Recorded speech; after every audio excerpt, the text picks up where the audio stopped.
Okay, good evening, everyone, and welcome to tonight's council meeting, on March 20th, 2023, and we are now officially into the start of spring. For those who want to view the meeting is live streamed, and archived videos are available at www.kitchener.ca/watchnow. People interested in participating in the meeting can register online using the delegation registration form at www.kitchener.ca/delegation or via email at delegation@kitchener.ca. And if you, any written comments received prior to the start of the meeting have been circulated to council and will form part of the public record. Before we begin today's meeting, I'd like to acknowledge, as we always do, that this evening we're gathering on the traditional territory of the Neutral, Anishinaabe, and Haudenosaunee peoples. We recognize our responsibility to serve as stewards for the land and honor the original caretakers who came before us. Our community is enriched by the enduring knowledge and deep-rooted traditions of the diverse First Nations, Métis, and Inuit in Kitchener today. I'd now like to invite everyone to stand as they're able for the singing of our national anthem.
Thank you very much, everyone.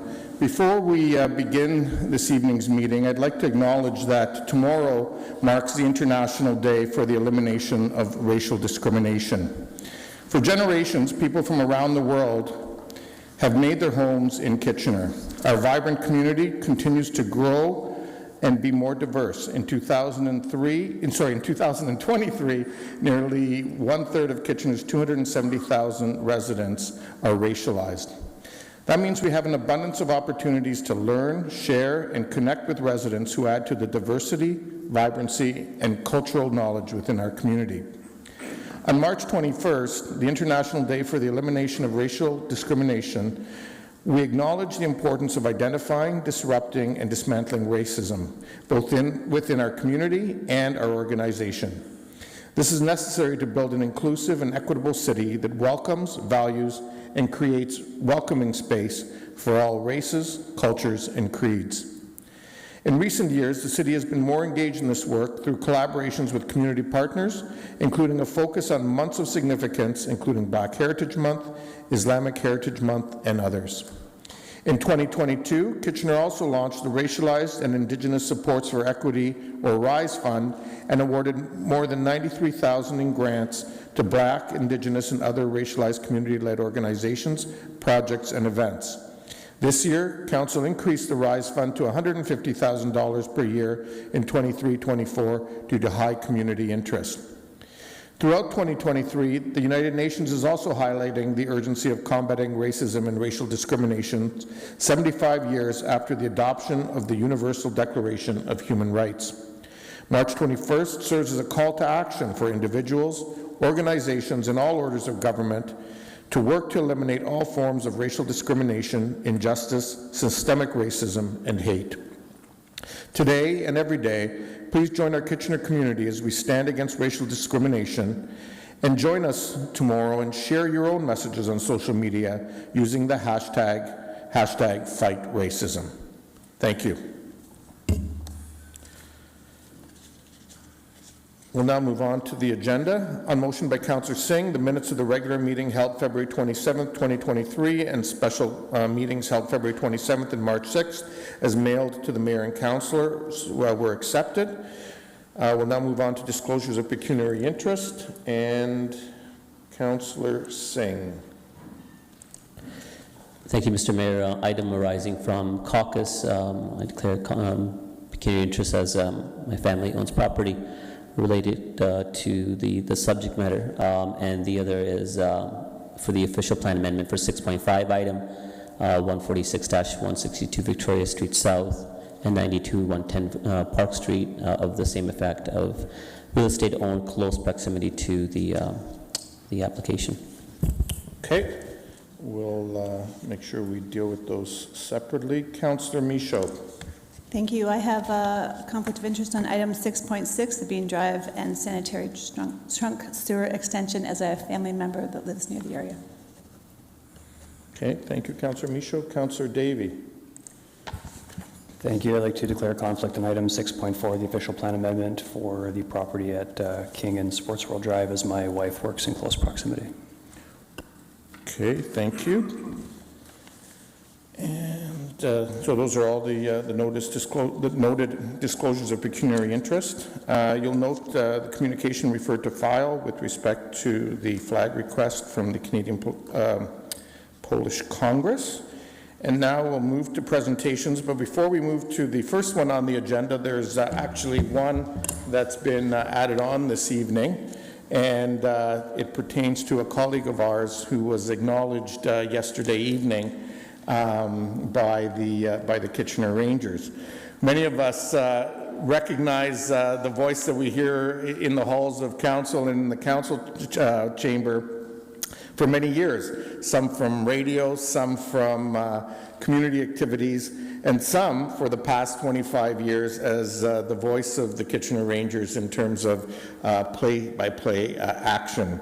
And last night, or yesterday afternoon rather, the Rangers acknowledged and recognized Councillor Schneider for his 25 years of service to that organization. And so on behalf of council and the citizens of the city of Kitchener, we too would like to recognize you for your several decades where you've been bringing your voice and your passion for public service to our community, to play-by-play action at Kitchener Ranger games, live radio, and emceeing countless community events.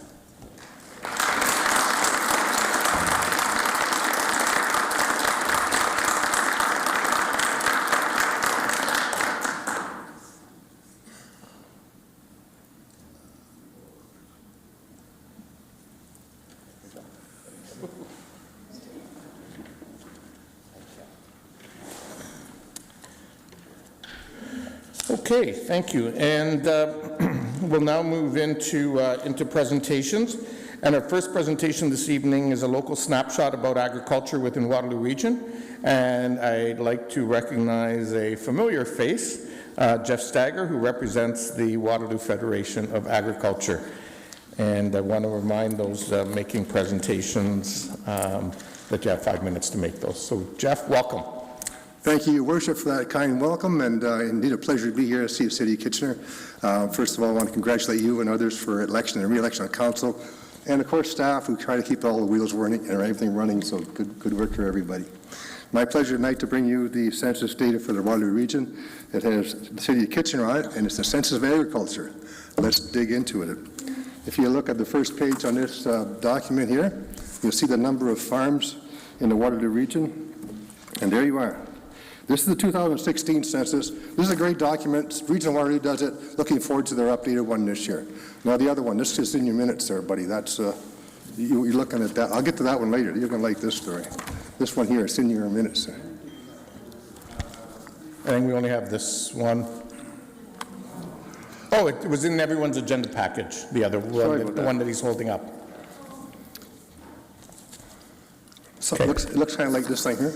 Yep. So I'll just proceed onward. So there's lots of interesting information in this guide, 4 pages. Let's just look at one item on each page. That's why you all know a little bit more about agriculture in Waterloo Region. We're living in Waterloo Region. Waterloo, this is wonderful. We got city, we got country, big city amenities, quiet and beautiful vistas in the countryside. So on the first page, in Waterloo Region 2016, there were 1,374 farms. And in Kitchener-Waterloo, there were 33 farms. And in the province, there's 49,000 farms. In the Dominion of Canada, 193,000 farms. On page 2 is a little factoid in the upper right-hand corner. And the average age of farmers in the Waterloo region is 49.5 compared to Ontario's average of 55.3. So that's good news because it suggests there's some new people entering the industry, there's new ideas, new businesses, and this is a great thing, especially considering for the majority of Canadians, their agricultural jurisdictions are steadily decreasing.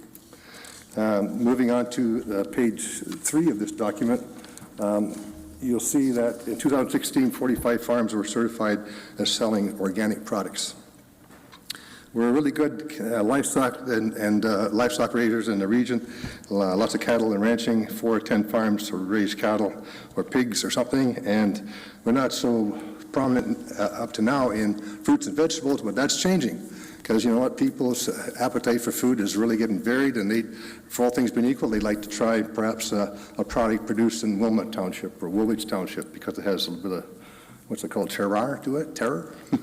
So looking forward to that developing further. That's new opportunities for farmers to produce those products. In the region of Waterloo in 2016, 1 in 10 farms had renewable energy producing systems. And on the last page is a little bit about the numbers. In the region of Waterloo, in 2015 census, there was $563 million worth of farm receipts. So there's a lot of business in the Waterloo region, and you know, that's 3,000 or 4,000 people who get up every day, and they milk the cows to plant the corn. Another 20,000 people who are providing, you know, feed services, veterinary services, professional services, and trucking to get all their products back and forth from farms to the consumer. And as I mentioned a couple of times, this is census is one cycle back, and this one pager here is a quick review of what's happened in the latest census. And once again, I want to thank the region for putting together and looking forward to them having their usual lovely infographic style like this, including this census. So just quickly on this one, we're now up to 1,409 farms as of the last census, which was 2020, and they're now up to $652 million in farm cash receipts. And the last 4 items in this page 3, that now 22% of farms generate renewable energy.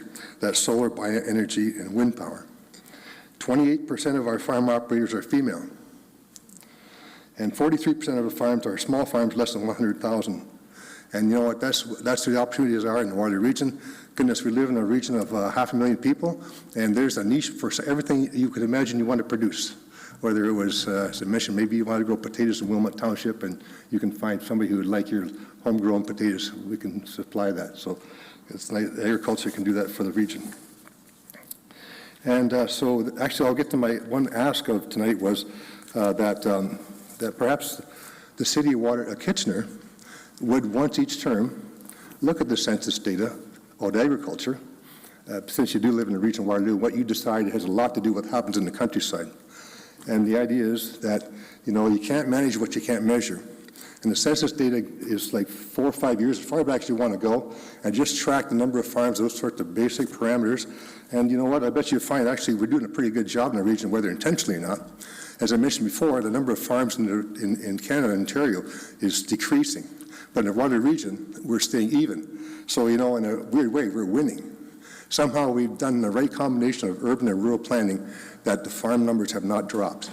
So good rural planning means that there's already been good urban planning. So keep up the good work. Now, for the last bit of my presentation, that's the formal part. I would like to show you this document here. Now, I know you all, you know, after a day of reading reports and so on, you might want to do some recreational reading. Well, here's the document for you. This, as it said in the front page, is helping you make informed choices with Straight answers on food security, climate change, animal welfare, food safety, and other topics. And there's a few left on the table here in case anybody would like to pick one up from the audience. Please go ahead. And so you have a quick look through this guy here, and there's all kinds of really interesting topics, once again in that wonderful infographic style. So I think that you'd find it quite interesting. And so thank you very much. That's my presentation. And once again, looking forward to the next term and city and country working together as they always have. Thank you. Wonderful. Thank you very much, Jeff. And we do have some questions for you. Councillor Deneau. Thank you, Mr. Mayor, and thank you for your presentation. You know, the old adage is, farmers feed our cities, and I think we all know that our farmlands are very important to feeding our communities. With Bill 23, can you speak to any potential impacts that will have negatively on farmlands within our region, but also across the province? Yeah, good question. There's lots, but my favorite one when asked that question is our own wonderful Grand River Conservation Authority. From what I read of the documents that the province is proposing is that they revert back the conservation authorities to just strictly flood control. Well, we're going to lose a program that right now is administered by the GRCA that's just, like, we're the first in the province to have a program like this. It's called the Rural Water Quality Program. And the premise was set in 1973 when it was more or less decided that the region would rely on groundwater. That somebody had the bright idea, hey, you know what? Why don't we make sure the water going into the aquifer is clean, and then if we don't have to clean on the way out. And that began a process of shared responsibilities. So, for instance, on my farm, I have a ditch through there. There is public money available to put a buffer strip along that ditch. The water stays clean with runoff, and sediments don't get into the water. So my question about Bill 23 is, like, who's going to look after that? Are we going to lose that program? The GRCA does that.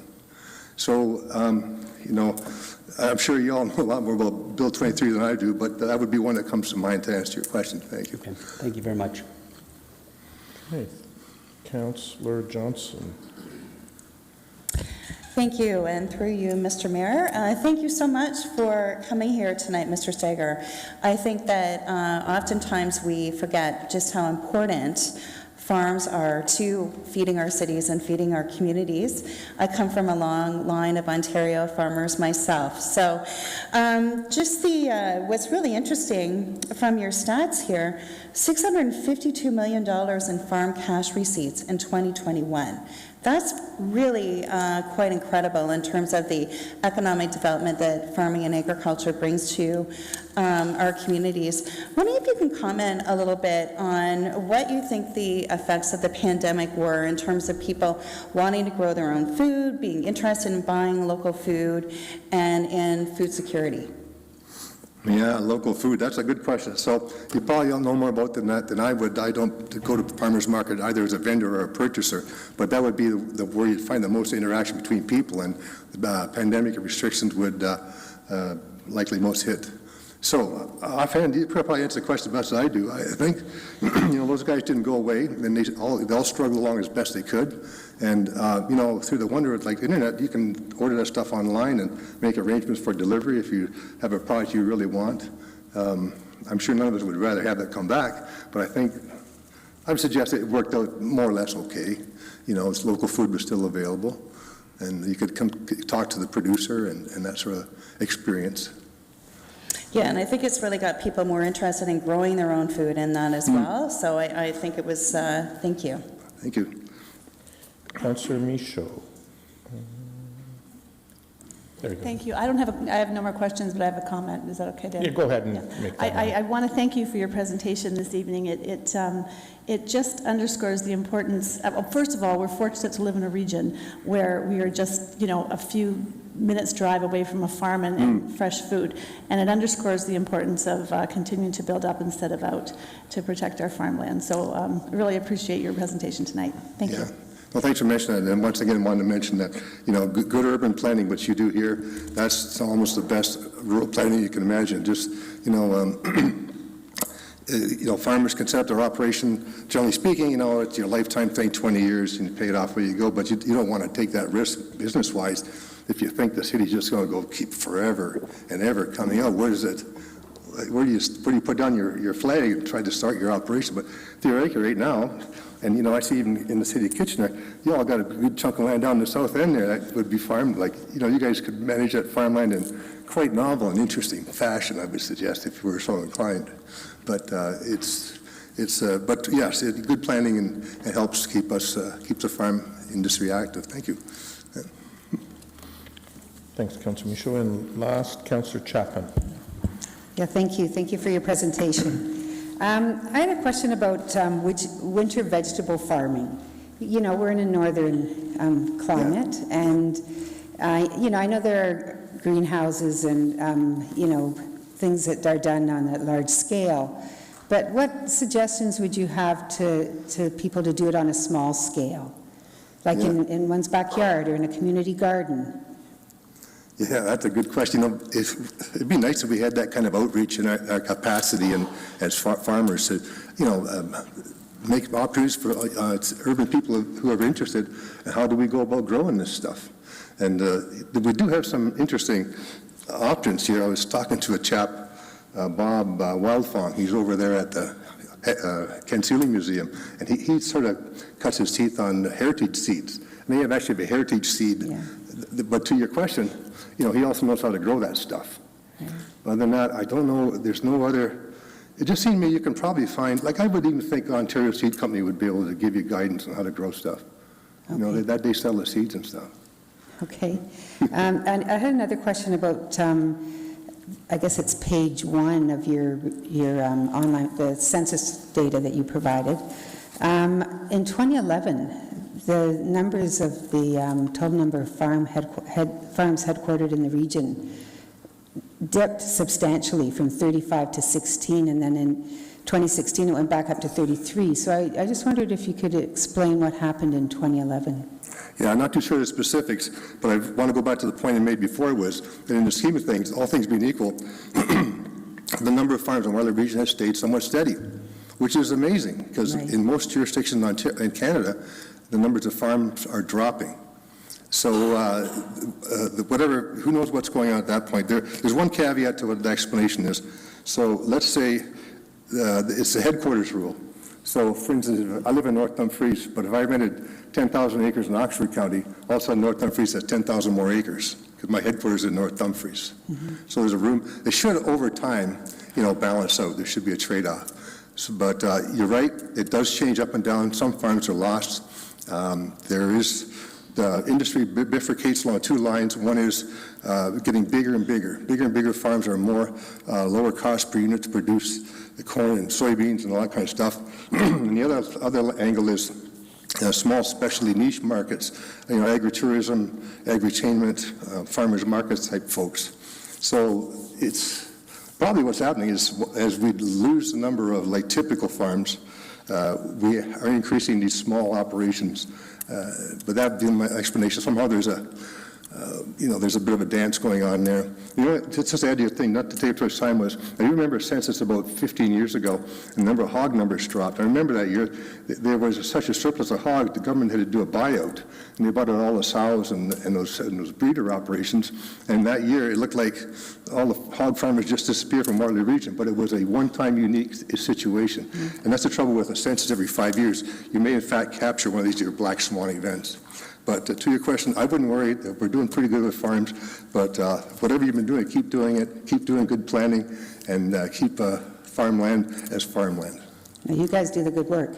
One last question. Yeah. So there's a big push for plant-based diets and encouraging people to reduce their meat consumption.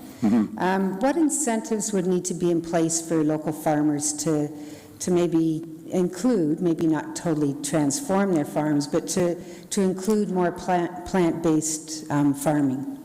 Yeah, so that exists, plant-based farming. You know, that's an interesting process. You typically have to take those vegetable proteins and take them to a factory and process them to bring them back out again. It's a very much a factory operation, but the intent is there, and the good news is it's available. But we do have lots of things we discuss about, you know, that the cattle farming and spoiling the environment.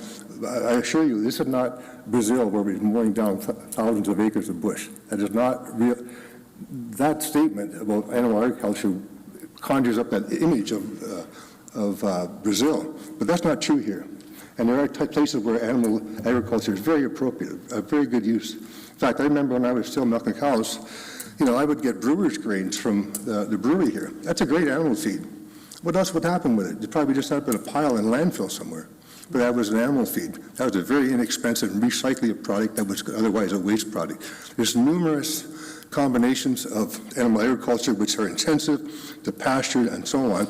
And so as far as a discussion about animal versus plant-based proteins, there's a lot of nuance to it. It'd be a great discussion Yeah, sometime. no, we don't have time today, so thank you. Thank you for your Hope that answers your question in some Yes, thank you. fashion. Councillor Clancy, you were in the queue. Did you remove yourself? Or, okay, you want to go ahead?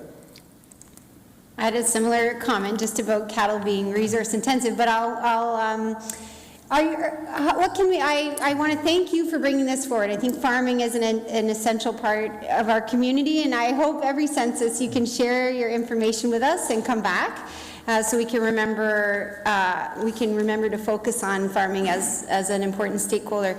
I just noticed that there's an aging population in farming, and I know that climate is affecting farming and making it a stressful endeavor sometimes.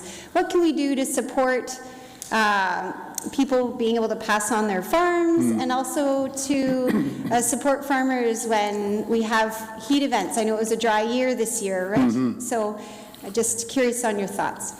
So the good news is there's numerous government programs available, and you take advantage of those things. Crop insurance has been in Canada since 100 years now.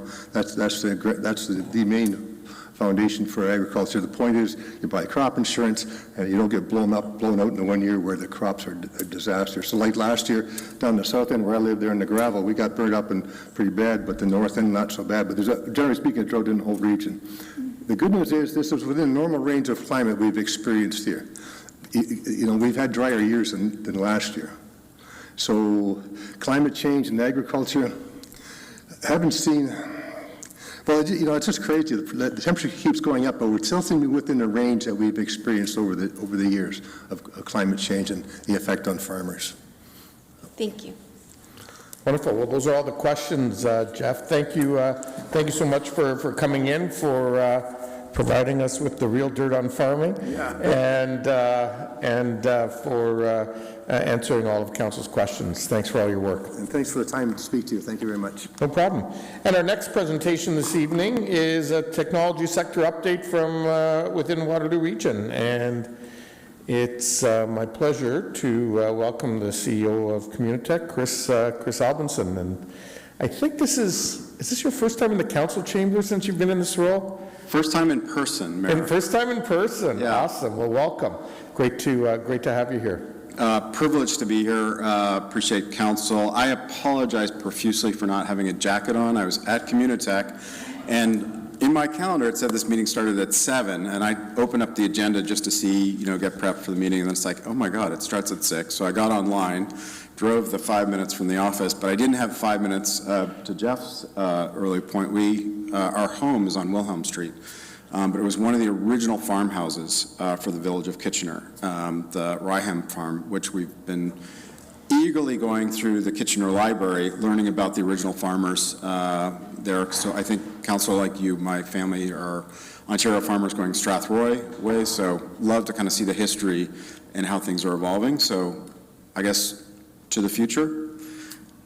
All right, Mayor, councilors, thank you for the time. So I'll jump in again. Apologies for not wearing a jacket here. So I'm going to indulge the clerk's help in terms of, I have a clicker. Look at this. In person. All right, see if this works. Did that work? No. Oh, there we go. There we go. So clerk's helping me? Yes, okay. I'm going to go through 10 slides pretty quickly and then go to Q&A. So I wanted to step back and council just to remind you that 25 years ago, last fall, Communitech was founded by local founders to help them start, grow, and succeed here in the Waterloo region. So like a lot of things that happen here, it was the community coming together saying this was an important thing to do, and we're in our 25th 25th year. Our mission hasn't changed since we started, so I'm going to jump through that pretty quickly, but we're here, again, to help companies start very early stage. You know, two women with an amazing idea, don't know where to start, what's a business plan, all that sort of stuff, all the way through, and we'll talk about this in a second, some of the most successful companies in the world based right here in the Waterloo region. So next slide, Clark, if that's okay, thanks. So what is Communitech, as a reminder? So we're the largest incubator hub in the region. So if you haven't been in the building recently, please come by anytime. Our house is your house. Literally, we're really pleased to have the mayor with us on a regular basis. We'd love to see council there as well. In the Innovation Hub itself, if you go down onto the main floor, that's really where founders are getting their start. Coming out of Conestoga College, coming out of McMaster, coming out of the University of Waterloo with early ideas, and they're getting mentorship and support. You go up to the second floor, that's where companies they've started to figure out what they're doing, their market, but they need help to go to the next stage. So think about it as companies in the $5 to $20 million range. And you go all the way up to the third floor, and these are companies, what we call Team True North. And Clerk, if I could have the next slide. This is really sort of the big trees in the ecosystem. And so I think all of us remember, tragically, 2008. There's an expression, if the U.S. catches a cold, Canada catches the flu. Well, in 2008, the U.S. had the flu. So we had worse than that. If you remember, we had lost Nortel, had gone bankrupt. BlackBerry went down. There was no venture capital really left in the country. Not that long ago, 2008. But if we think forward to today, we're now sitting in the heart of the second largest tech ecosystem in the world, and the fastest growing by 350%. So despite some of the challenges, and we can happy to discuss those, underlying trends are still really robust and very exciting. In terms of True North, we put a crazy idea out there, which is if we had 14 BlackBerries, think about that here in the region, that we would never have to worry about a bad storm kind of blowing all the trees down. There would always be enough there. And so we had this objective by 2030 that there would be 14 companies over $1 billion in revenue. Still a long ways to go, 7 years from now, but pleased to report back to council, you probably know, but Hometown Pride, OpenText just crossed over. They're now the 7th largest software company in the world. And we had 2 startups cross $1 billion in revenue last year, Martin Bashiri's company Applyboard and Marcel Cortez's company Fair. So this idea is not as crazy or so far away as we might think. Next slide. So since 2010, just as a reminder, we've had over 5,000 startups and $8.5 billion invested here locally. Over $5 billion in acquisitions. That includes the biggest one we've ever had last year with Magnet Forensics getting acquired for $1.8 billion. The great thing about that, on the one hand, we're always sad to see companies get acquired, but on the other hand, that company was largely locally owned. So when that ultimately closes, those funds are going to come back into town and be reinvested, and that's what we want to see. Over 25,000 jobs created since 2010. We'll go to the next slide, Clerk, if I could. And so I just want to step back and say, okay, what did we do last year? And appreciate the support we got from council, and be specific about what you did and the impact of it. So a couple quick highlights. We've supported now over 1,000 startups last year, welcomed over 750 founders and VCs back into the community with Techtoberfest. That was our first big back-in-person, get everyone out together and experiencing the community, and that was a really awesome event. It was great to see the mayor there. We both had our lederhosen on, had a great time, as did the founders. And then we had a bunch of other things that we were working on. I think of note for council, $1.4 billion invested in the startups here in town last year alone. That money's not there for anything that's past, it's all forward-looking. So that's going to be used to hire people to do more development to grow those companies. Next slide, Clerk, if I could, thanks. We're privileged to have mayor in the house quite a bit, which we love. But let me talk about specifically some programs that we did in conjunction with the city. You can see your innovation lab that's in our hub. That's both a social innovation lab and a digital transformation lab. So it's amazing to see kids from environments where they're disadvantaged in our building all the time, thinking about, like, what could they do? And seeing themselves in these founders and their journeys, and thinking about both social innovation as well as technology innovation, and that's really in part because of the support Council's bringing. But I'll talk about 4 specific programs that you funded last year. Future of Cities, where the city was a lead partner. A Future of Health, where you were also a lead partner. Fierce Founders, which is about diverse founders and getting them the support they need to start their journey. And lastly, the Innovation Lab, if I have time. So, Clerk, if I could have the next slide. So on Future of Health, this idea is, I think, as we all know, the health system's challenged to give the care that we need here in the community. One of the weird things, though, is we also have the second largest innovation hub in the world and the fastest growing.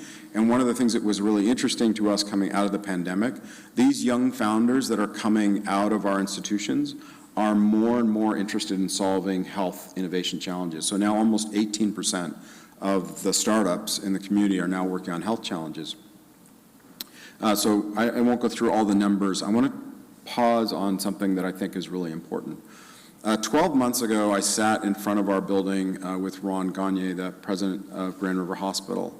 And I said, Ron, we have all these amazing new health innovations. Why can't we get them into the community to drive better health care?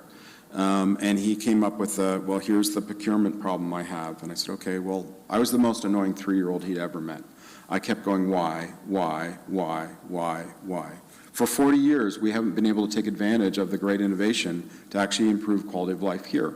I'm really pleased to report back to Council, not only did Grand River come to the table, but all 4 regional hospitals and the university, and said, look, we're going to get health innovation into our hospitals to improve the quality of life here, and increasingly branding this region as the place where health innovation actually happens. Specifically, Exonify, a great local company founded by Carol Lehman. During COVID, one of the challenges for the hospitals were either I train nurses on the new COVID protocol, which means I have to take them away from the hospital and put them in a training facility and get trained up. But that meant, as our resources were so strained, that beds weren't manned. We literally didn't have enough people to look after the beds in the hospitals. So we said, well, look, we know there's this amazing company, Exonify, that works for small manufacturers that allows them to train on the job. And they actually, if you go to the Toyota plant, Exonify's there, and people come in, they get trained on everything that's updated and changed on the equipment before they go on their shift. They learn the stuff, they learn it faster, and they retain it better. We said, well, maybe we could do that in the hospitals, and lo and behold, we were able to do it. So Exonify deployed at Grand River Hospital. Nurses would come on to shift. COVID protocol had changed because it was changing all the time. Had changed in the following ways: got them all trained, got them the information they needed. They didn't have to be pulled off site. The beds were still covered. So just one great example of the many during the pandemic of local companies coming together to help deal with that crisis. We've also had companies like KA Imaging, so X-rays. Instead of having to wheel people all the way through the hospital and having trip and fall issues, information getting lost on the way. If you go into Grand River today, you can get your X-ray right at bedside. The docs get the information faster, it's safer for the patient, better health outcomes. First place in Ontario, deployed here. I can take you through a whole bunch of examples, but I just want to point out that something that hadn't worked for 40 years, it's starting to work. We're starting to be able to use the innovation that we build and create here to actually improve the quality of life for citizens here, which is pretty awesome. Next slide. Similar work that we're doing on cities. So we basically said, let's start using our own stuff. For example, eCentar, one of the best cybersecurity companies on the planet. For those that aren't familiar, eCentar started here in the Waterloo region, has grown now to be one of the top cyber companies in the world. Homeland Security in the United States uses it to secure the entire city of Los Angeles, the entire city of Chicago, but they couldn't get procured here. And I don't mean the city of Kitchener, but in Ontario. Because what we're finding is our cities are also realizing, coming out of COVID, if we use the stuff that's built here, we're going to be more resilient, we're going to have more capacity to deal with things, and we can drive down the road and say, hey, like, we just got hacked.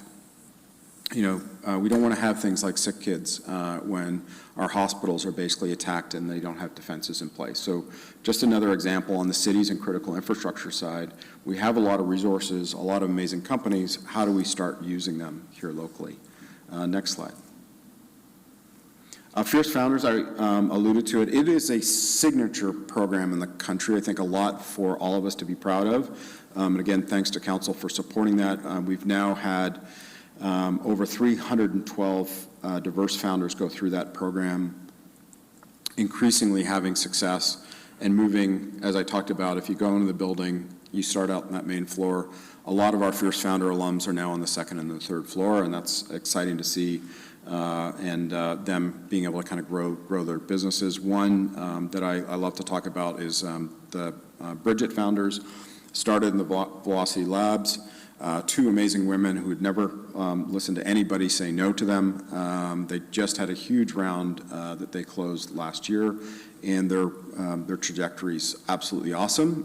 One of the really interesting facts, we're seeing a lot of women founders in construction and doing awesome, and I just think that's great to highlight. Next slide. That's it. Sorry, I could go on and on. I know Council may have a few questions for me about sort of what the road looks like ahead, but I wanted to come and thank you all personally for the support of the ecosystem, and excited to see us actually starting to use the things that we're inventing also to make life better here in the region. Awesome. Thanks so much, Chris, and thanks for your leadership at Communitech as the organization transitioned from your predecessor, who was there for many years, and obviously during a period of transition coming in the midst, I guess, the tail end of the worst of the pandemic. So it's great to see things continuing to move forward. We do have a number of people with questions. I'll start with Councillor Singh. Thank you, Mr. Mayor, and welcome, Chris. Your presentation, or anyone from Communitech, never seems to disappoint. It's always great to see how you as an organization continues to, just transcend and, reach for higher and higher goals when it comes for economic development opportunities, especially in the tech sector. And I know, reason to apologize for you not wearing a jacket. You're in the tech field. If you were wearing a jacket, I wouldn't have taken you seriously. So I think you're perfectly playing the part. It's great that you really pinpointed some of the opportunities in the healthcare, obviously having coming out of pandemic, and we continue to deal with health challenges. The other opportunities, of course, we see is a mass young person's migration globally when it comes to talent and education, and ApplyBoard is an example of companies that are leveraging on that. And the other that you mentioned is development, construction, housing, which is a focus of mind in many people. So when it comes to that, my questions to you is, continue to, obviously build upon the successes that you outlined. We have a huge advantage of seeing thousands of international students coming to our community. How is Communitech seeing them as an asset? I mean, universities are really key. They have good, mature programs where anyone that has talent or wants to do more can quickly leverage on that through their programs and through Communitech as well. But sometimes these students don't necessarily have the same level of resource. How is Communitech seeing that they could be a huge asset? It's a thoughtful question, and so I pointed out multiple times today, like much like Silicon Valley, one of the interesting things that we're seeing here, and just to kind of restate it, the three entrepreneurs that got over $1 billion in revenue in the last 5 years here in Canada, Toby Luke, immigrant to Canada from Germany, Martin Bashiri, immigrant here to the region from Iran, and Marcel Cortez, immigrant to this region from Brazil. So immigrants are absolutely a core lifeblood of innovation economy. We're, I think, really quite blessed, to be honest, with a very progressive global skills immigration policy nationally, and some really great partnership with the province. We had Minister McNaughton with us last week, also bringing skilled immigration into the province. So you're right to point that out as absolutely the lifeblood of the innovation economy. In terms of your specific question of like, how do we get those folks engaged? So we try to do that through multiple ways. So directly at Communitech, we have, I think council knows, but we have the largest job board in the country for tech startups, so that's wide open and accessible. We also have something called the Help List, which helps companies where, say, one company is laying off employees, how do we keep them in the region and get them redeployed in other companies that are growing? So that's one capacity we have in the talent team. The other thing we have is a talent development core capability called Hive, where we're developing in quick succession leadership qualities for folks that are aspiring to get into tech or learn skill sets. We're also blessed with a lot of tech startups locally that are also doing that work. So to highlight one specifically, Uvaro is helping a lot of newcomers to Canada that want to get into tech that may not have an easy path, get trained up and get into tech jobs, and they're doing an amazing job. Lastly, because I could go on this question for a while, because talent has been a big mantra of mine since I started, we're really pleased to welcome both Conestoga now has a permanent capacity inside the hub, as well as McMaster. And so we're basically trying to have as many doors in as possible. And as you know, Conestoga has great capacity and also doing a lot of training for newcomers in either degree programs or diplomas that allow them to kind of get into the workforce quickly. So very quickly, and you don't have to answer this as part of mine, others have questions, and if it kind of aligns with what they're asking, you can kind of answer it, is what more can this council do to both align, partner, and support Communitech further? I know, the mayor is obviously a champion, and many of us around the Horseshoe continue to support and want to see, increased leverage opportunities that City of Kitchener can work with Communitech. So as you think of it, or others' questions, try to see if you can address it. And it's surprising when you're interested in a topic how quickly your 5 minutes goes. It just disappears suddenly. So, Councillor, I'll come back to your question at the end if that's okay. Appreciate it. Okay, thanks, Councillor Singh. Councillor Clancy, you're up next. Thank you so much. I do have a special place in my heart for Communitech, as it was the deciding factor when to move back to Kitchener. My partner Me too. Was involved in having space there, so thank you for the investment in our family. I just wanted to ask if you've noticed, is there an appetite or a seeking out of some focus on green tech? I definitely see how health technology has really had a moment and really blossomed, and lots of opportunities there, but just curious if you have noticed, or I think there's a window where we could kind of create climate solutions at Communitech. There's no question it's already happening, so let me just say that. The really interesting thing about clean tech is it comes in so many amazing ways. So I can talk about Automotos as an example, which is a company that's doing robotics, but they're basically displacing forklifts that used to be gas-powered.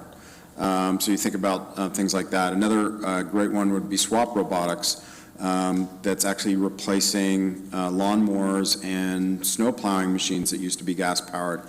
So they both think of themselves as robotics companies, but they're actually having real impact on climate. One of the interesting applications for Swap Robotics is they're actually using those robots to cut down vegetation below solar, so that the solar fields are actually more efficient. So there's a lot of these sort of interwoven. I was over with the University of Guelph last week talking about some of the new innovation and startups that are also working with us at Communitech. And as you probably know, University of Guelph has one of the largest research farms in North America.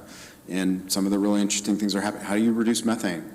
By either altering food or the time that food's consumed by livestock or other ways. And so I actually kind of see green tech as not a, here or not there. Another great example would be, and you might not think about this, or one of my favorite ones, is everyone thinks about startups as it's two women, coding away, that's, it's not physical things. One of probably the biggest and fastest growing companies here locally is a company called TrustCore.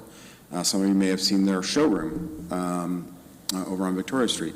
They're replacing drywall. Drywall is the #1 construction waste product that goes into landfill and also emits greenhouse gases? Drywall.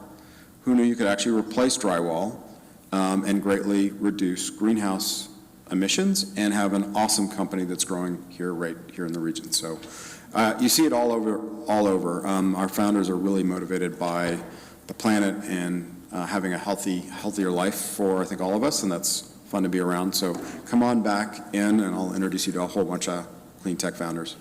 Thank you. Thanks, Councillor Clancy. Councillor Johnson, you're up next.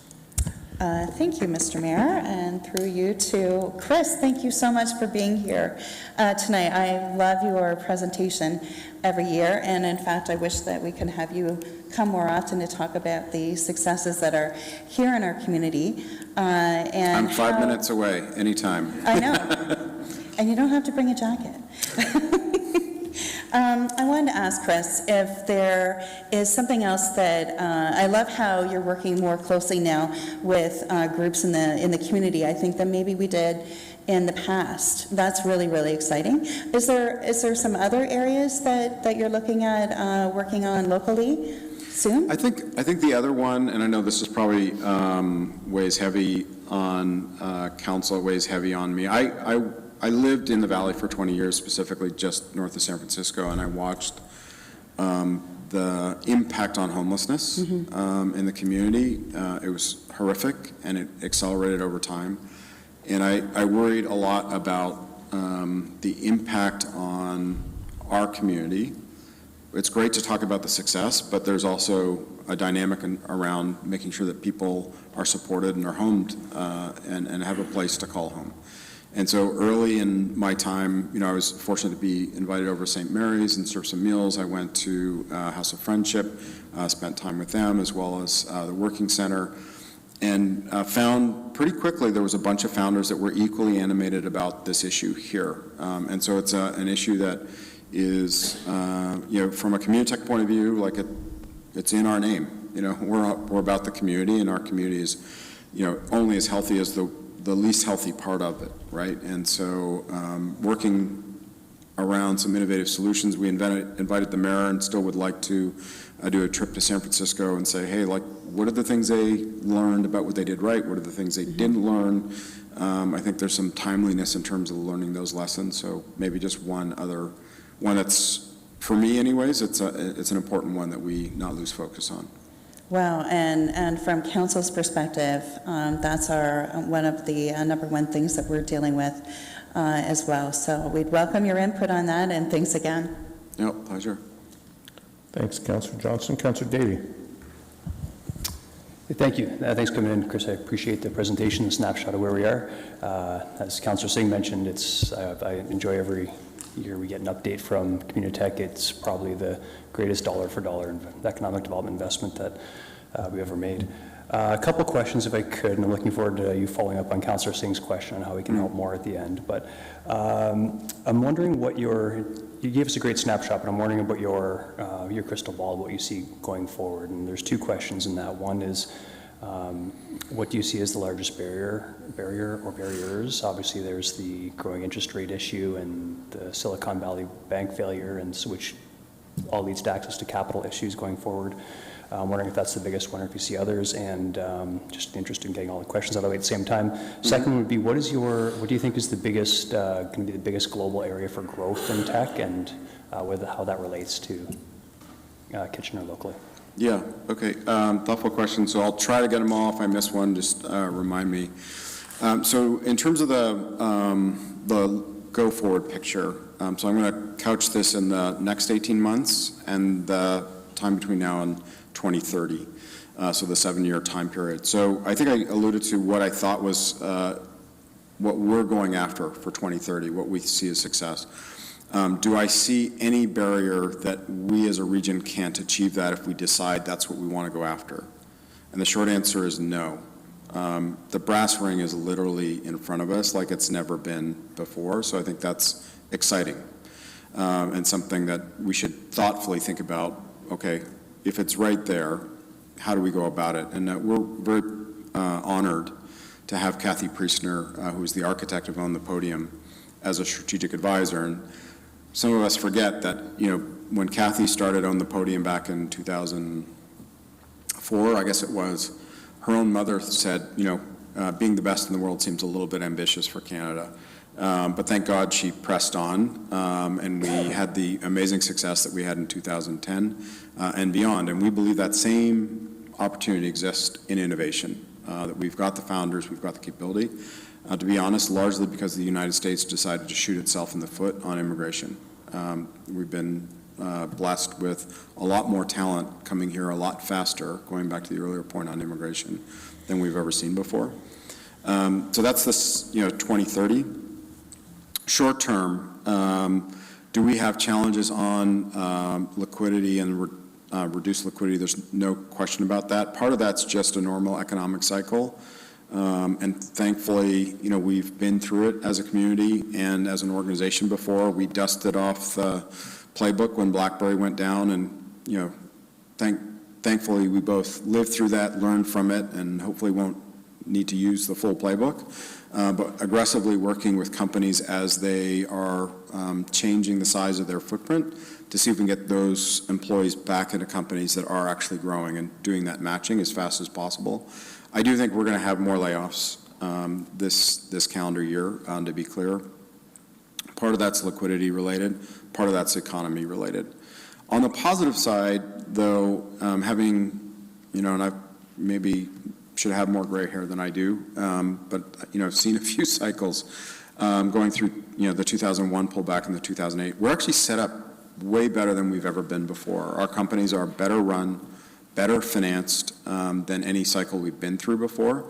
And maybe somewhat ironically, for those that haven't seen it, the last annual report for Silicon Valley Bank that came out 3 weeks ago, and you can say a lot of things about them as a bank, but one of the things they were actually pretty good on was research. And the final slide pointed out that Canadian companies have grown faster than their U.S. peers 5 quarters in a row, and did so using 38% less money.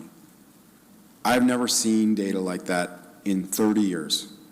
It used to be that the U.S. guys and gals would throw all kinds of money in their companies in the Valley, and it was kind of like grow at all costs, and they would always outgrow our companies. Our companies are growing faster than the U.S. companies right now. Never seen that before.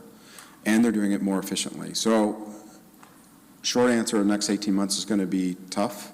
There will be disruption, but very confident we're going to come out of that cycle stronger than we've ever been before, and I think that's pretty exciting. I think I got all the questions. Okay. Thank you. Councillor Michaud, you're next. Thank you, Mr. Mayor.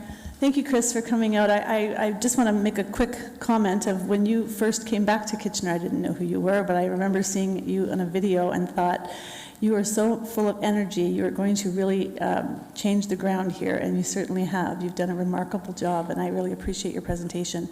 I'm interested in the health innovation part of your presentation, and particularly the X-rays to bedsides. And I'm wondering if there's been any opportunity to work with nursing homes and senior care for that. So first of all, thank you for the comment, and I have the privilege of working with amazing founders and an amazing team, so it's easy to be energized when there's lots of energy around you all the time, so just being able to kind of share that with you, I'm excited to be able to do it. The company is a company called K Imaging. Started off at Research University Waterloo, has gotten commercialized and is in one of the big things that we were able to successfully launch last year is something called Can Health. And then the idea was, one of the issues, why weren't we buying our own stuff? Like, that's a reasonable question to ask. Like, we've been building awesome things, not just in the last year, but for the last 40 years, why couldn't we get it deployed? Part of the reason was the laws and the procurement policies and programs kind of set it up so it was really difficult. So things like, okay, if you wanted to buy something for a local hospital, the company had to be in business for 7 years before you could even think about buying it. Well, it basically shuts the door on all the small companies and allows the big companies to kind of monopolize the budget. Thankfully, some of that legislation's changed provincially, so the Bobby legislation that was passed encouraging every entities, whether or not it's a city, a school, or a hospital, to actually use Canadian innovation. The second problem was, we basically told our best companies, don't bother selling here for 40 years. That they were better off taking the sales and marketing resource and going down to the United States, because the market was bigger and you would waste a lot of time and you would never get through the front door, let alone the back door or side door here. One of the things that we did was we said, well, look, what if we pooled our hospitals locally? So we're going through a process right now where we're taking all 4 hospitals locally, and we're going to the frontline workers, and we're asking them, what are the things that could change your job for the positive? What are the, if we could solve a couple of problems for you that could really make your work life better and you could have better outcomes, what would those be? And then we're bringing University of Waterloo students in to actually go into those hospitals and actually do the early work. We've been fortunate to bring Ernst & Young in. Their lead for healthcare, Communitech, is funding that cost to have them do the study. Why are we doing that? Because once we know what the problems are, then we can go and say, okay, do we have startups that can solve those problems? And then we can go to the startups like Carol Lehman's company at Exonify and saying, hey, Carol, if you're willing to put the time and effort into proving your solution works at Grand River Hospital, that's awesome, but we'll also make sure that all these other hospitals across Canada also knows that that solution works. And so we're basically trying to do that with KA Imaging, the same thing. So helping our innovators get their stuff here, working, improving patient outcomes, and then once it's proven, start to go out. Long way to answer your question, but the door has been closed so hard for so long. What we needed to do is find a crack where we could find really good companies that are ready, like not a pilot or it might work or it might not work. No, this stuff works. It's been approved by the FDA. They've probably been selling it in the US for 3 years. How do we get it deployed here? And so we started with the 4 hospitals, and it was a relationship that was built over COVID. I met with them every Thursday morning during COVID. All 4 presidents of the hospitals and the president of University of Waterloo, and we kind of built up a relationship and trust through that dialogue, and then we started coming out of COVID, hopefully. Oh, well, it would be great to see that as our population ages and our boomers, I'm one of them, starts to get older, to have that kind of innovation even in nursing homes would certainly be amazing. And maybe this picks up on Councillor Singh's point. We have an opportunity to take the next big step. And I think it's a combination of aspiring to build bigger companies for the world. Here, we know we can do it. OpenText is a great example of it. And then getting behind these founders, whether or not it's in clean tech or on the health tech side, and saying, look, or in cyber, like City of Kitchener, when you're buying stuff, ask the question, did we look for a local solution? Was there a local innovator that we could have bought that? I mean, I love Cisco. It's a great company. They do very well in San Jose. If you bought from them, I'm sure they'd take the money. Is it going to make a difference in their? No. But if you bought from a local startup here, for those women, getting that first purchase order from this council, saying, hey, we're using the stuff we make. I make the comment, whether or not I'm in Tel Aviv or I'm in San Francisco, and I talk about this region, I'm like, we don't have dead people in our parks. We have machines that build stuff. And I think if we get into the habit of using the things that we built here first, we'll just go faster. Councillor Ioannidis. Thank you, Mayor Urbanovic, and thanks, Chris, for coming in. It's the first time I'm meeting you in person, so great to have you here, and I have a lot of respect for Communitech and everything that the organization does, and I couldn't agree with you any more than creating more resiliency in our community. And so which kind of leads me to the questions that I'm going to ask and the challenges that I feel that we have, and outside of the social issues, but more of a business perspective, is since the pandemic, we've seen a shift from work from home and how it's affecting our downtown and all that stuff. So I'm just wondering how Communitech can help facilitate, animating our downtown more and creating more vibrancy in downtown. It's a great question, and it's, I think, look, every city, I was in Ottawa, they're dealing with the same challenges. How do you, when you're trying to bring people back in, like how do you turn that corner. What I can say is the hub is busier every day, right? So I'm starting to see, I'm in the office every day. I'm walking downtown every day. I'm having lunch downtown every day. I'm taking other people, with me. So I think we need to kind of model the behavior that we're hoping to look for. And I do that with my team, with the founders that we talk to. One of the things that's really interesting, and it's early trend, but as companies are going from, look, I don't need 10,000 square feet, I need 2,000 square feet. We say, okay, well, take a smaller space at the hub, and then when your team is coming in on Monday meetings, you can kind of expand out and you can walk down to one of the restaurants downtown and have a team lunch or a team dinner. And I try personally to go to different restaurants every time I'm downtown. I think Mayor and I are going for dinner tomorrow night to somewhere I haven't been for a while, so pleased to go do that. I think the short answer is it's just going to take all of us doing that. Things like Techtoberfest and really celebrating the community and getting people to celebrate in the community and going around what you all did in terms of making that such a fun Oktoberfest this year. I basically told the whole team, I walked downtown at lunch, things were just starting to ramp up, so everyone should go down, it's a 5-minute walk, go check it out. Lots of vendors, lots of fun, lots of energy. So I think more programming is the short answer. That's going to draw people. And what I can say, even though it feels like the tech community's not around, they're there. You just got to give them a reason to come out of the cubicle, and they'll be thrilled to come out. Okay. And I guess my second question is, and I know, we've done significant work with the health sector, with green tech and the automation for automobiles and all that stuff. But one sector that I feel that we're very lacking, and I feel like we're the prime candidate to rule this sector, and I feel like we keep failing to take advantage of this, and it's bursting at its seam, is the film and music industry. And I'm just wondering why we're not looking at that as part of a combination with animating our community. And it's a huge sector that's in huge demand, and with the pandemic, content is king. So it's an interesting question, and one that we've talked about. So we talked about San Francisco as maybe sort of some of the things to learn not to do. I would say what Austin has done is a place to go and learn what to do.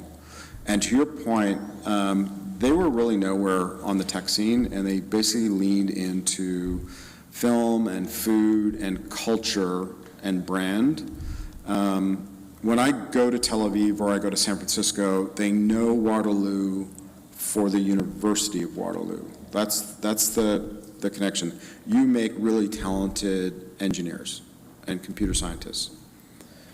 Our brand hasn't really expanded around that, right? So, what if we had a bigger than South by Southwest music and culture festival here? And we basically said that's part of the fabric of being here. I know that's important in terms of attracting talent. So it's not just a sector unto itself, but it's also quality of life. It drives all kinds of ancillary benefits.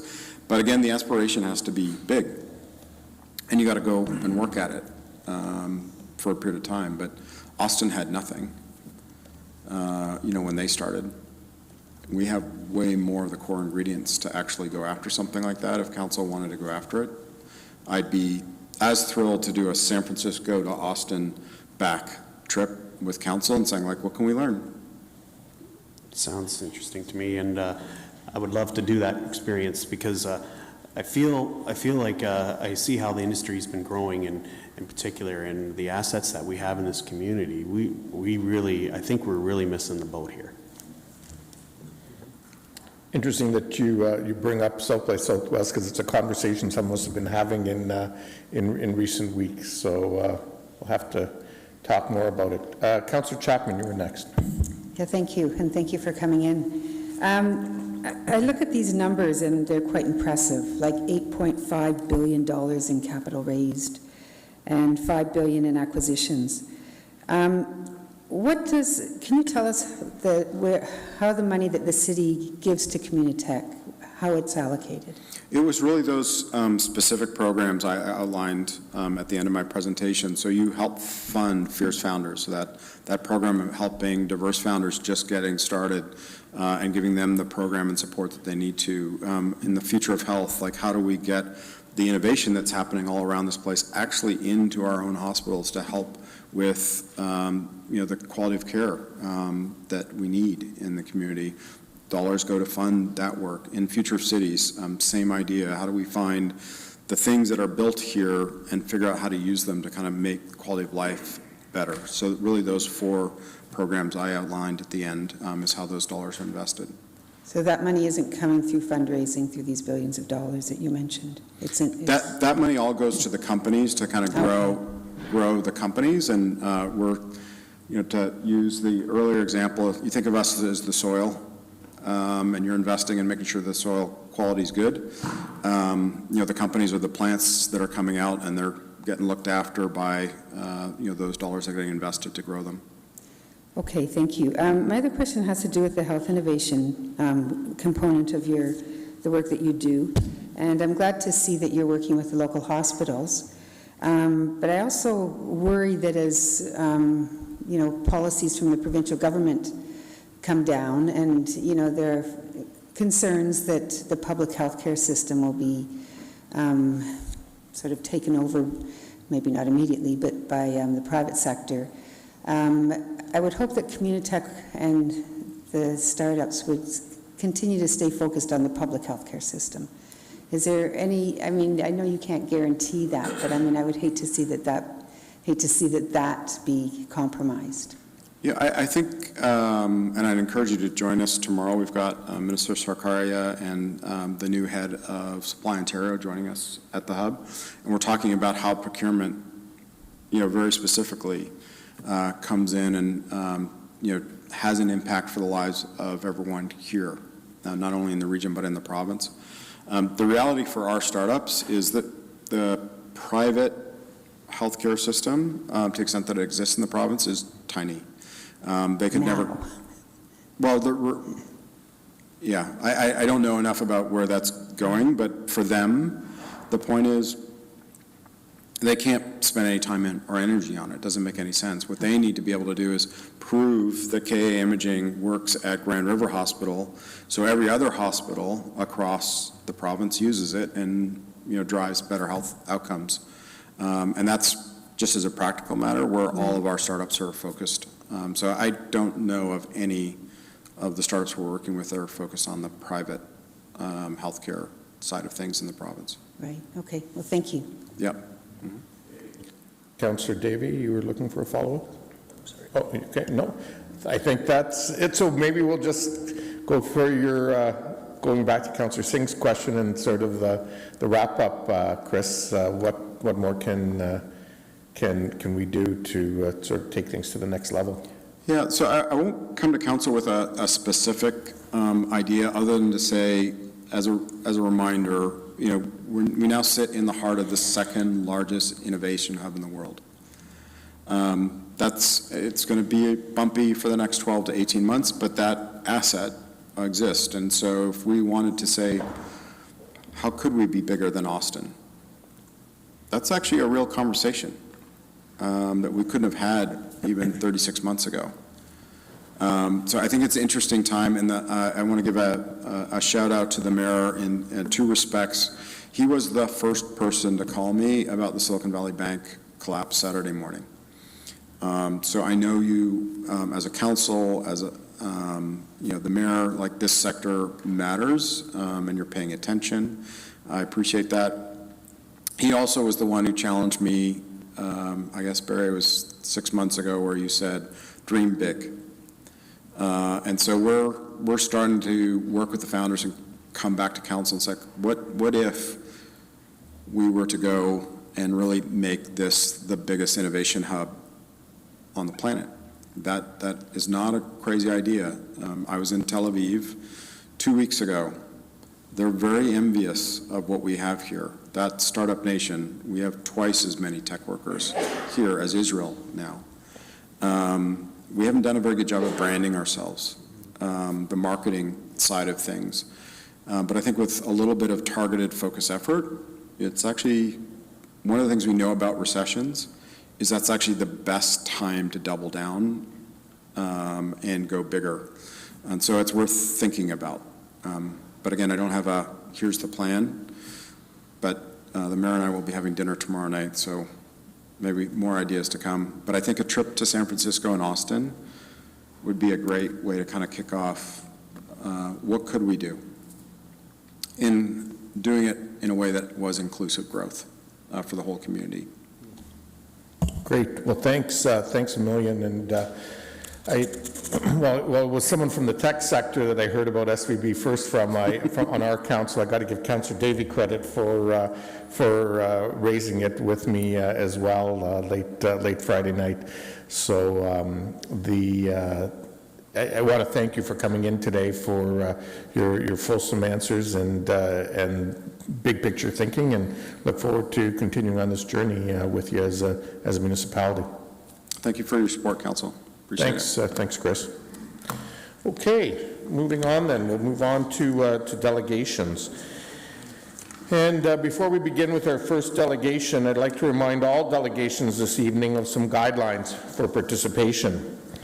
Delegations have 5 minutes to make their presentations this evening. If you conduct yourself in any of the following manners, it will result in an immediate removal from the meeting, interrupting the mayor, councillors, staff, or other delegations, derogatory statements about the mayor, councillors, staff, or others, and hate speech or defamatory comments. For those delegations participating electronically, you'll be made a panelist prior to your name being called, and I think we have 2 electronic delegations this evening. Once you have joined the meeting as a panelist, you'll have access to your microphone and camera. One last reminder for delegations, please do not take offense if following your presentation there are no questions from council. This is council's time to really listen and reflect upon the opinions and ideas shared with us from our community members. The first item that has delegations this evening is 6.1, the Dangerous Dog Designation Appeal.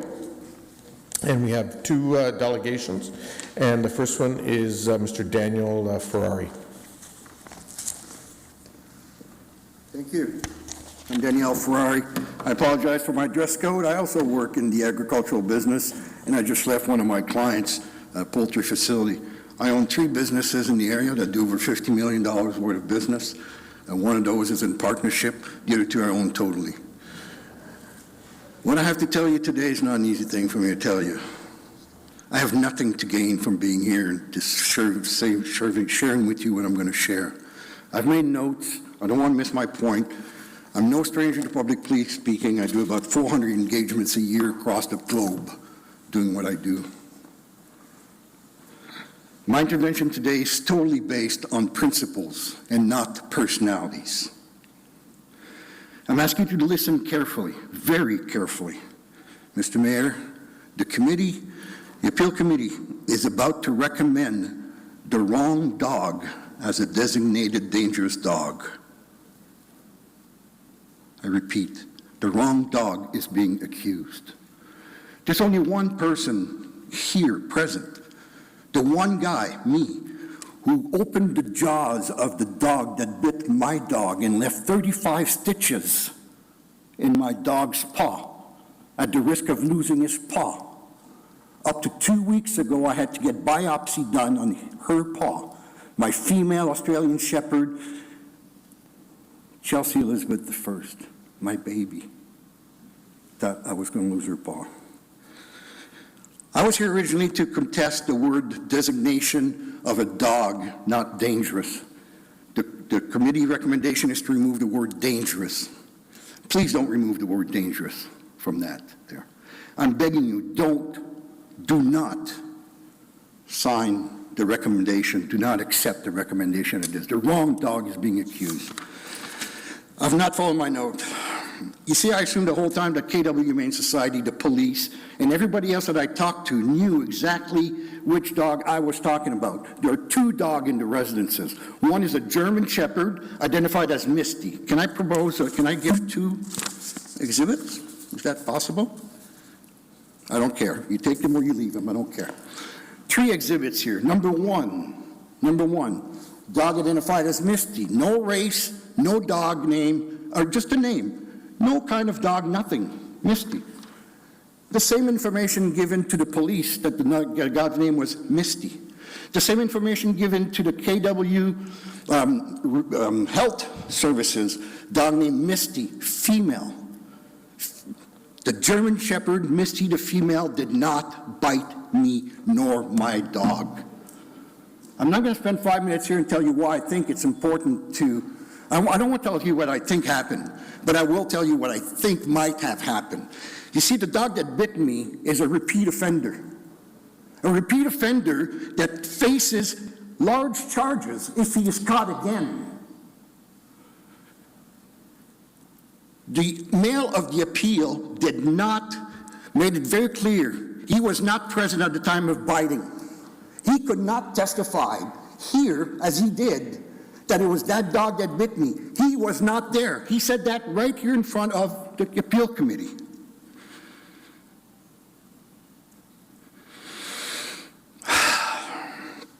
I was going to ask for a few more minutes to explain, but I'm beyond myself.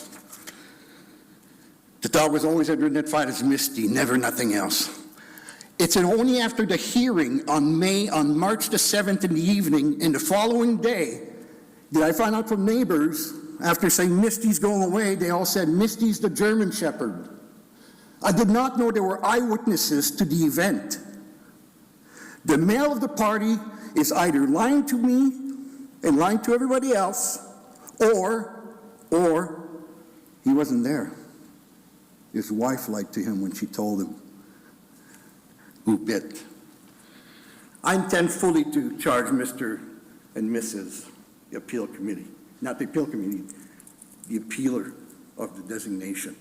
I've got nothing to gain. You gave me a biting dog and you gave me an admission. I will get my money. But that doesn't serve justice, oath, or respect and honor. I love Canada, sir. I've traveled the world, and every time I come home, I kiss the earth that I come on. I respect oath more than anything else.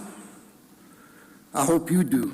I'm going to challenge you to either charge the appeal person or charge me with perjury. Thank you. There aren't any questions. I didn't think there were, sir. Thank you. Appreciate it. Thank you. We have another delegation, Mr. David Johnson.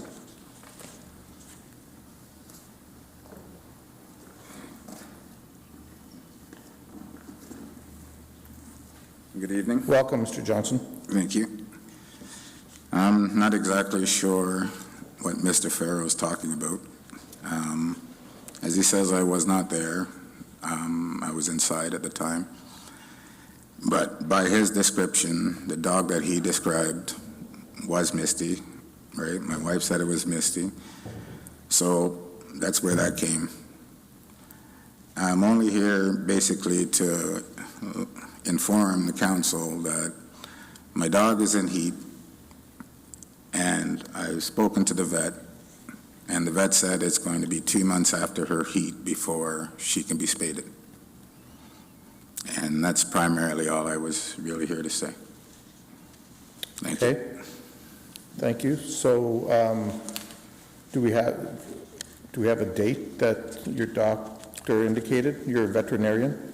Well, I was told by the first council meeting that I would have 30 days to comply with the spading and everything else.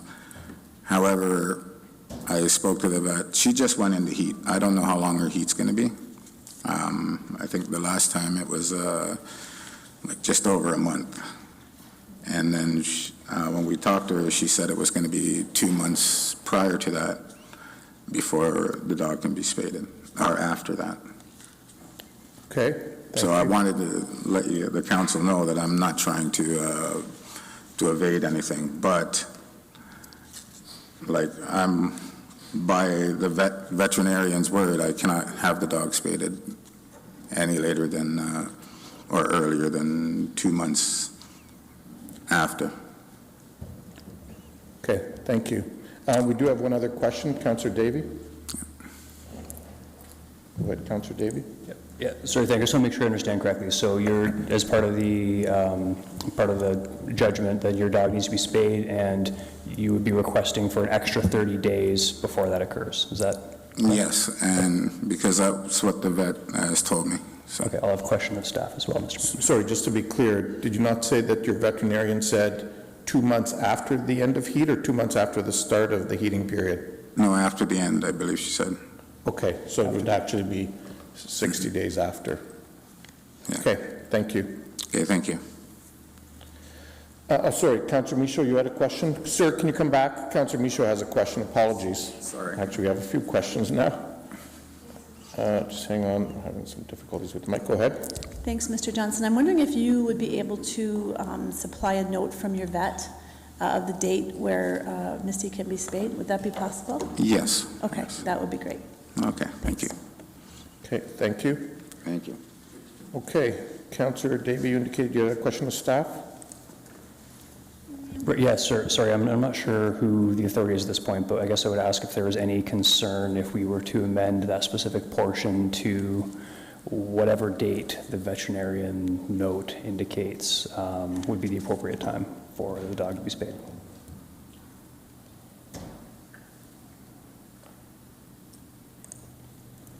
Go ahead, Catherine. Council could vary the committee's recommendation. Okay, so but there's no concern from a staff standpoint. I wasn't in attendance at the hearing. I would say that we could probably work with the owner if you chose to go with committee's initial recommendation this evening, if they were to provide a note from their veterinarian.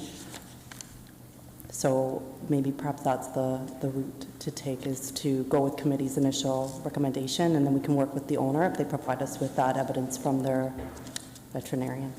Okay, thank you. Mr. Mayor, I'm not actually going to move that. I would defer to the members that are on the dog designation committee because they obviously know a lot more about this issue than I do, for comment. Yes, so I'll go to Councillor Michaud, who I believe chaired that hearing, and perhaps staff can put their head around would maybe the most effective way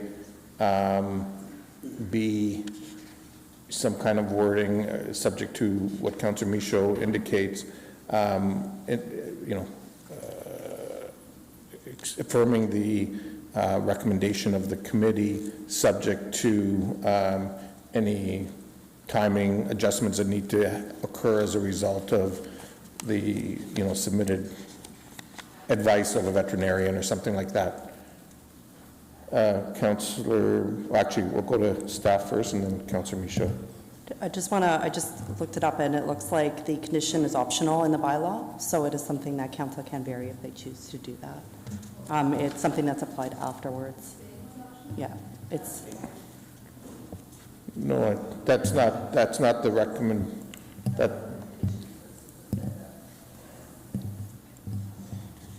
Okay, Councillor Michaud, if I can give you the floor.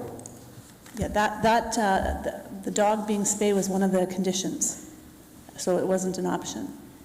I'm not sure.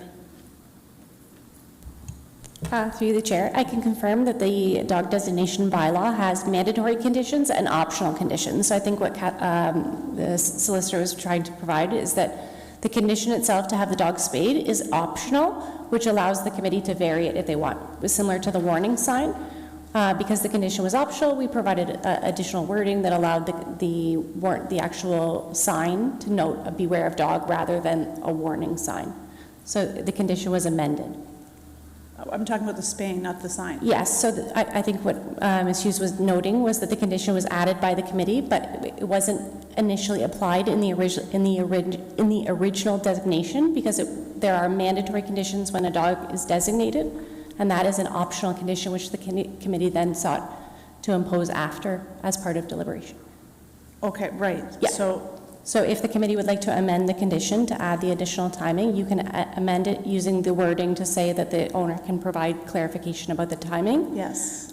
So you can amend the condition if you wish. Yes, that's what we'll do. Thank you. Okay, so Councillor Michaud, are you moving the recommendation here with that change? The mandatory spaying. with. Well, that's already in Yes, in your committee's recommendation. Yes, I'll move But it. you're simply making the amendment pertaining to Yes. the input of the veterinarian. Yes. Okay. Yes. Is there a seconder for that? Councillor Deneau, since you were on the committee as well. Any discussion? All those in favor? Opposed? That's carried. Okay, thank you. Thank you for coming in. Staff will work with you on that. If you can get your veterinarian to provide staff the notice pertaining to that issue, that would be very helpful. You can either probably have your veterinarian send it to Ms. Saunderson, who's the clerk of the committee, and have them just send it directly to her from your veterinarian. It'll save you a trip down. Yep, she'll help you out before you leave. Thank you, Mr. Johnson.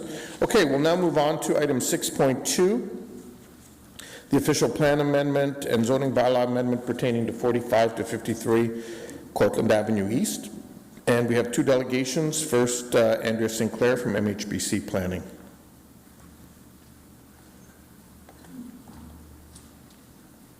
Welcome, Ms. Sinclair. Good evening. I know it's a very packed agenda, so I'll be very brief and will be much less than 5 minutes. I'm just here on behalf of my client, Cantero, in support of staff's recommendation. I wanted to thank council for their positive feedback during the March 6th public meeting. And this is a project we're very excited about. We're looking forward to it moving forward and continuing to work with staff through the site plan application phase, as well as to continue working with the neighbors in terms of this development coming to fruition. So that's all I have to say tonight. I'm here if there's any final questions, but otherwise just voicing my support of the staff recommendation. Thank you. Okay, and there don't appear to be any questions.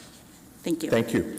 And I believe Mr. Stuart Fraser is here from virtually, your applicant from the Cantero Group of Companies.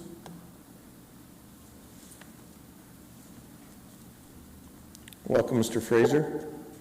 Well, thank you for the opportunity for us to present our development on 4553 Cortland Ave.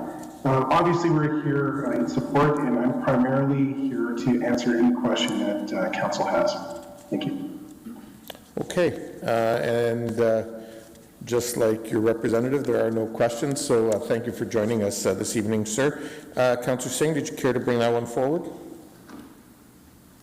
Oh, sorry. Here we go. Go ahead.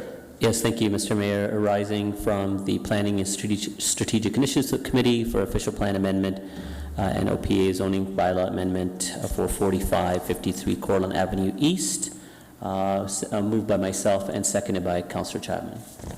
Okay, thank you. Any discussion? All those in favor? Opposed? That's carried. Thank you very much. We'll move on now to item 6.3, the official plan amendment and zoning bylaw amendment pertaining to 507 Frederick Street, 40, 44, and 48 Becker Street with respect to the Henry Walser Funeral Home. I will note the written submissions that were submitted by Meg Rutten and Cameron Walker to City Council, and we have 4 delegations this evening, 3 in person, 1 virtually, and the first delegation is Ms. Kristen Bearsdale from GSP Group on behalf of the applicant.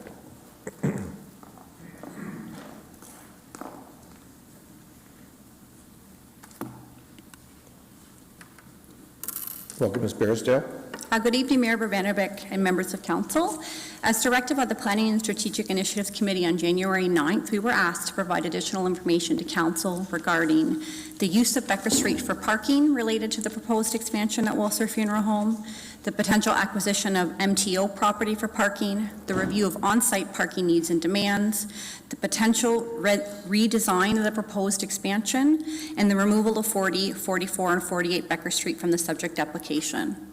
With respect to the use of Becker Street for parking, the original applications included the use of included the in Becker Street as part of the proposed development. It resulted at the time in a number of discussions with the city and MTO regarding existing services on Becker Street, as well as MTO expansion plans for the Edna Street interchange.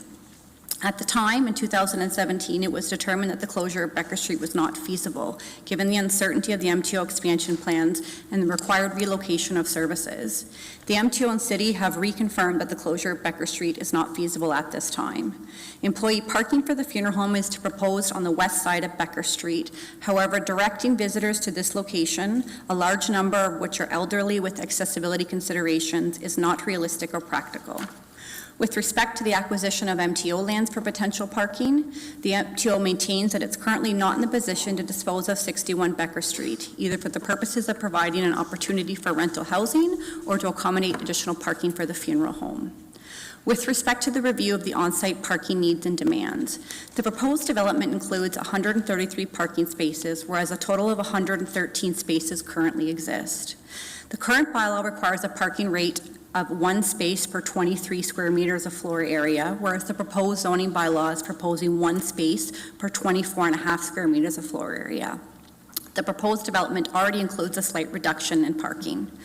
Walser has reviewed their parking demand and operations in detail since the January 9th meeting. The total of 133 parking spaces as proposed, situated as close to the existing building as possible, is necessary to accommodate high-demand peak periods while best serving visitors, particularly those with accessibility consideration.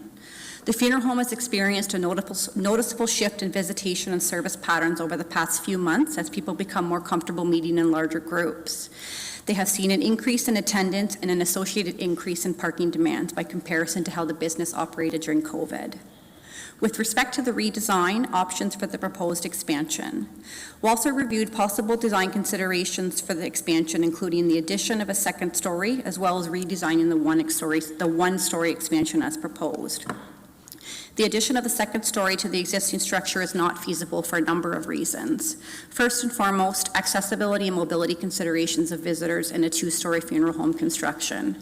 Services would need to rely on elevators to assist those with barrier-free requirements, which could be a significant portion of guests. Secondly, the volume of service and visitors. The use of elevators during high-volume services has significant timing and delay considerations for funeral services. And thirdly, the current funeral home was not renovated and constructed to accommodate the addition of the second story on the existing building. The expansion as proposed is intended to accommodate the addition of the crematorium and all related services, as well as additional visitation and funeral spaces, all of which are best suited at grade. With respect to the removal of 40, 44, and 48 Becker Street from the proposed application, Walter Funeral Home purchased the Becker Street properties in 2017 and has remained very clear and transparent about their intents for future development plans. The proposed application has been revised to remove 48 Becker Street. The property at 48 Becker Street is no longer included as part of the proposed expansion plans, and the existing rental dwellings will remain. However, 40 and 44 Becker are still required to facilitate the proposed building expansion and redesign of the associated parking facility. Henry will speak further to the efforts made to assist with the relocation of the existing tenants at 40 and 48 Becker. They have also modified their construction schedule to allow for the timely and fair relocation of existing tenants to facilitate the proposed expansion. Walser Funeral Home has operated at this location since 2001. It is an independently owned, family-operated business that provides a broad range of funeral, cremation, and end-of-life services to thousands of residents in Waterloo Region. The funeral home continues to experience increased daily demands for service and a raise in a number of visitors. The purpose of the proposed expansion is to accommodate the continued growth and longevity of this successful local business, allowing the funeral home to continue to contribute greatly to Waterloo Region. The relocation of the business itself to another property is not a practical or reasonable alternative. The funeral home was initially established here based on its ideal location. It's close to downtown, it's easily accessible from the highway, and it's on the periphery of an existing residential neighborhood. The funeral home itself was initially constructed through the reuse and conversion of a former industrial building. Ms. Barrisdale, can I ask you to wrap up, please? Yes. In closing, Henry has invested a significant amount of time and money over the past couple of months to explore alternatives for business expansion and address the relocation of existing tenants.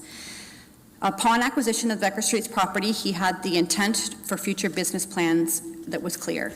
Henry Walser did not, while Henry did have the right at the time of acquisition to adjust rental rates for the existing units or remove tenants altogether, the decision was made to hold 2017 rental rates for existing tenants in the short term. The intent of the proposed development is to expand the funeral home to better accommodate visitors. Ms. Barisdale, I really need you to wrap up. That's it. Okay, Thank you. thank you. I gave you a little bit of extra time. Any questions for Ms. Barisdale? Councillor Chapman. Yeah, thank you. You said that the rents for the residents at 40 and 44 Becker, the residents will be moved, that's correct? Through you, Mayor Verbanibik, there has been a number of offers provided to those residents, including possible relocation into other residential units within the neighborhood that Mr. Walser owns. And those rents would be maintained at the 2017 rent? Through you, Mr. Chair, unfortunately they cannot because the rents have been so low for a number of years. There's a number of building improvements and renovations that would be required. The rents would need to be increased in order to accommodate some of that. So what's going to be held at the 2017 rents? So it's for the short time. What is the short time and what are we talking about? Through you, Mr. Mayor, when the properties were acquired in 2017 by Mr. Walser, through the Tenant and Landlord Act, he had the opportunity to increase rents to market value at that time, or to actually ask those residents to be removed from those buildings and have those properties remain vacant until future development plans. At the time, he made the decision to maintain the rents that were already in place when he acquired those properties in 2017, because he did not think that they were going to be occupied in the long term. It was a short-term solution for him to allow the tenants to remain. So that offer no longer stands. That was something that happened back in 2017, is what you're saying? Yes. Okay, thank you. Okay, Councillor Clancy. Hi, I guess I'm a little bit confused because what you're stating about people moving out and he chose to keep them and choosing to, those are choices he made, but also there are certain legalities that protect tenants.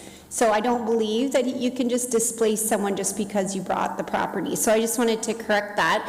But I also wanted to ask, what are the rates that he would charge the tenants when in the units nearby? Through you, Mayor Verbanibik, I'm not able to answer that question. That's perhaps a question to be directed towards Mr. Walser. These are private rental units, so I'm not sure that he will publicly disclose that information, but again, it's a question to ask him.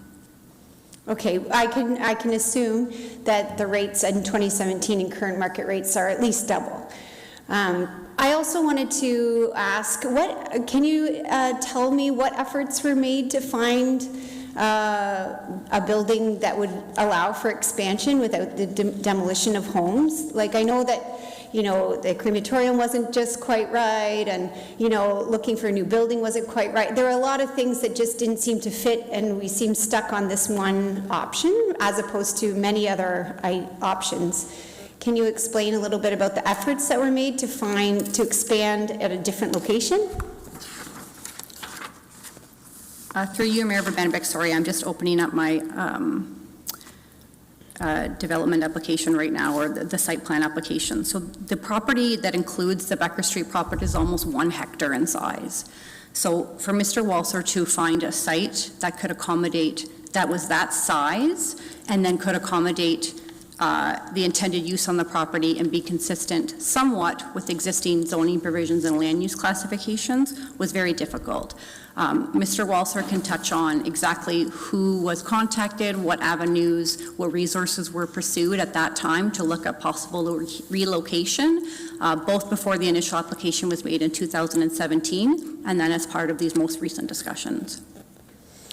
And just Mr. Walser understands that it's a risk to buy up residential property and hope for the changing of zoning, that while he might have the intention of expanding his business and asking for it to become commercial, every time we make an investment, that's a risk one takes, and that having an intention versus the reality of realizing that intention are two different things.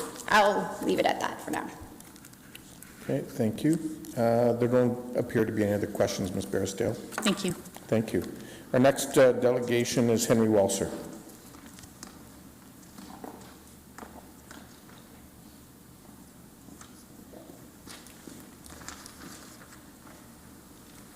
Welcome, Mr. Walser. Thank you. Mayor and Council. If I've learned anything over these last few months, it's sort of my role in the community. I know what I'm not. I'm not a developer.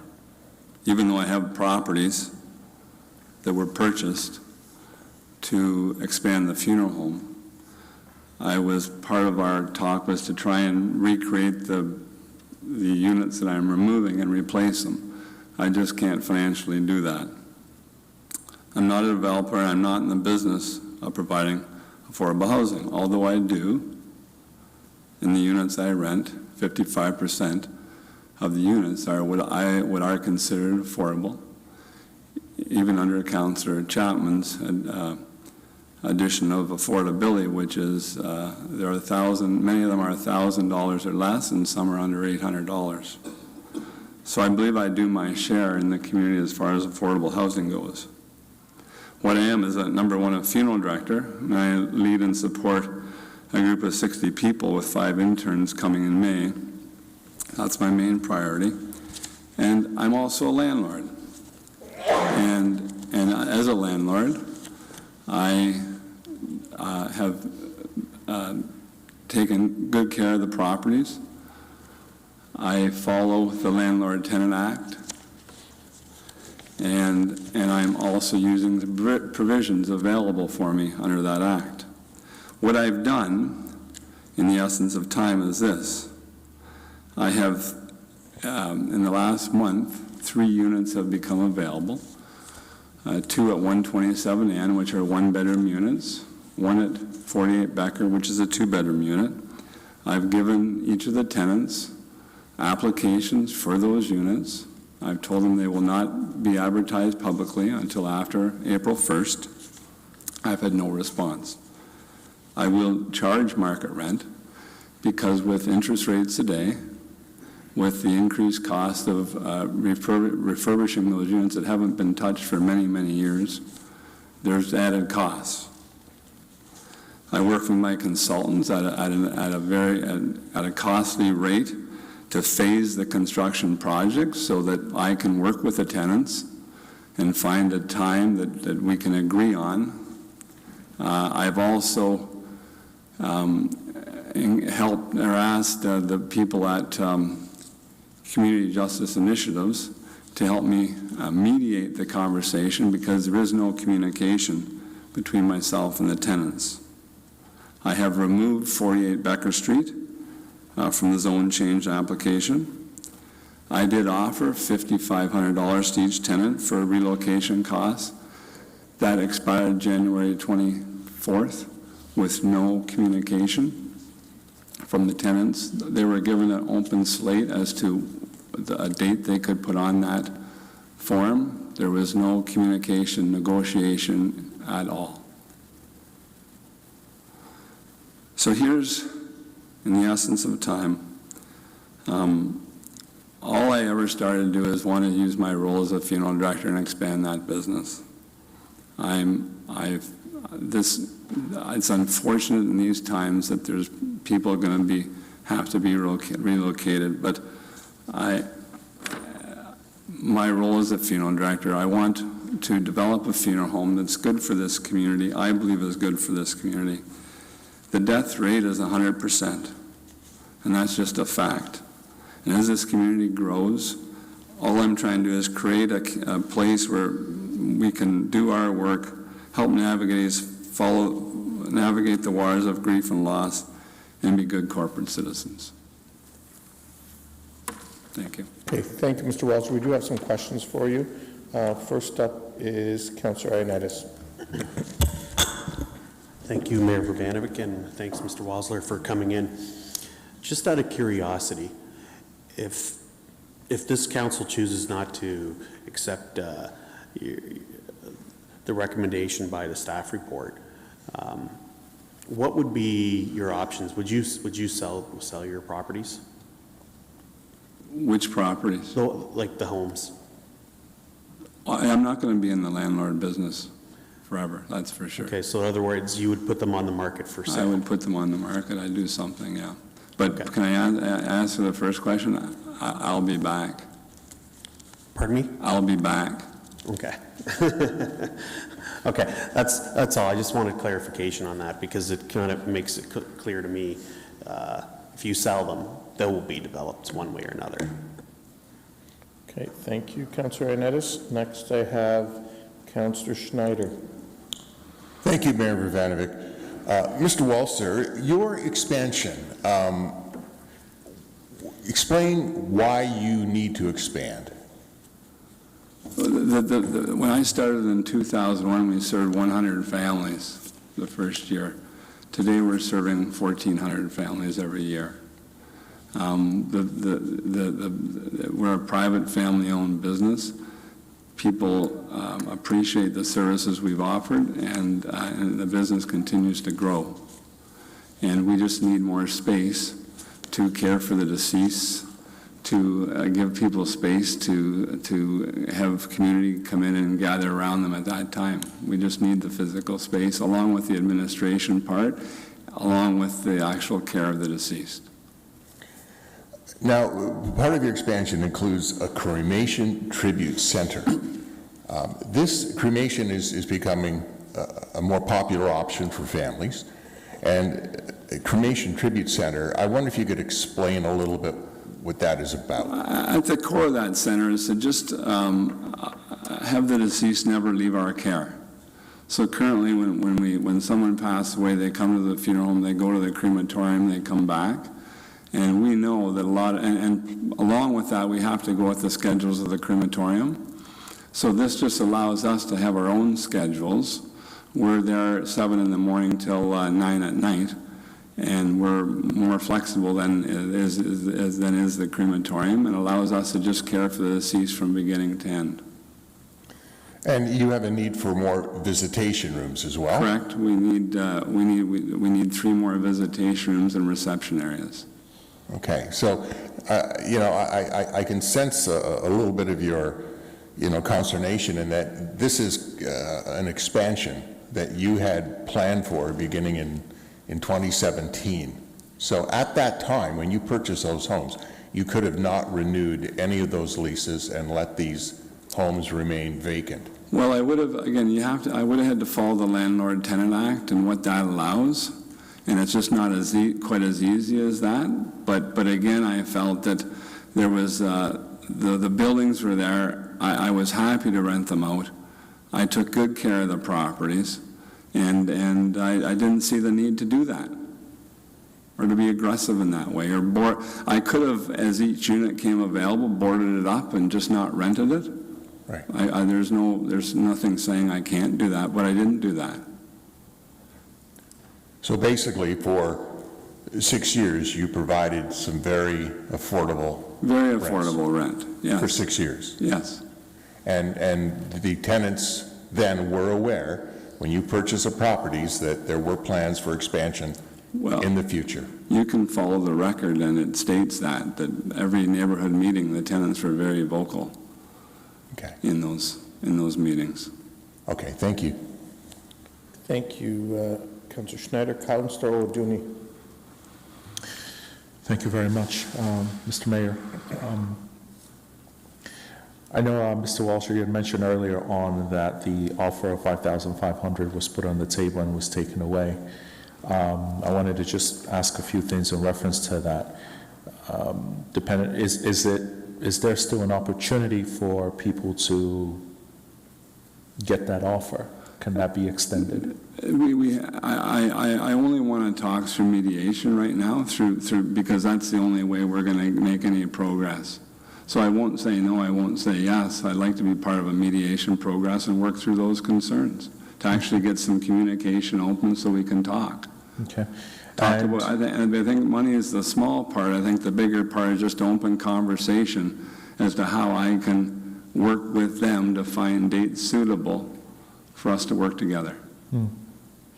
And in reference to, I mean, you're very aware of the housing crisis that we currently have in our community, and I know you're not hoping to be a landlord, you don't want to continue to do that, but the reality as well, that sense of, if we do say yes, puts people in jeopardy in terms of either being homeless or not finding a place and things of the like.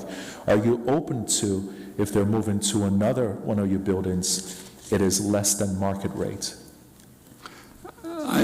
I'd be open to that conversation, but I guess what I get confused about is as far as I know, none of the tenants, like for example, there's only two groups of tenants that have the low rent. Okay, as far as I'm concerned, there's nobody's been screened to see if they would indeed qualify for affordable housing. I don't know that. But again, I would be open to communication to see where that is. Okay. But we have to talk. I'm also familiar that may I throw in another question, Chair? You got still 2 minutes. Okay, perfect. I understand the rent control in Ontario, I mean, now it's recently changed, I believe it's 2.1, but it was 1.8 or something like that. What would the rent be if you've every single year increased it by 1.8? Oh, I did. I increased by the minimum. Okay, so every you year. increased Yes, by I the did. minimum. Yes, I did. Yeah. Okay. Thank you for that. No further questions. Okay, thank you, Councillor O'Dooney. And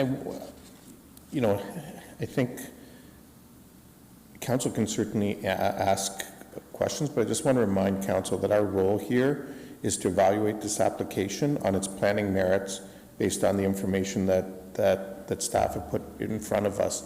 And so I just really want to remind everyone, and I've been giving people latitude, that we need to be careful not to stray from that too much. Councillor Clancy.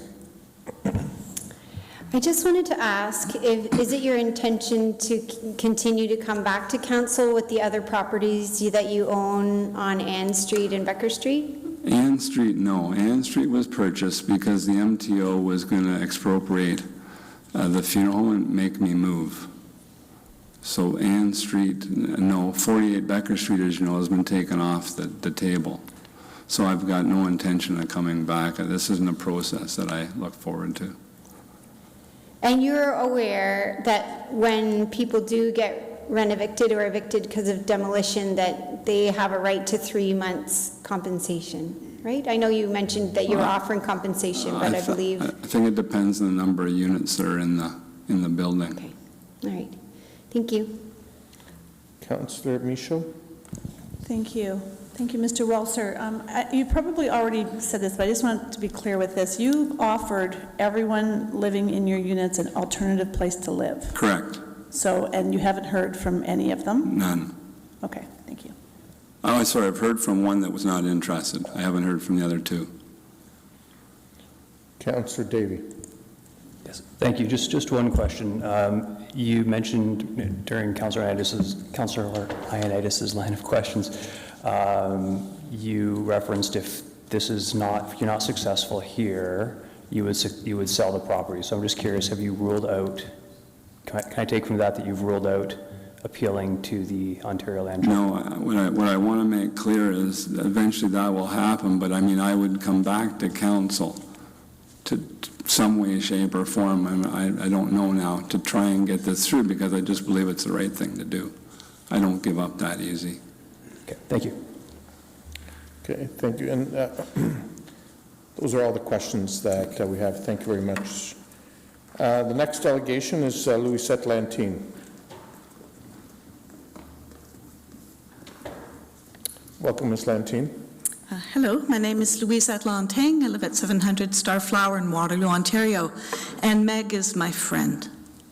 In fact, she's one of the founders of Friday for Futures in Waterloo, all those rallies that help to stimulate our communities into declaring climate emergency. And she's basically going to be homeless as a result of this project because she cannot afford the rent that they offered her to pay in this smaller facility. She has a child. She's raising this kid. This is a community. This isn't just a random street to people. Okay, if I went to Becker Street personally yesterday with my husband, and the funeral home is on the main drag this way, and if you go kitty corner from his building through his parking lot, you'll see parking lots on this side. And then you see the houses, and the houses are a little kind of wartime, small little house, and apartments in the back of some of these. Okay, tiny dwellings. These are not big units here. But the problem I have with this entire proposal is the fact that this is on the main drag, but you're introducing traffic into a whole other sector of a pre-existing low-income community where there are apartments, there are smaller homes all along this area. And as this man said, when his project was approved, there was 100 people using it. Now there are 1,400. I want to know what the air emissions are. I want to know what the air emissions are regarding the crematorium. I want to know if Enbridge is supplying the gas to that crematorium. Because personally, I know as an environmentalist, people do go after us. I've been sued for $2 million trying to report spills, and you remember that. You must remember that, Mr. Verbanek. I have also been subject to a hit and run the day before my settlement here in Waterloo. Okay? There is mob influences in our community, and we have illegal banking and fraud in Germany regarding certain developers here.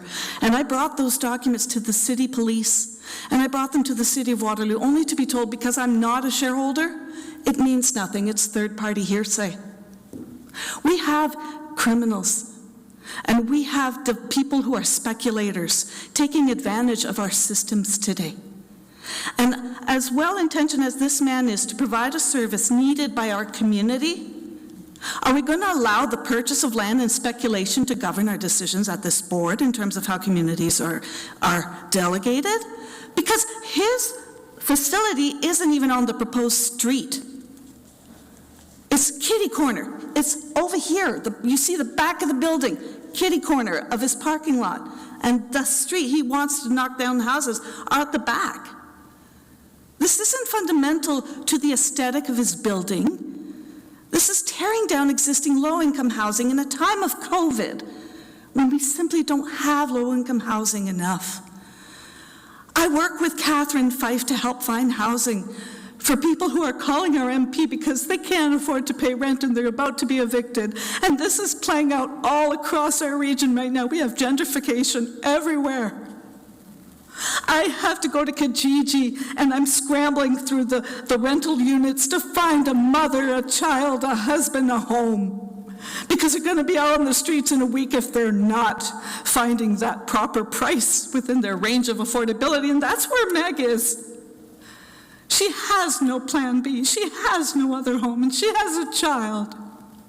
And if you want to hear her opinion, go on Twitter. Trixie Raccoon is her name. That's her hashtag, and she's writing all about this because she's scared to death and she doesn't know how to fight back.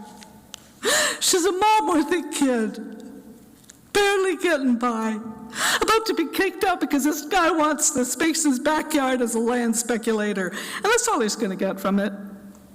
And what does he do? He's like a magician. He has a ceremony for the dead, and people go to it, period. Do you think it benefits the dead? My dad died, and I have him in a can at home. We never even had a funeral or ceremony because he died during COVID. We couldn't risk my family or my mother to get sick. We don't need these goddamn institutions to make homeless the living for the sake of a ceremony for the dead. My God. There's a child's life attached to this story that you don't know. There's a mother scared to be homeless because of him. Thank you, Ms. Lantine. Mo Markham's house burnt down, and she started Extinction Rebellion. Meg is about to be homeless. I was part of a hit and run. I was sued for $2 million, and that didn't stick. I fought for slap lawsuits at Queen Park, and I told them all about the mafia in our area. I told them about the organized criminals, and I know how funerals work into the story. More than most. I'm Acadian Thank you, Ms. Lantini. and Indigenous. I know the stories deeper than Canadians know about how this syrup is made. Thank you, Ms. Lantini. I've given you extra time. If there's any Appreciate you questions? There don't appear to be any questions. Thank you very much, sir. Thank you. Our last delegation this evening is virtual, and it's Ms. Bisan Zubi.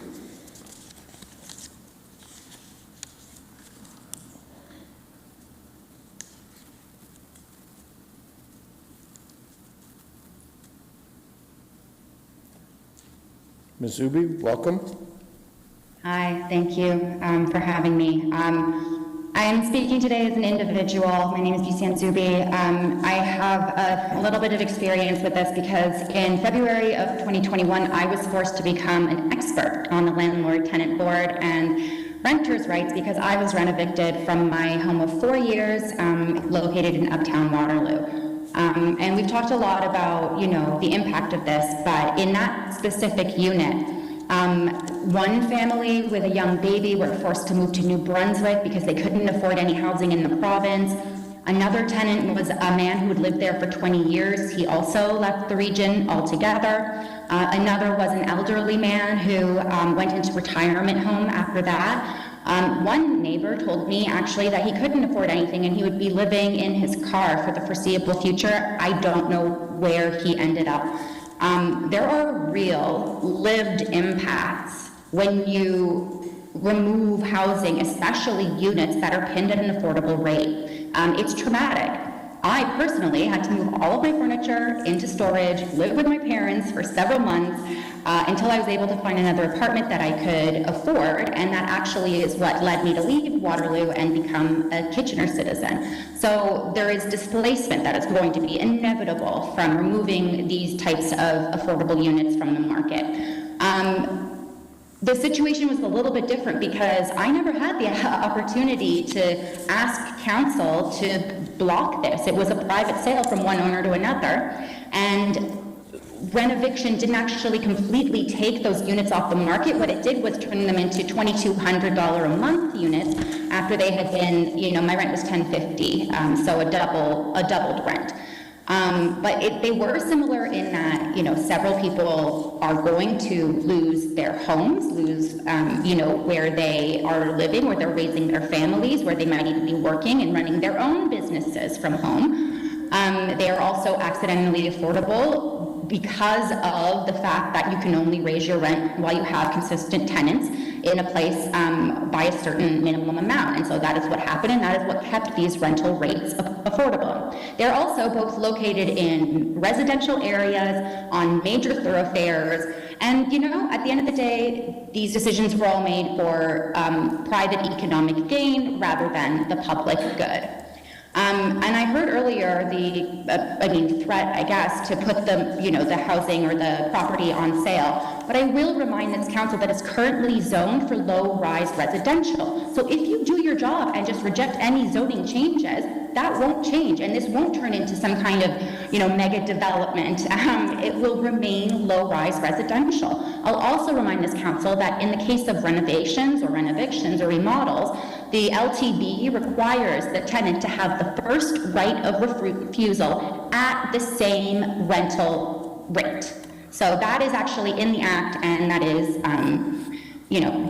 that is the rule across the board. So the outcomes that I've heard are quite insulting. There needs to be an understanding that we're in a housing crisis as well as in a climate crisis.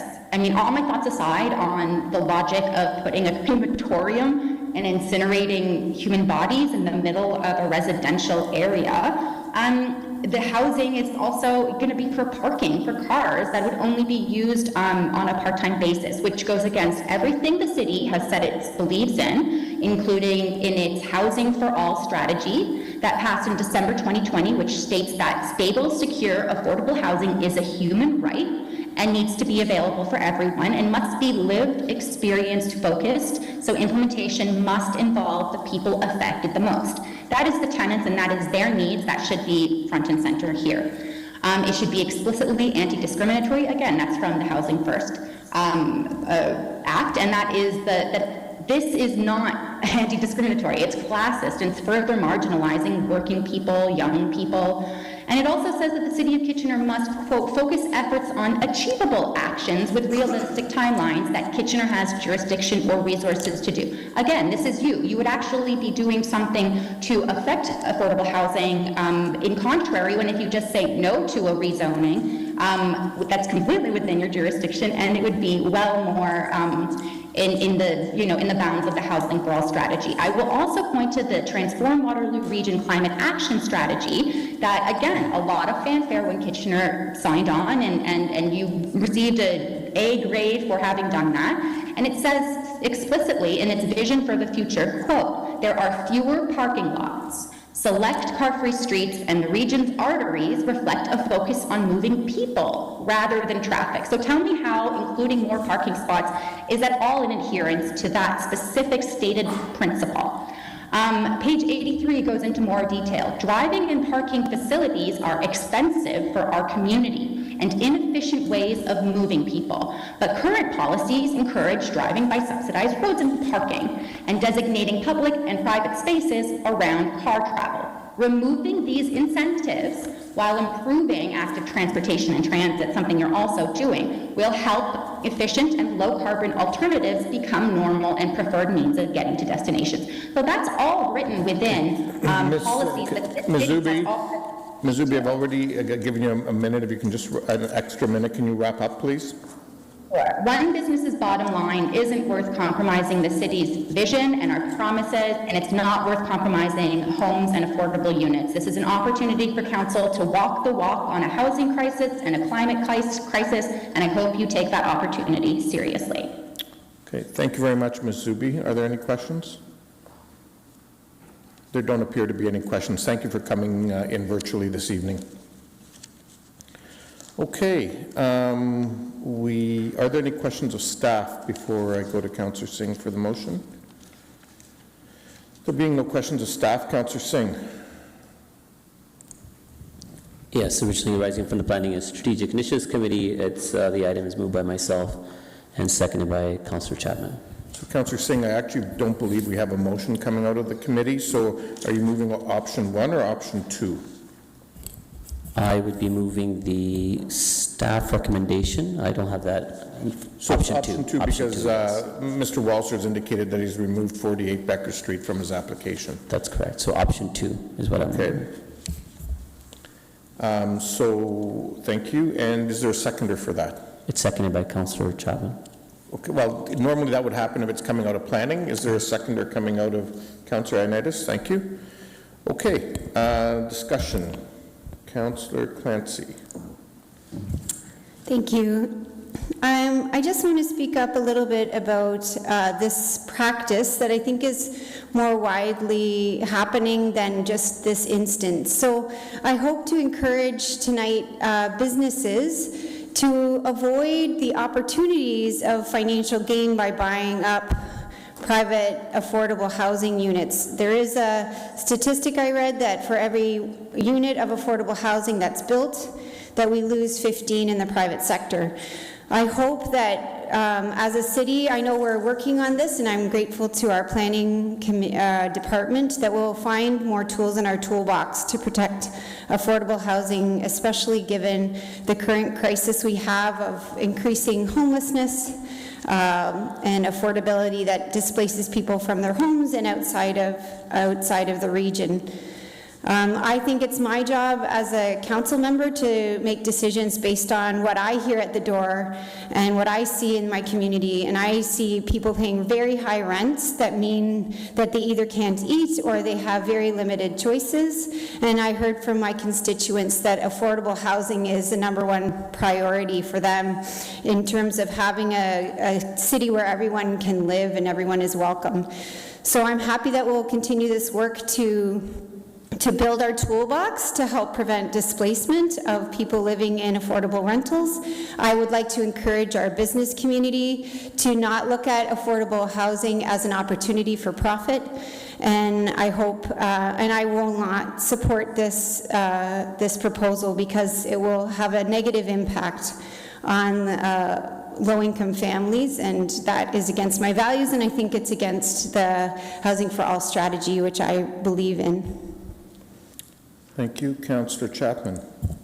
Yeah, thank you. I also will not be supporting this proposal. It's been mentioned that we should only be focusing on the merit of the development proposal. Well, I would argue that we cannot separate the human factor from a proposal when we're in an affordable housing crisis and when affordable housing units are being lost during this time. Just as we can't separate the environmental impact of development proposals. So I think, you know, it's, we're at a time when every unit that is affordable is of great value to this community. So I really think this is, it's not about just the development proposal. There's much more happening here that I cannot support. Thank you. Thank you, Councillor Deneau.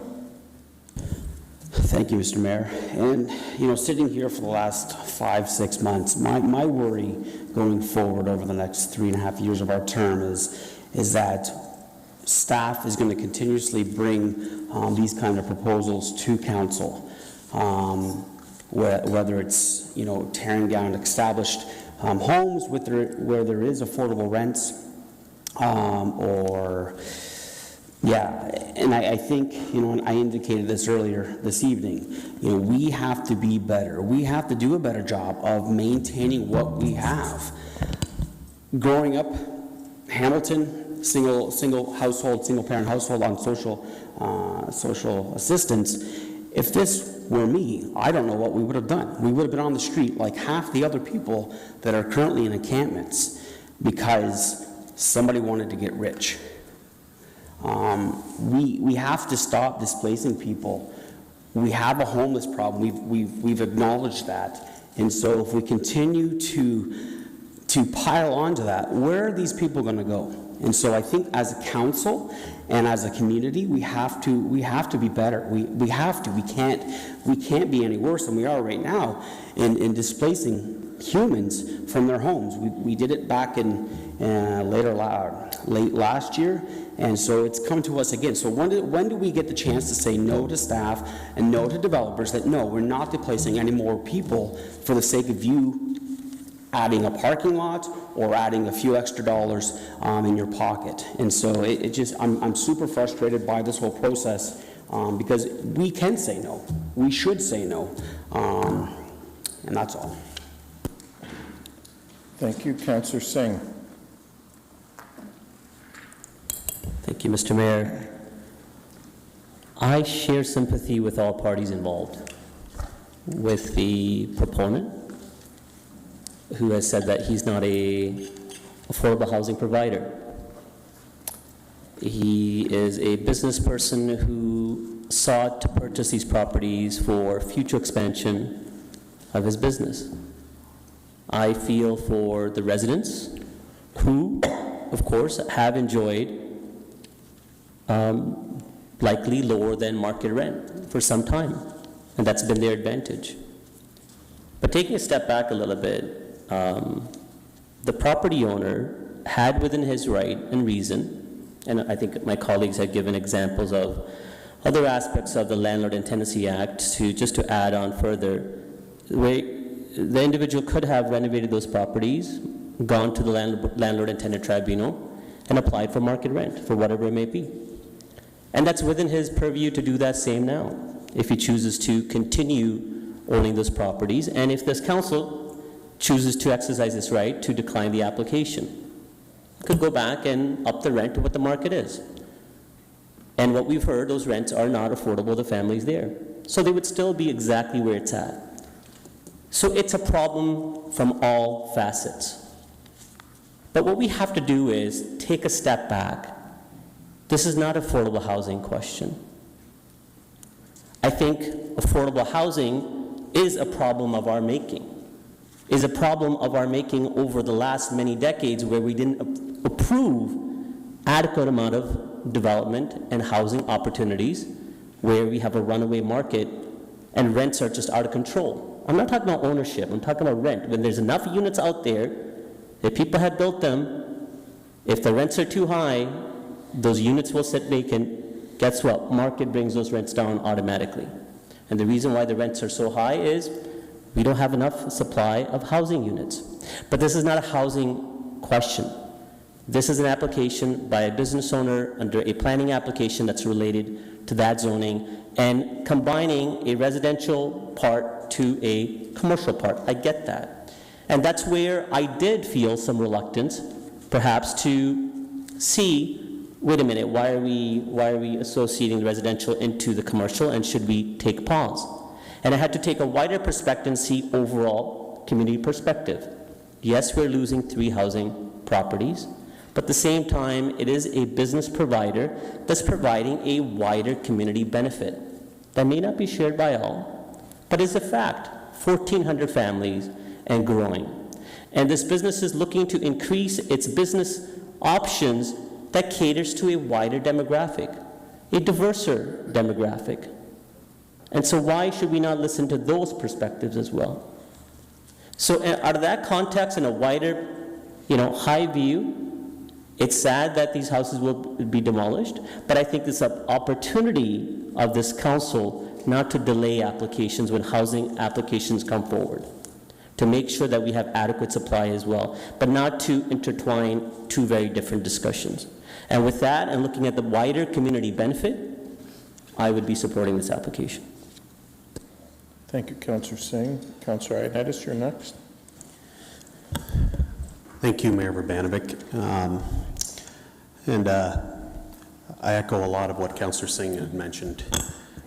The way I look at this, it's unfortunate that there will be someone that's going to not benefit from this, and the decision that we make. And the way I look at it, and as the applicant, Mr. Walsler, had mentioned, he would either make these into a market rent properties, or he would sell it to someone else.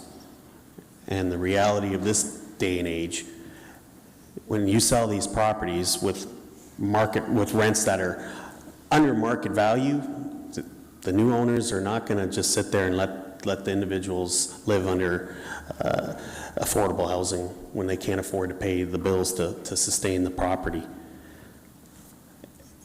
I'm a little disappointed in some of the comments that I heard about with regards to the service. I hold someone's death very seriously, and that service to me is I take that very, very seriously. And I was just happened to be at that funeral home 3 weeks ago for my aunt, and I had seen nothing but exceptional service by Mr. Walsler. And in fact, the procession going to the funeral, going to the cemetery and having people pull over to the side of the road, that was very comforting. And that there is some people that still respect people that, that pass. How dare you assume I don't? Okay, order. That's not fair. So, anyways, that's how I kind of look at it. I see Mr. Walsler did every opportunity to accommodate his tenants, and he didn't have to. He didn't have to offer $5,500. I think that was a mistake by these tenants not to accept that, because somewhere else you might not get that lucky. And he offered alternative place to stay.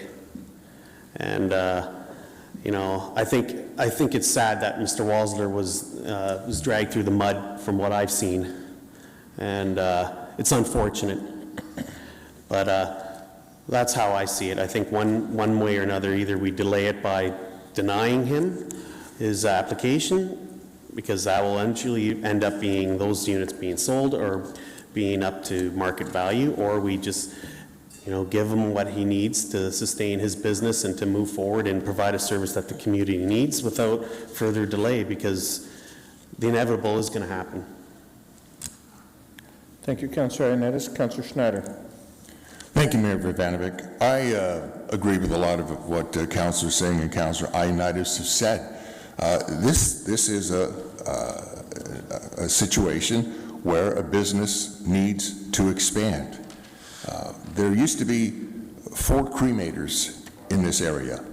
Our own Williamsburg Cemetery decommissioned theirs. Parkview and Waterloo have 2. They're going down to 1. And the other one is at the Kitchener Funeral Home. So Mr. Walser says there's great comfort when you, as a family, go there and you can have all the services done in one place. Transporting a body carries a lot of risk to it. It's comforting to know that everything will be looked after in one place, with much care and much professionalism. You know, I hear what Mr. Walser said. He wants to discuss. He wants to engage community justice initiatives. He wants this to mediate. I believe that if there's a discussion and there's mediation, that there will be a happy place for all. And I think we have to give Mr. Walser credit. I mean, he came here and you know, we gave some resistance, and he came back and said, okay, I'll take 48 Becker out of the equation. I'm going to change the plans. I'll do things differently. And he's offered units for those that will be displaced. He offered $5,500 to each of these people. For 6 years, he has provided lower than market rent. He has done a lot. I think it goes along with, you know, the care that he gives, him and his staff give.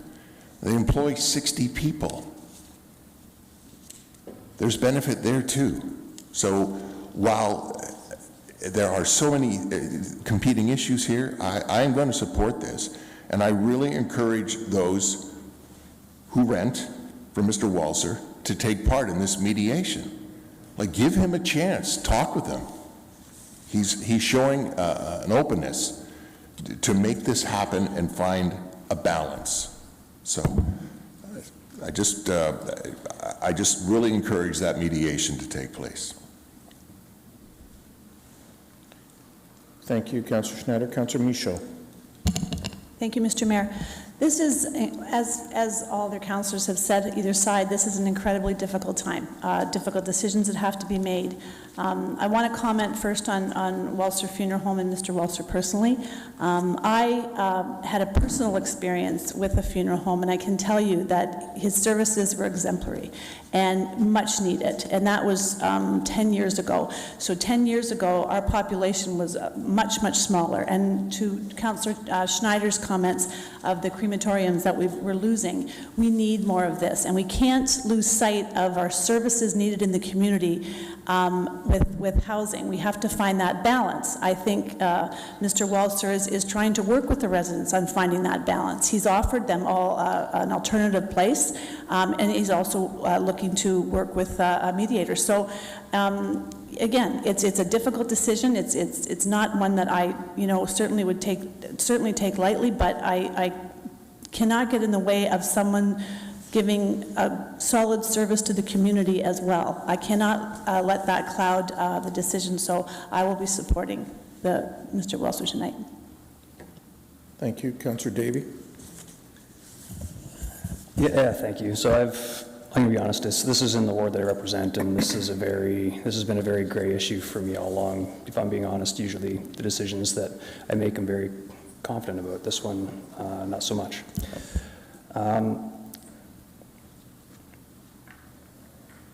The reality is the challenge that we have at this level of government, we are tasked with building a city and building the services the city needs, but the jurisdiction of looking after those affected by it is the responsibility of every other level of government but us when it comes to the situation.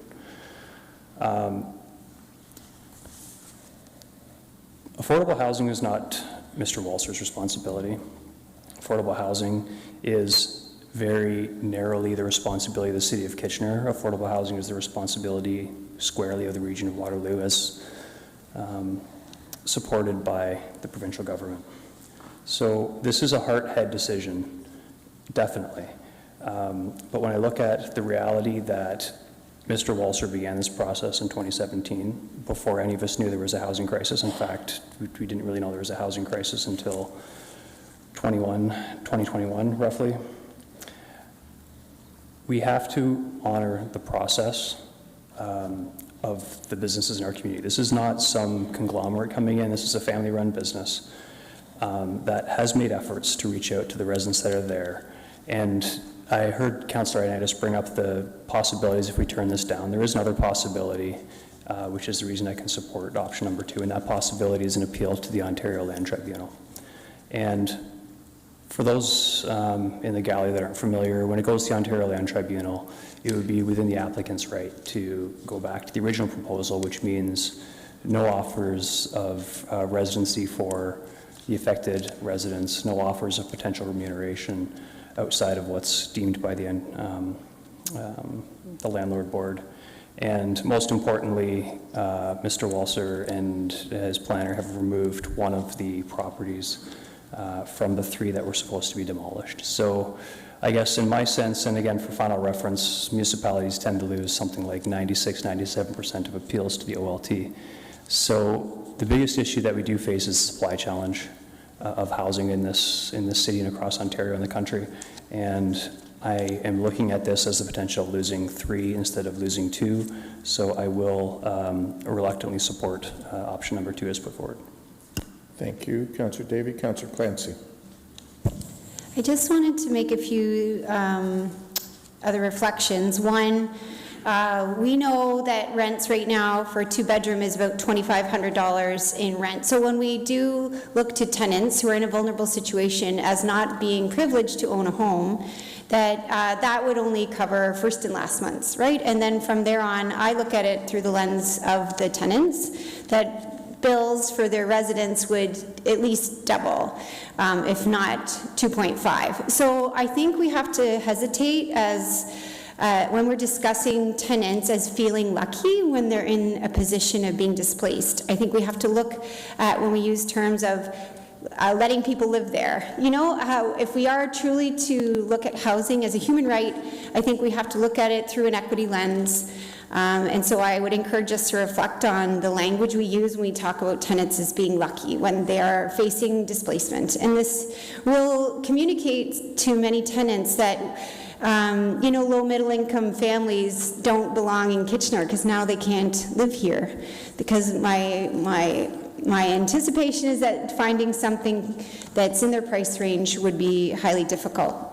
The other concern I have that I hope we can take forward is, as a city, it's really not good practice to plan parking around peak periods. I think it does lead to a misuse of space, and so I do hope that we can find a way to reevaluate our parking practices so that we aren't having idle space that's dedicated to cars that may be there sometimes. And so, you know, maybe we can look to another way of optimizing our parking and collaborating with stakeholders in the community so that we don't have a lot of idle parking spaces that are geared toward peak periods that may only be full 10% of the time.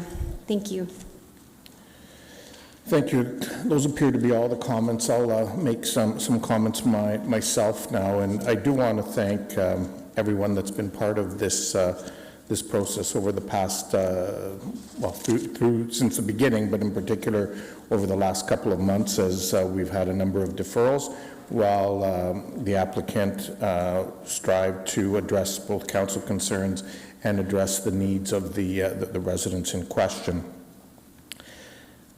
There's no question that this is a difficult and a complex issue at a time when we know there are housing challenges in the community. But as has been pointed out, it's this council's obligation to do 2 things. Number 1, to balance and deal with the competing needs in a growing community. And number 2, to consider this application on its planning merits. That's our obligation, because in failing to do that, quite frankly, if and when it goes to the Ontario Land Tribunal, That's the first thing that the adjudicators zero in on in terms of the issue. For me, there's a couple of things that are important to consider here. First of all, the applicant in question, as has been noted, is a small business person in our community who is striving to grow his small business. And I've heard many around this horseshoe at different points in time talk about how, you know what, we want to see small business thrive in the community. We don't want to see multinational corporations, which quite frankly own the vast majority of funeral homes in this community and across this country, you know, be the main focus of our business interests that help our community grow, that create jobs, that serve the needs of our citizens.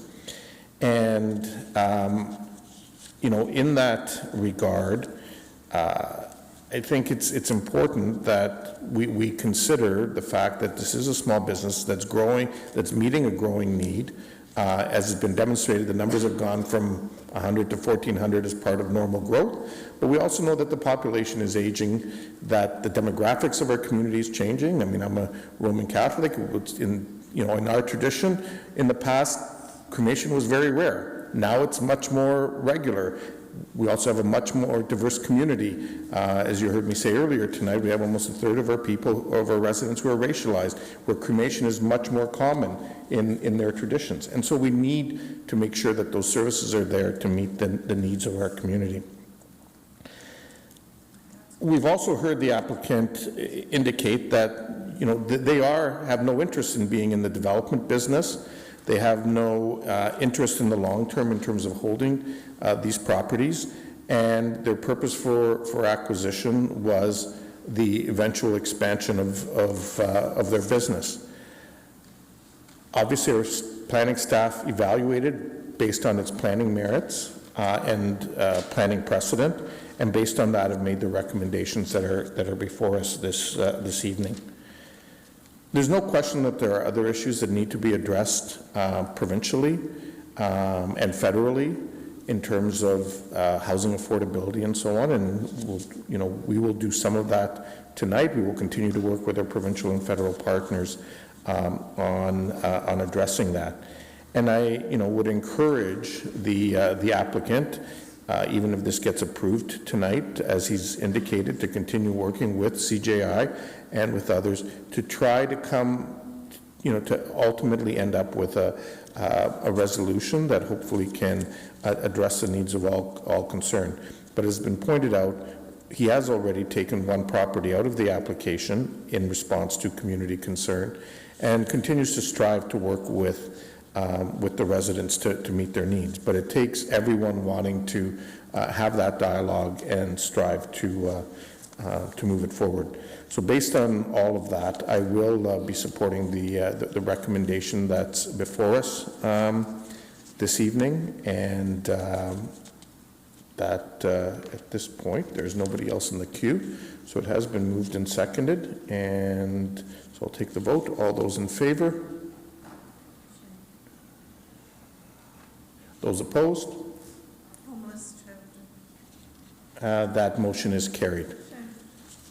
Thank you. You know what, I think we've been in our seats for 2 3/4 hours. I think we need a bio break. So it's now 8:41. We'll take a break until 8:50 and resume then.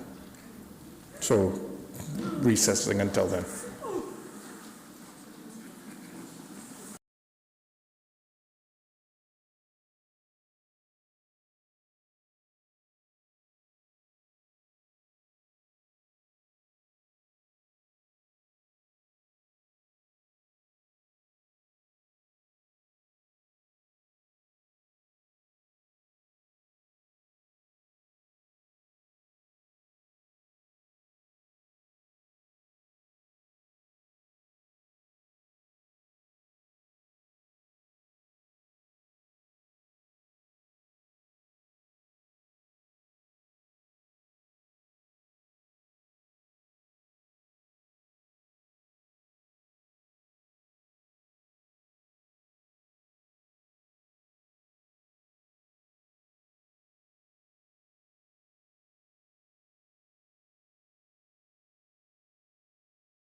Okay, thank you, everyone.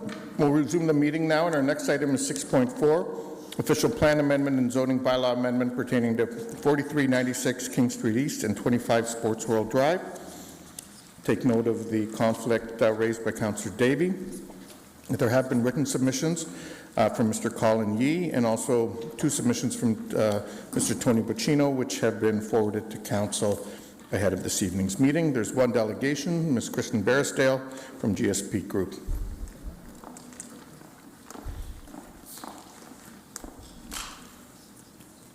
Welcome again, Ms. Barrisdale. Hello again. Further to the consideration of the proposed development at the March 6th Planning and Strategic Initiatives Committee, we were asked to provide some additional commentary and information with regards to the proposed development, which I'm going to present to you tonight. There was a question with regards to amenity space considerations. The proposed development includes a combination of indoor and outdoor amenity space for future residents. This includes just over 400 square meters of indoor common amenity rooms between the 2 buildings. These would include meeting areas, media rooms, recreational fitness facilities, etc. And then there's a combined total area of 2,900 square meters of outdoor amenity space that's provided. So as touched on at the March 6th meeting, there is a rooftop amenity area or a terrace area that includes 2,000 square meters of space. And there's a ground floor amenity space between buildings A and B that provides roughly 900 square meters of space. The urban design brief contained a preliminary concept for the terrace and outdoor amenity space and included large shade meeting areas, small meeting gathering spaces, raised gardens and landscape areas, and a future outdoor recreation space. Subsequent to the March 6th meeting, a preliminary landscape concept was prepared for the ground floor amenity space, and it demonstrated to city staff the ability to accommodate a play structure as well as seating, landscape amenities, planter beds, and hard features. The proposed development contains a large at-grade area devoted to landscape amenity. These areas surround the commercial uses on King Street and Sports World Drive, as well as the building entrances. While the mixed-use 3 zone requires a minimum of 15% landscape open space at grade, the proposed development provides approximately 41% landscape open area at grade. As noted at the March 6th meeting, there are a number of small parks that are within the existing residential neighborhood on the south side of King Street. I also wanted to touch on some additional open space and recreational amenity areas that are located within 1 kilometer of the property, including the Sports World Arena, River's Edge Golf Course, Pioneer Tower National Heritage Site and Natural Area, and the Pioneer Tower Bridge, which provides pedestrian and cycling access and connections to the south side of the Grand River, the Dune Valley Trails, and Dune Valley Golf Course. In addition, there's also a number of recreational and park spaces within a short distance to the site, including the Dune campus of Conestoga College and their rec facility, the Walter Bean Grand River Trail, Riverside Park in Cambridge, and the future Cambridge Recreational Complex on Fountain Street. With respect to traffic on King Street, through subsequent correspondence with the region, they confirmed that they continue to have no objection to the proposed development and maintain the approval of the TIS. King Street between Sports World Drive and 401 is currently subject to road reconstruction for intersection improvements, storm sewer replacement, and the construction of a multi-use trail on both sides of the King Street corridor, all work that is intended to accommodate the future installation of LRT infrastructure. That work started in September of 2022 and is expected to continue through November 2023.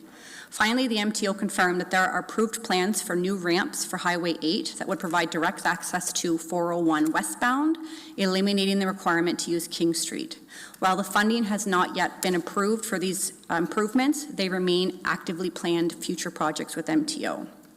Finally, with respect to geothermal energy and other sustainable development considerations, the region has indicated that the use of geothermal energy systems on the property will not be permitted based on the site's location within a significant wellhead protection area.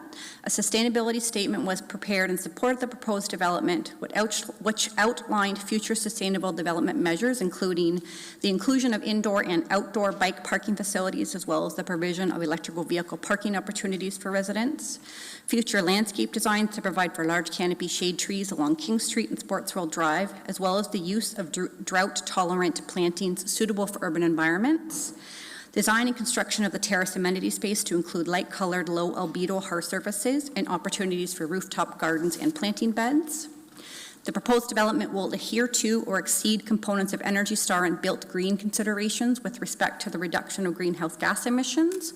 All windows and doors are to meet thermal resistancy requirements. All lighting will comply with low power density requirements and will include LED fixtures and occupancy sensors. And the proposed development will include the use or establishment of an energy efficient HVAC system with each unit fitted with programmable thermostats. The details of these sustainable development measures will be discussed as part of future site plan approval. I understand most of this information was provided to you in advance of this meeting this evening, but I'm happy to answer any questions that you may have. Thank you, Ms. Barrisdale. Are there any questions for Ms. Barrisdale? Councillor Chaplin. Yeah, it seems to me there was one other question that was of concern to the residents, and that had to do with this school pickup and drop-off. Through you, Mayor Verbanevik, there was actually planning staff at the city reached out to both school boards and received a reply or response from them indicating that they have no objection to the proposed development and will continue to work with the developer with regards to school pickup and drop-off as part of detailed site plan design. Okay. I think that may have been included in your package, but I'm not certain. Thank you. Okay, those are all the questions that we have. Thank you. Okay, Councillor Singh, you can bring forward the recommendation, please.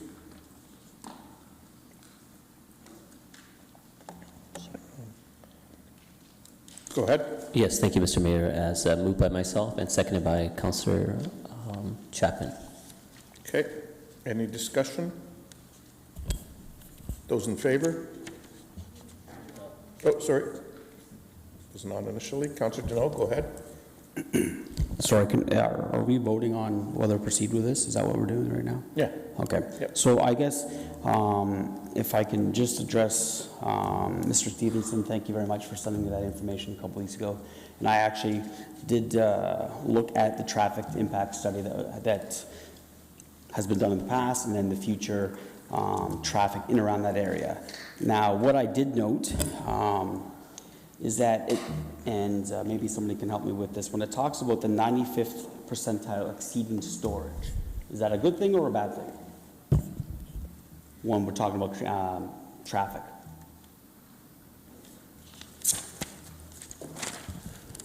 Go ahead. Through you, Mr. Mayor. So I wouldn't define it as either a good or a bad thing. What that is describing as the time period in which the storage within left turn lanes is exceeded.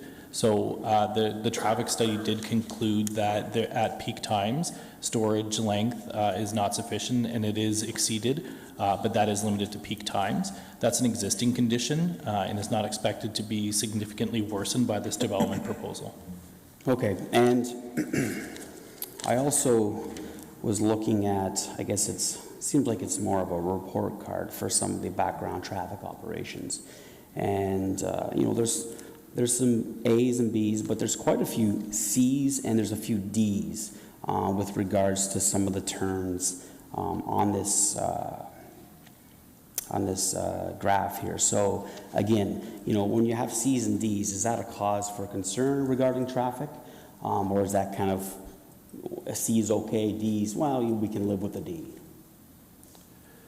Through you, Mr. Mayor. So the varying degree depends on the nature of which the traffic improvements have to be considered. So there are certain parts of the road network that perform at a lower standard during the peak time, so they would score lower. But the overall traffic assessment has to look at the impact of the development.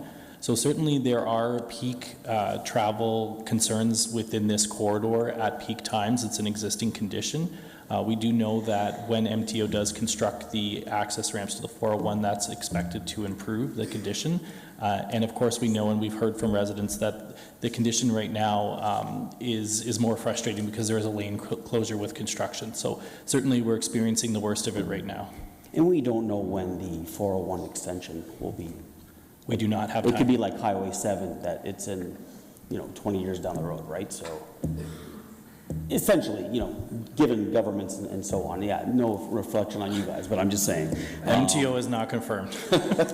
So now I did notice one particular intersection that's quite regularly fared very low in these gradings, and so that's the Baxter Place, Sports World Drive and King Street East intersection, where it's C's and D's all, there might be an A here once in a while, but it seems like it's performs quite low in terms of what we would expect from a traffic flow and turns and such.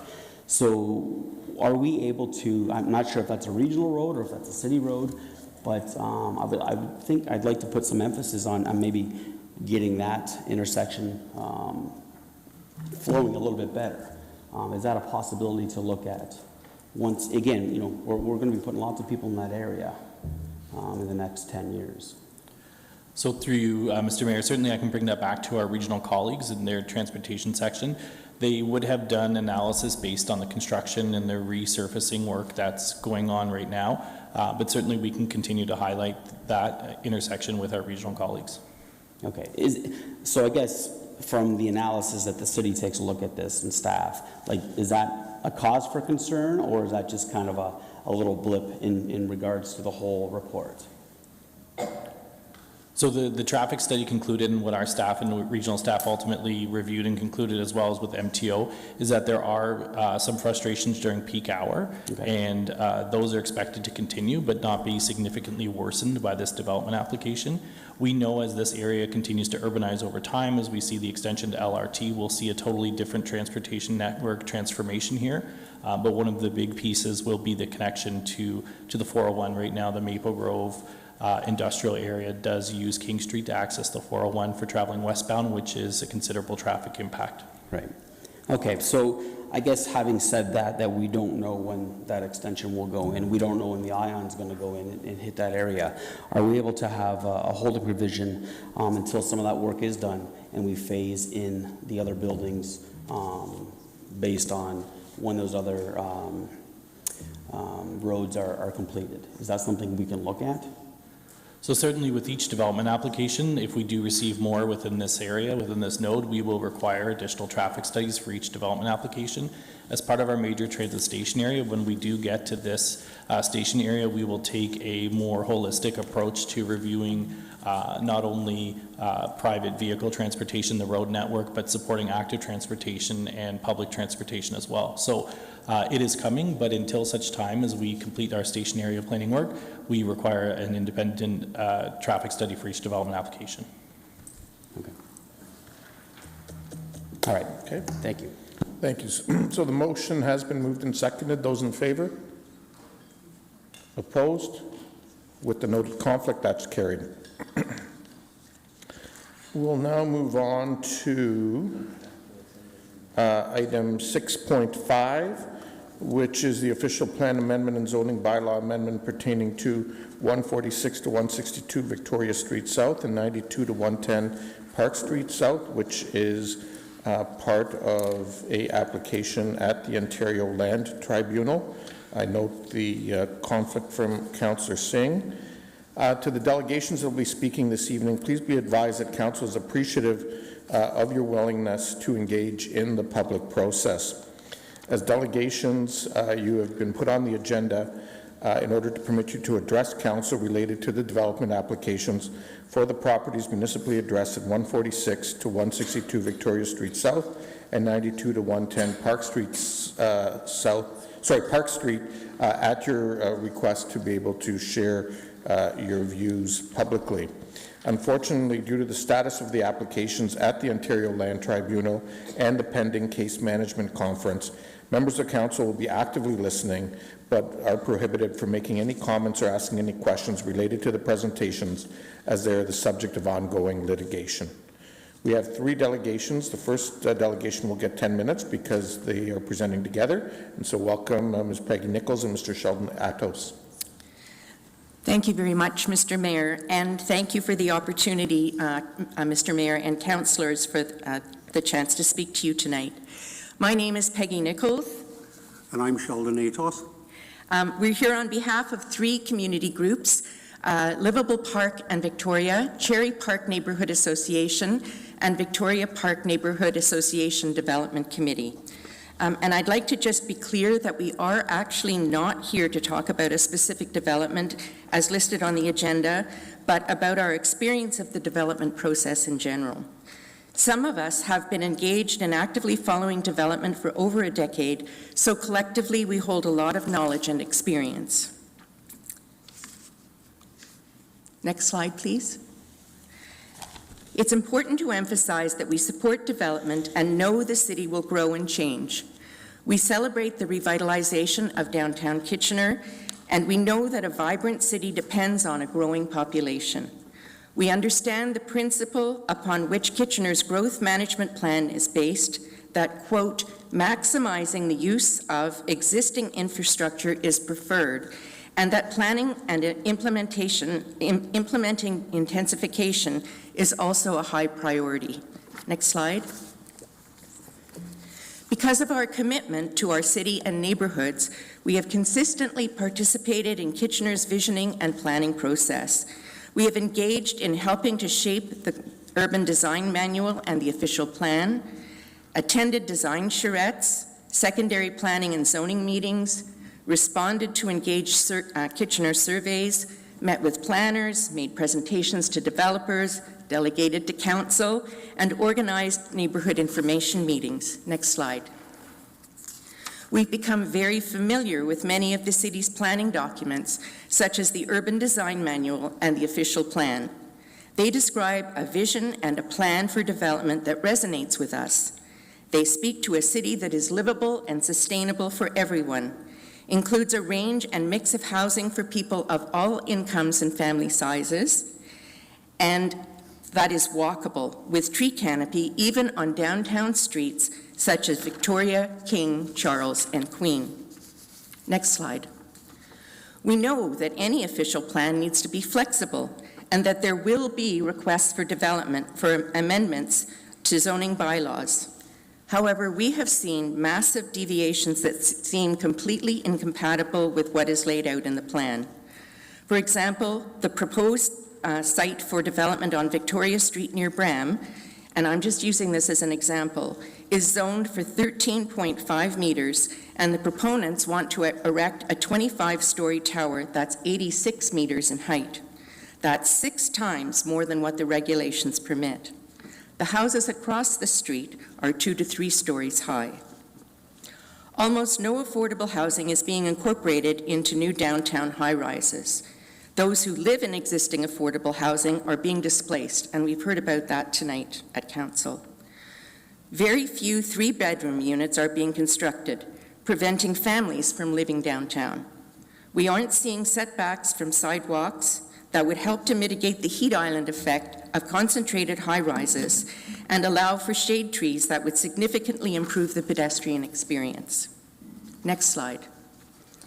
We believe that official planning documents are a contract with the community and that predictable planning is a reasonable expectation. Major departures undermine citizen trust. The stated purpose of the Urban Design Manual is, quote, to be used by the development industry and city staff when preparing or reviewing a development application. And the quote continues, it is a document that has been purposely designed with the public as user in mind, giving the people of Kitchener a resource to understand and hold to account the way that change is happening in their community. Next slide. The vision for the Victoria Street South Corridor, as defined in the Urban Design Manual, is for, quote, an intimately scaled mixed-use corridor that is well integrated with Victoria Park and the Warehouse District and has strong linkages to the surrounding neighborhood and downtown. Again, this is just an example. We're not specifically speaking only to the Victoria Street corridor. This same document envisions, quote, a green corridor along Park Street. Next slide, please. The School of Pharmacy, the first new building to be built on the Victoria South Corridor, is a good example of what new development can look like. Next slide. As does the new Centre for Family Medicine right next door. Next slide. We expected tree-lined streets. Throughout the Urban Design Manual and the official plan, there are references to pedestrian-friendly, tree-lined streets with abundant greenery. Sheldon. Slide, please. What has been built on Victoria Street South and what appears to be setting the tone for future development is less than we expected. No setbacks and no trees. This has become an unfriendly pedestrian walkway, bleak and windy in the winter, hot and unpleasant in the summer. From talking with developers, we now realize their definition of pedestrian-friendly is limited to a sidewalk that allows residents to walk to the LRT within 10 minutes and doesn't consider the quality of that walking experience. Next slide, please. An objective in part of the city's official plan is, quote, to maintain a compatible interface between intensification areas and surrounding areas and achieve an appropriate transition of built form, close quote. This graphic shows the recommended plan for transition with the highest height and density concentrated closest to LRT stops. For example, Central Station at King and Victoria. Buildings erected along Victoria towards Park, where two-story housing predominates, should transition down in height, density, and mass to preserve compatibility, privacy, and access to sunlight. Next slide, please. This slide shows how development is increasing in height on Victoria from King Street to Park Street rather than decreasing, as recommended in the city's planning documents. Maintaining compatibility with existing downtown neighborhoods is important to the overall health of the city as a whole, since they, quote, provide balance to the intensifying areas such as downtown and major transit station areas. Next slide, please.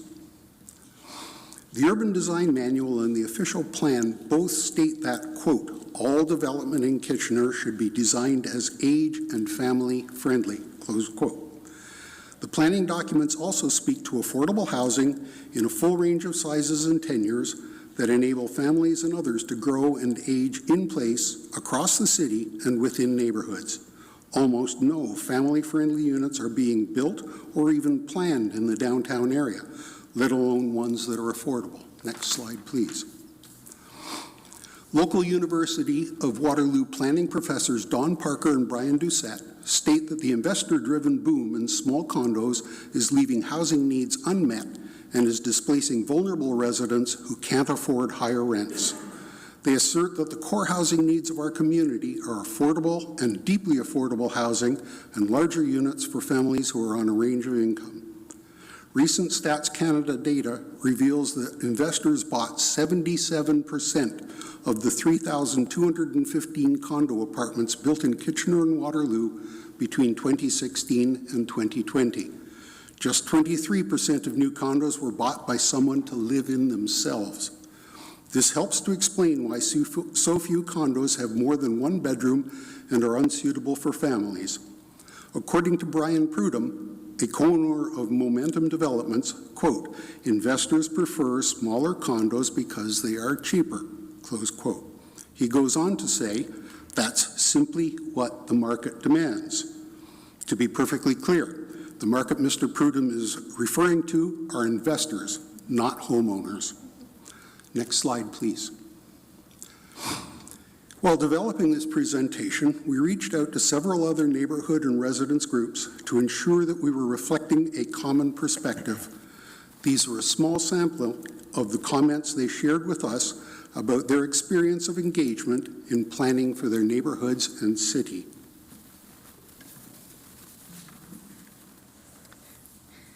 In conclusion,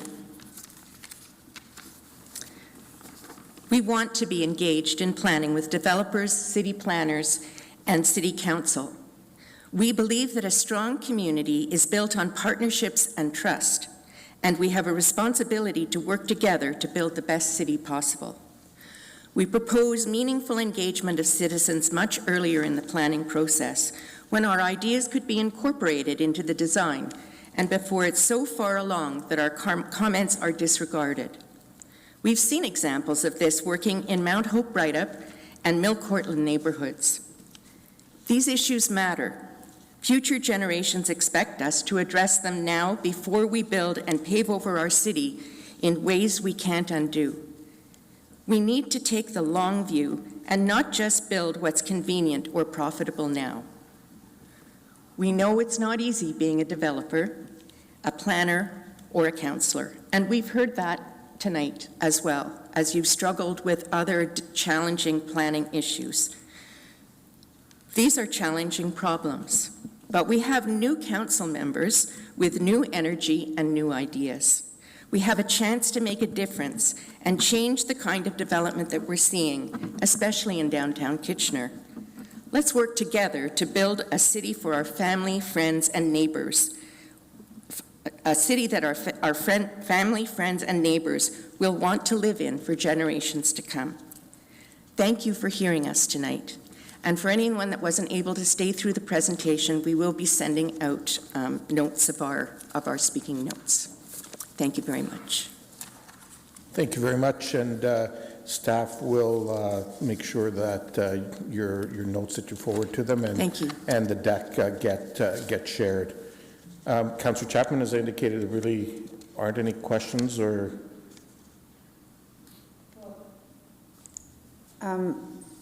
Given that it's not talking about the Victorian Park Street development, is there no room for questions? So, Councillor Chapman, the request to delegate this evening was made under the context of that application, and that's why it's on the agenda. I think it's clear from the presentation that it relates to the experience that folks have had. Even the pictures and so on are reflective of that, and so I don't think it would be appropriate, as Council's been advised, for us to be dealing with it prior to the conclusion of the OLT process. Okay. May I just speak to that, Mr. Mayor, very briefly? So again, I think we've heard your delegation, Ms. Nichols. I appreciate you coming in. We're trying to give as much latitude, but we also have an obligation to follow the process. Thank you very much. Thank you. Our next delegation is Mr. Myron Steinman.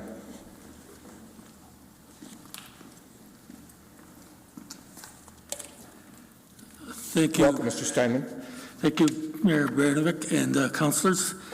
I registered to speak tonight because I wanted to have more than 5 minutes on the agenda. I wrote this up. I would say that I'm either supportive or unsupportive of this development. I walk by this several times a week, and I don't even know the boundaries of it, but I saw that picture going down like that.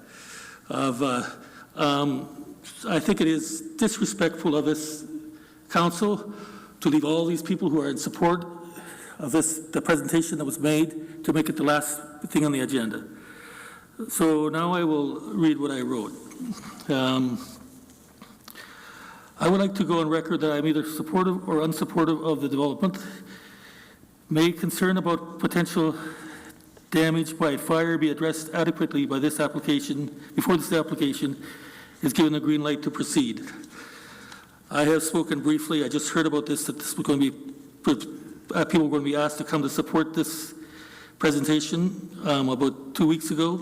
I have spoken briefly with the City of Kitchener Fire Prevention, and I was told as long as the fire follows the building code, it'll be okay. And the fire department didn't seem to be aware that this development was even going to be built. I walked by this site, like I said, and I don't know the boundaries of this site by walking by it. So I'm deviating from my script, aren't I? And I also had a brief phone call with City of Kitchener planner Eric Schneider, and I just had about a half-minute conversation with him. He told me that any proposed development would need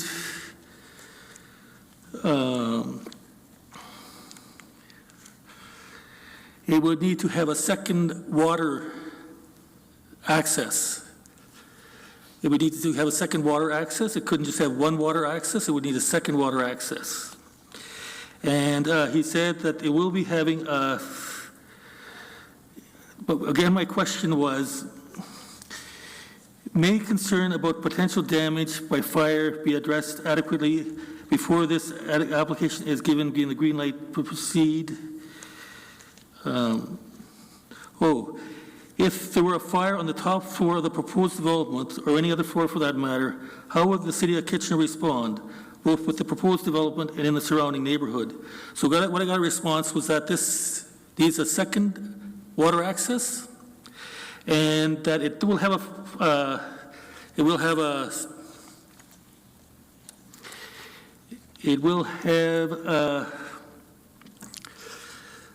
system what's like my notes here.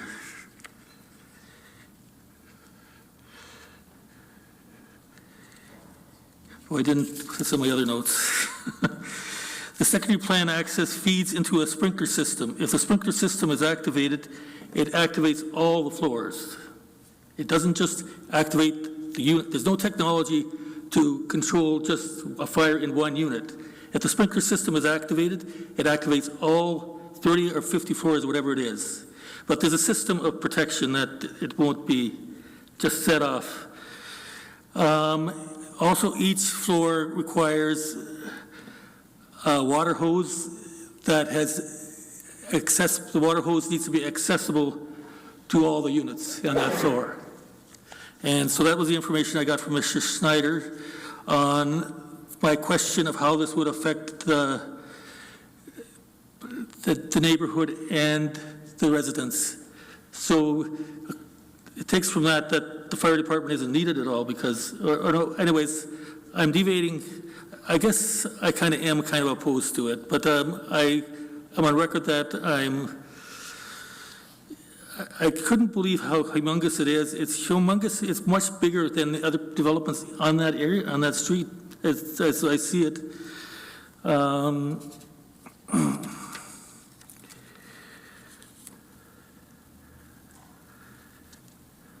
I see I have 21 seconds. If there was no fire, how fast can you run up 50 stores if the elevator is shut off because of fire to get these hoses to the apartment? How fast can you run up the stairs, a fireman, in heavy gear? And the second thing is who's responsible if a sprinkler system goes off and damages all the units? So I don't think the fire concern has been addressed yet adequately. There will be a fire truck, an ambulance, and police coming in there, and I don't know where they're going to be. I don't know the site plan. Anyways, thank you. I registered to speak because I want this to have more than a 5-minute presentation tonight. Thank you very much, Mr. Steinman, for coming in and sharing your views and putting them on the public record as well. Okay. The next item on our agenda this evening is item 6.6, Bean Drive and Sanitary Trunk Sewer Extension, Class Environmental EA, with the noted conflict from Councillor Michaud. I do want to recognize the written submissions that Council has from Kelly Kuzik, Bonnie Bender-Vargas, Jennifer Arruda, and Mike Funk, who provided a PowerPoint. There were a number of delegations this evening, but in light of the recommendation to refer this to a meeting in late 2023, early 2024 from staff, we only have 2 delegations left this evening. The others have withdrawn until that work is completed and comes back to Council in the future. So the first delegation we have this evening on this item is Louisette Lantine.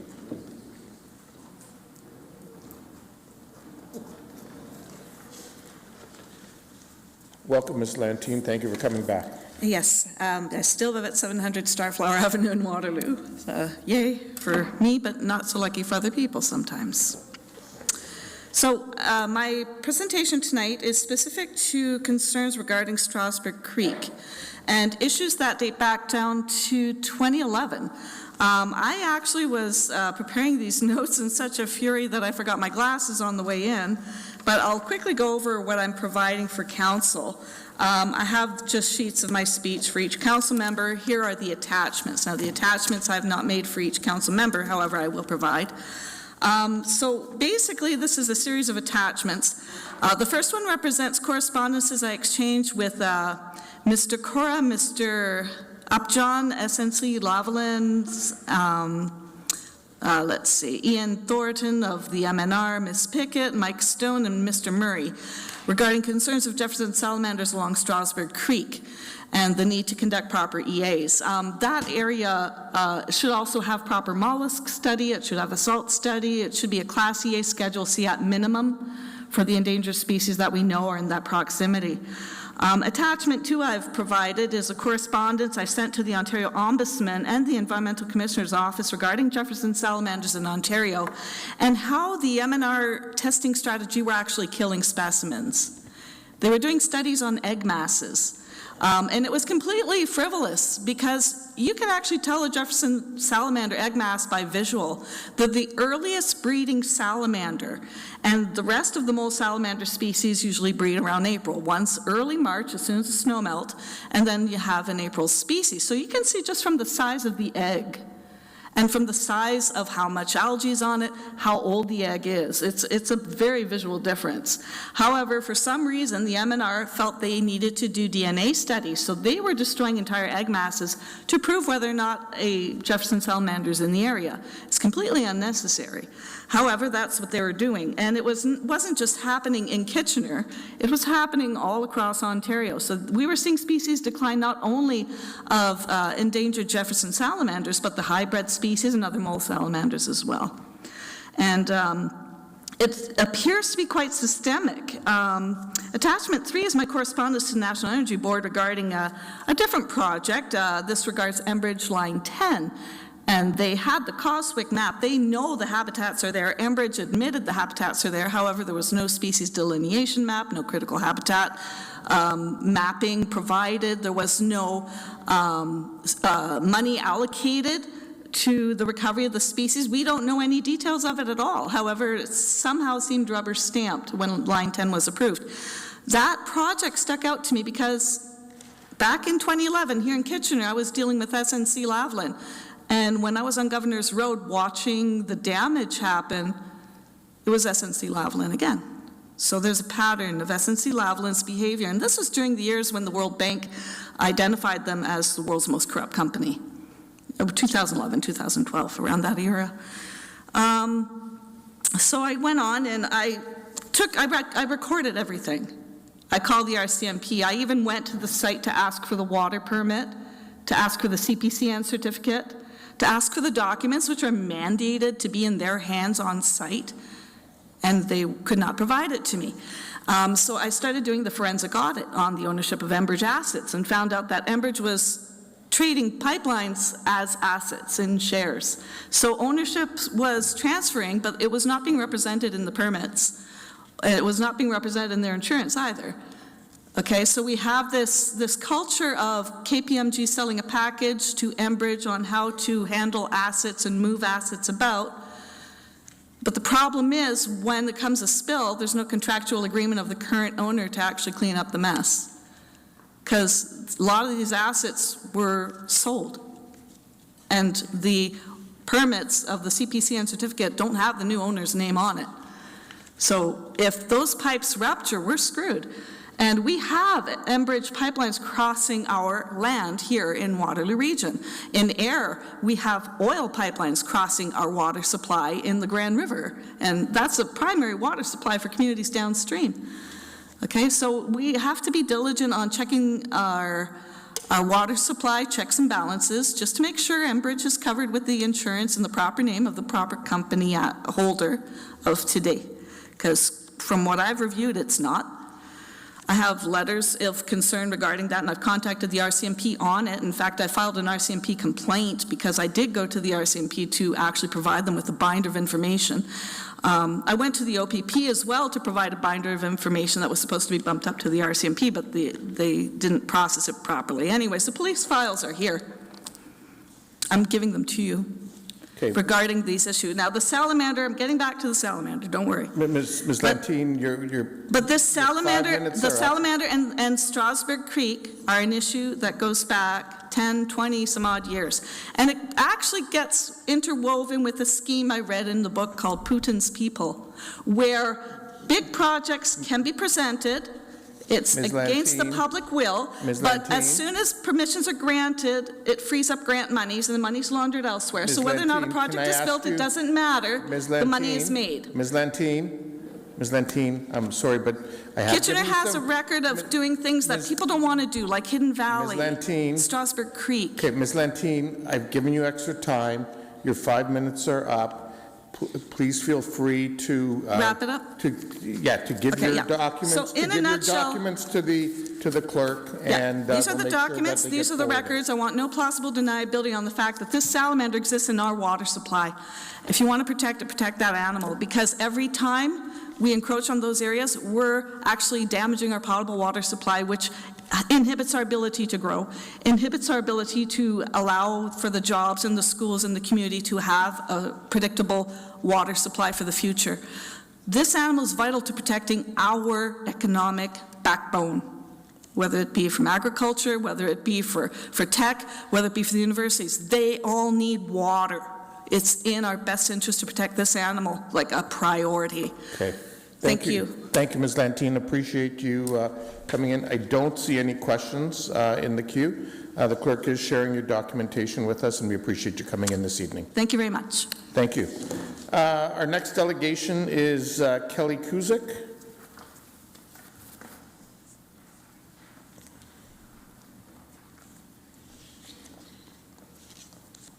Welcome back, Ms. Kuzik. I know you are joining us again on this issue.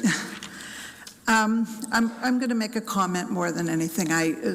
What I was going to speak to tonight is what I was going to speak to is not going to be spoken to. I just want to make a comment to council tonight, so it'll be brief. Okay. And okay. So, Mayor and council members, my name is Kelly Kuzik, and on February 13th last, a number of delegations and I spoke about our opposition of extending Bean Drive through a provincially significant wetland known as PSW 30. We recently were informed of a recommendation by council to staff to do more studies on the environmental risks and impacts to this wetland and beyond. We hope that updated traffic studies will be included in that ask. And in consideration of this recommendation, our delegations have respectfully agreed to pause our presentations and support the city with this opportunity to do further research. So thank you for listening to our concerns and recognizing this is a complex set of issues. We look forward to hearing the results of these studies at a future public meeting. And a special thank you to Councillors Deneau, Chapman, and Owadani for taking us up on our offer of a tour of Brigadoon Woods to learn more about its history and beauty. We hope to offer tours again later this year for those interested. And may this offer be an inspiration to steward our green space well and to build more trails connecting our communities, especially as development continues. Thank you again. Thank you very much, Ms. Kuzik. Are there any questions for the delegation? There don't appear to be any questions, so Councillor Singh, I believe this is from your committee, so if you can bring forward the recommendation from the follow-up report. Sorry, wrong, Councillor Johnson, my apologies. Hold on, Councillor Johnson. You can bring forward the recommendation from the follow-up report.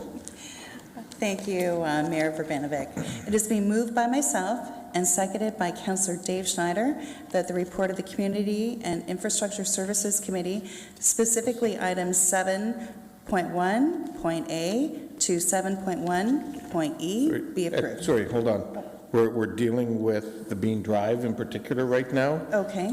First, so it's the recommendation that was in the follow-up report, DSD 2023-096.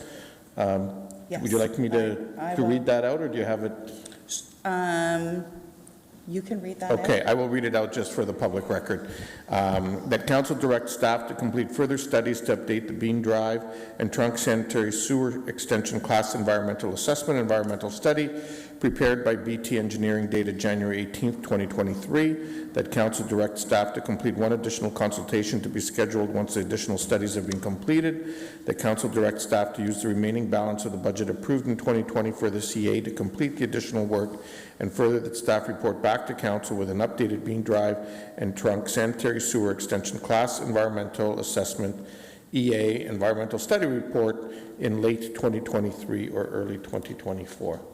So are you moving that? I am moving that. Okay, and it's been seconded by Councillor Chapman? Yes. Thank you. Councillor...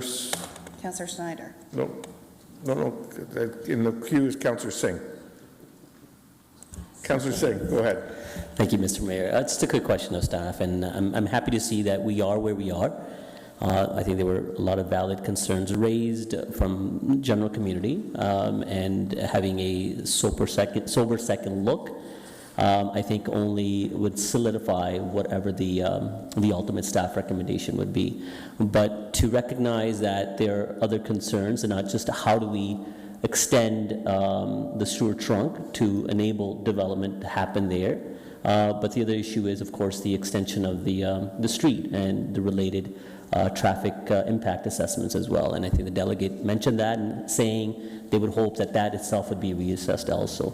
Is that what staff are going to consider? Just reaffirmation of the delegate's concern. Go ahead, Eric.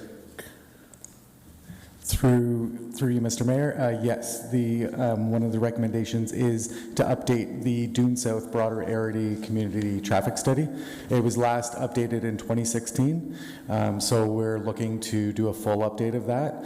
In 2016, it didn't, because it's been studied so much, it assumed the road extension. So what we're going to do with this update is we're going to look at, we're going to update that study with with Bean Drive and without Bean Drive, just so we can understand the impacts of both scenarios. And potentially without Bean Drive, that still could be a potential trail network that could coincide along with the any extension of the sewer trunk line. Correct.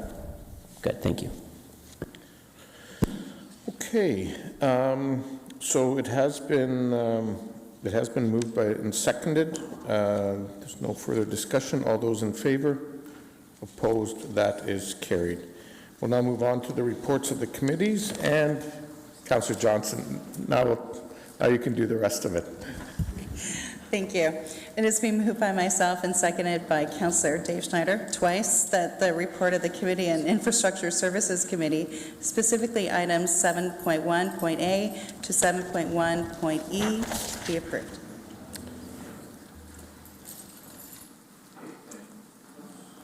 Thank you very much. It has been moved and seconded. Any discussion? All those in favor? Opposed? That's carried. There is no balance of the Planning and Strategic Initiatives Committee. It's already all been dealt with. So we'll move on to new business. Any new business? Regional Council update. I think the only significant piece coming out of Regional Council there's two things.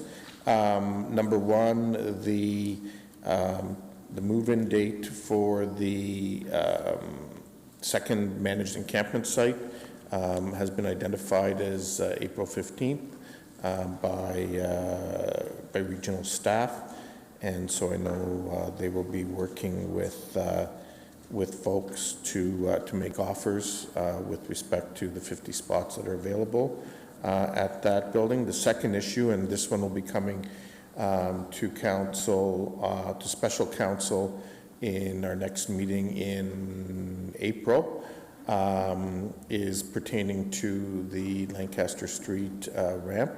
That issue was deferred at regional council so that our council could have an opportunity to provide feedback to the region on the issue. So we'll be dealing with that at special council that day, so it can go to regional special council the following day. So those are the items I'll touch on today. And with that, we'll move on then to the notices of motion. And Councillor Clancy, you have a motion on e-scooters, e-bikes, so I'll turn the floor over to you. Go ahead. Thank you. This motion came about because in looking at the federal government's climate planning, it's a bit off in terms of equity. And so I thought a motion from the city kind of championing our values would go a distance to help the federal government reflect on other types of green initiatives. I know from our reading often the Transform WR report, Climate Action WR, that 49% of our emissions are from transportation. There's a lot of documentation that e-bikes and e-scooters are the best way to get people to travel without using their cars. And so not only does it reinforce our work on equity by providing low-income options for transportation for our citizens, it improves the health and well-being of citizens. It's actually, even EVs, I think Mr. Reedman shared that because they're heavy, there's a lot of debris from tires, so encouraging people to use e-bikes and e-scooters is a good option, and it improves the health and well-being of citizens, getting them more active. You get quite a health benefit from using an e-bike or an e-scooter. It complements our investment in our biking and active transportation infrastructure. We have an e-scooter program that we're starting, so it complements that as well, and there's a financial benefit. Folks who may not have quite a bit of money to buy an EV would be able to access an e-bike.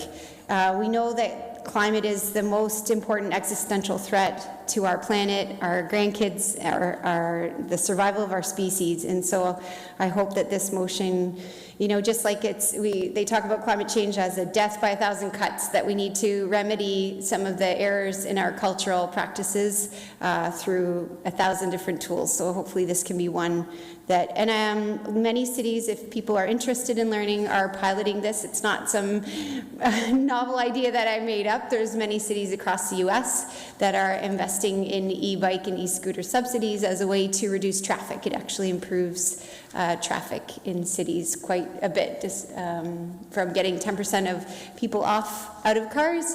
The quote I read said there's a 40% improvement in traffic. So that's kind of the inspiration of that, and I hope that you'll support that motion. Thank you. Thank you, Councillor Clancy. Do I have a seconder for the motion? Councillor Singh. Thank you. Councillor Singh, you're in the queue.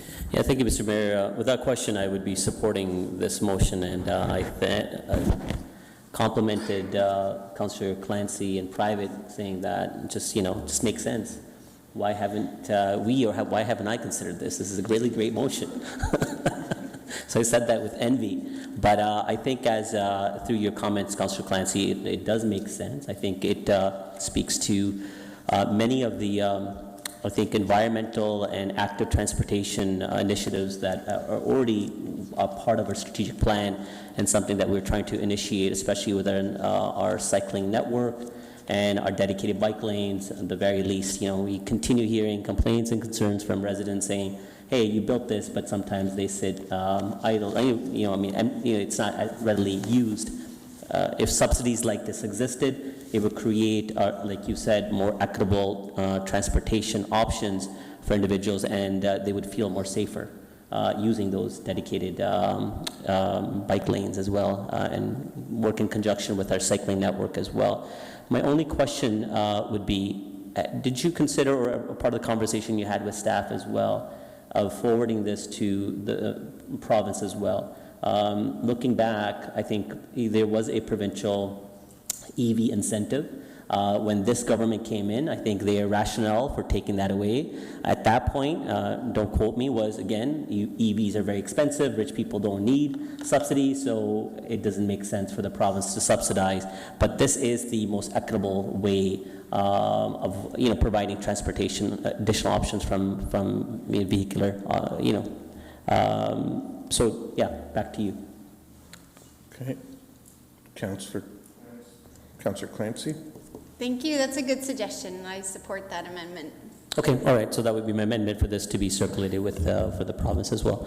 So I know that we don't have friendly amendments normally, but I think in the interest of efficiency, if there's no objections, we'll just add those words in. Is everyone okay with that? Sure, thank you. Okay, thank you.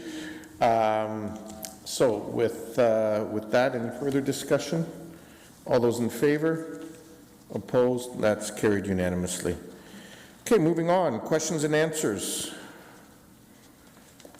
Councillor Johnson. Yes, thank you.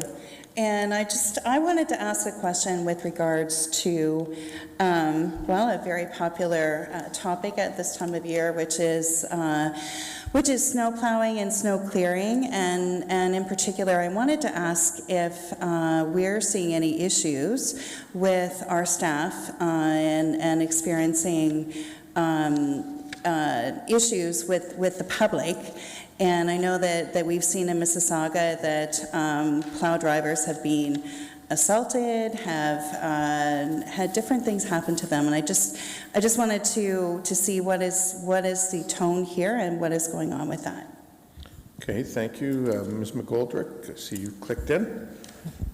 So through the mayor, to Councillor Johnson's question, certainly at this time of the year, we are all tired of winter, and typically during a storm event, we'll see a range of responses from residents. Some, and certainly our staff, really appreciate comments of thanks and recognition for a job well done.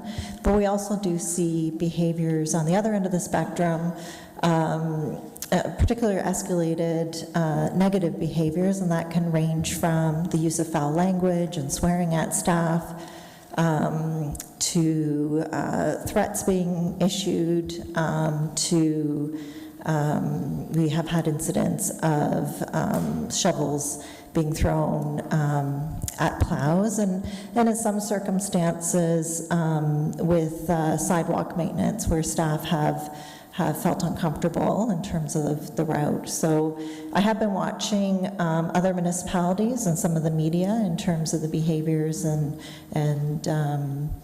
I would say that is consistent with what we experience from time to time. To my knowledge, we haven't lost any staff because of that, but we certainly have a support system in place for staff that have concerns, and they can bring them to their supervisor, as well as a support program, employee assistance program as well. Yeah, thanks very much. I'm really glad to hear that we do have a good support system in place, and I think collectively as a council, we'd like to express our gratitude towards our staff who are dealing, not only are they out dealing in the weather and working professionally under very difficult circumstances, but whenever potential harassment is thrown into the mix, is not a pleasant experience. So collectively, I think we would like to say thank you, not to speak on behalf of my council colleagues, but certainly saying thank you is really important, and recognizing that. Thanks. Well, thank you, Councillor Johnson, for raising this issue, and I think on this issue you certainly can feel free to speak on behalf of your council colleagues, and I would echo that appreciation, Ms. McGoldrick, to our staff. I know a number of us have done that at different points in time throughout the winter. I guess I was hoping, maybe naively, that somehow your answer might have been a little bit different in our community than elsewhere, but I think it is.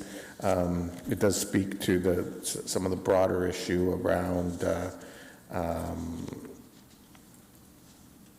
just some of the tension and divisiveness that exists in society in general right now, and I think if there's one reminder to the community in general. Staff are out there day in and day out, whether it's in the snow plowing role or any other role, trying to do the best job they can to serve our residents, whether it's in a snow plow at a community center here in City Hall, or one of many, many other places. And we would always ask for the public to show respect and not not create any uncomfortable or inappropriate environments for, or unsafe environments for our staff. And if you do have concerns or issues, then the place to reach out is to, you know, our corporate leadership team, to council and so on, in order to have them addressed. Okay, moving on then to the bylaws. I have first and second reading of the bylaws, but before I do that, I think I need to go to Ms. Fusco because I believe there's some additions. Or is there not? Yeah, late starters. Apologies, through the chair. There are 6 additional late starter bylaws, so 2 related to 507 Frederick Street and 40 and 44 Becker Street as amended. 2 additional bylaws related to 45 to 53 Cortlandt Avenue East, and 2 additional bylaws related to 4396 King Street East and 25 Sports World Drive. Okay.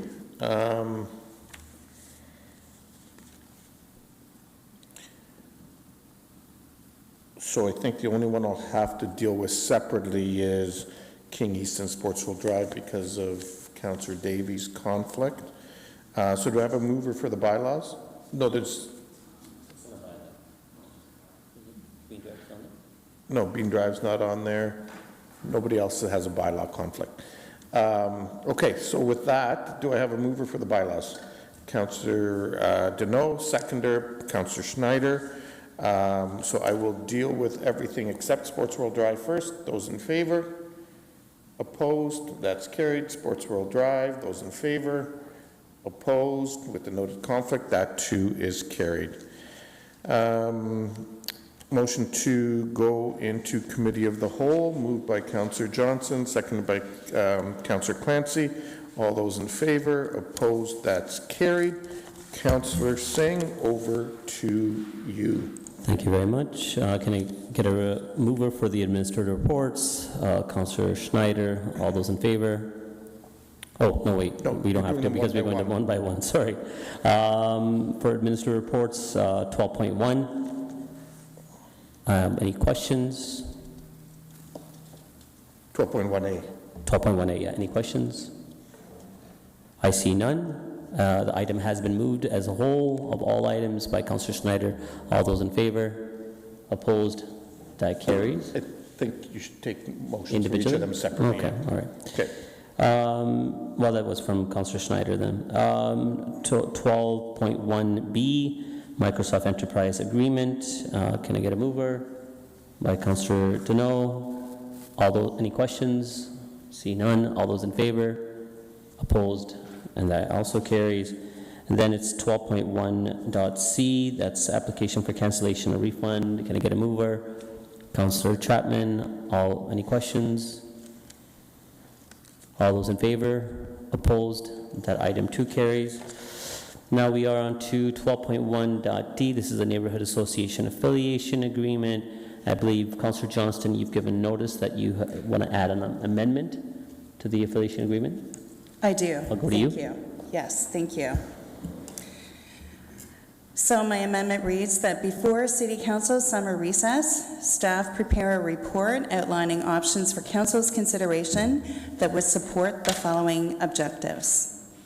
1, to strengthen and modernize the collaborative partnerships between the city and community partners operating out of city-owned community centers, including potential changes to the city's neighborhood association affiliation policy.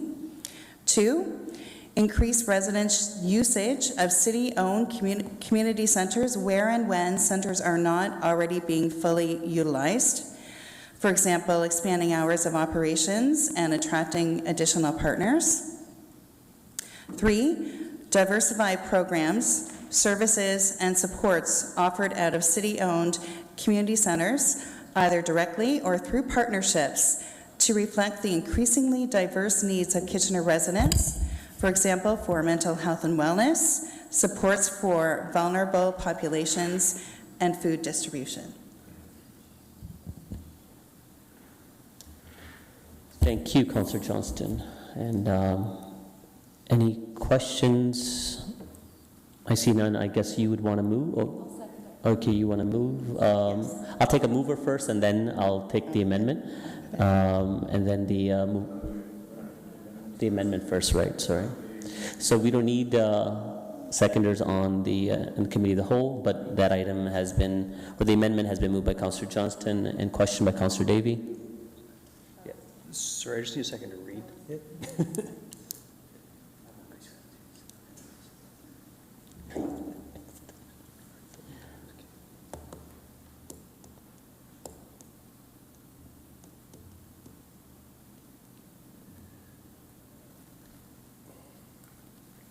Okay, yeah, I'm happy to support this. I'm a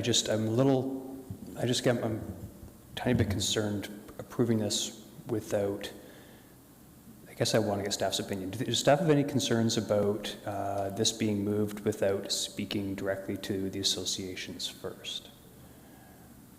And I guess I'm assuming staff's seen this. Mr. Hildebrand? Through you, Chair Singh. The intent would be to go out to the neighborhood associations and engage them in this as we talk about, as we develop the ways to increase collaboration and partnerships. Okay, I'm fine. I'll support this. I just wanted to note that while I'm supporting it here, it is entirely dependent on my support when it comes back on what the community association's opinions are. Thanks. Mr. May, did you want to add something further to that? Yeah, thank you, Mr. Chair. I do want to say that staff, Councillor Johnson worked closely with staff on this. We appreciate that in order to come to an agreement that we can achieve, and so we do feel it's a reasonable request. I see the report coming back as a menu of, let's say, 10 items, and council will like 5 of them, and you'll want information on 3 of them, and you won't like 2 of them, but we'll have made progress on 5 of them. And so I do think, as Mr. Hildebrand said, we'll bring that report back after we've consulted with the neighborhood associations on those projects, or on those ideas, and then council can make decisions. Thank you, Mr. May. So the item has been moved by Councillor, or the amendment has been moved by Councillor Johnston, in principle moved second by Councillor Michaud. Before I take the vote, if I could just quickly make a comment, similar to what Mr. May has said. I would see some more aspect of more information wanting regarding staffing and, of course, budget questions. But the very fact is what's being asked for is an array of options as an overall report. And to Councillor Johnston's credit, this is something that this council continually has been pushing and encouraging our staff to make better usage of our community centers. And if ever there's a time, I think it's a good time to look at it right now. So, yep. Mr. Mayor? Thanks. Just very briefly, I will obviously support the motion and the amendment, and want to thank Councillor Johnson as well for bringing it forward. I think we do know that we're doing a lot of really great things in our community centers, many of them in partnership with our neighborhood associations, some in partnership with other groups and organizations that are running programming in our centers or partnering with us. But we also know that there are communities who are not being able to use their centers because of a lack of programming, a lack of diversity in programming, and so on. And I think what's important as we go forward is making sure that we maximize use of the brick and mortar that exists, and ensure that we're serving the broadest diversity of needs as possible in the community. Thank you. Anyone else for a comment? Just raise your hand. I see none. It has been moved. All those in favor? Opposed? Thank you. And that's the amendment for the original motion. Take a mover. Councillor Michaud. All those in favor? Opposed? That carries. So now we're on to 12.1.f. This is regarding the City of Kitchener Municipal Housing Pledge, and I believe we have a presentation by staff, Mr. Stevenson and Ms. Goss. I think you're presenting, so go ahead when you're ready. Thank you, Chair Singh. I have the honor this evening. So tonight I'm presenting the Municipal Housing Pledge as requested by the Minister of Municipal Affairs and Housing.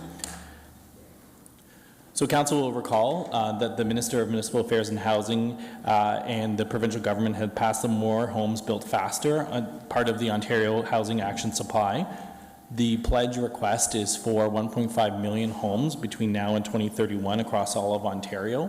All large urban municipalities in Ontario have been asked to pledge their contribution of the housing supply between now and 2031, with Kitchener's target being 35,000 new homes. So Kitchener has already undertaken a lot of the work that is required and that Bill 23 seeks to achieve. We have prioritized continuous improvement through our development services review, increasing the efficiency in which development approvals are heard, and increasing engagement opportunities with the community. We are implementing our recommendations on digital transformation, using software and streamlining processes wherever possible. Council has already approved a fee waiver for planning and building fees, reducing costs for affordable housing projects. We've used provincial funding in order, as part of the Streamlined Development Approval Fund, to work on inclusionary zoning, retain staff to work, and advance on development review, and continue to refine our processes. We have been paying the cost of development charge for eligible affordable housing projects through our new parkland dedication bylaw exempting parkland dedication fees. So Kitchener Council was a leader in this work before Bill 23 required it. We have continued to make ongoing changes to our zoning bylaw to permit additional dwelling units across the entire city. So council may recall that secondary attached dwelling units are already permitted within the city. As a result, in the last 10 years, we've approved 22,657 units, and that's a 5-year average of 2,648 units per year. We know that we have lands currently zoned within the city that do provide for additional housing accommodation, but there's still additional work that needs to be done to accommodate additional growth for a growing city, and that work is highlighted within the pledge. We're looking to increase our housing supply opportunity through our Growing Together MTSA work. Council will see a recommendation coming forward at the end of this year, as well as our Dundee North and Hidden Valley secondary plan areas. It should be noted that in October of last year, the Minister of Municipal Affairs and Housing did call out Kitchener as a leader in a lot of the innovation improvements and celebrated the changes that we have done through our development review process in order to achieve these results. So when I was here a few weeks ago, we talked about all of the housing work and implementation that Council will consider over the coming year. You'll note that all of the work that we have planned as part of our housing pledge work within the next year, as well as our rental housing and review work, is all laid out on this screen. So as you'll see, we'll continue to come back to you several times this year with different aspects of the implementation for all the various studies and ongoing work that we do have in order to increase housing within the City of Kitchener. So we are setting the stage for more housing with land use and zoning updates. We're going to continue our focus on continuous improvement and looking at city-owned lands in order to maximize opportunities for affordable housing and increase our housing supply. We're also going to be reporting back with a new annual growth monitoring report where we're going to start to track our successes and where we've achieved priorities of council, including advancing affordable housing work. That's the end of my presentation. Thank you, Mr. Stevenson. Mr. Mayor, I believe you had a question or comment? Well, actually, Mr. Chair, I'd like to actually move the pledge and speak to it at the appropriate time. Of course, I do see that there are some others in the queue. So I'll come back to comments. So let's first look to see if we have questions of staff. Councillor Deneau, questions? Go ahead. Thank you, Mr. Chair. Mr. Stevenson, for the shared accommodations, does that include Airbnbs, or will that information on Airbnbs in the city come back at a different time, or is that part of it? Through Mr. Mayor, that will include all shared accommodation, including short-term rentals. Common providers Airbnb, it will include that work as well. Okay, thank you. Councillor Chapman?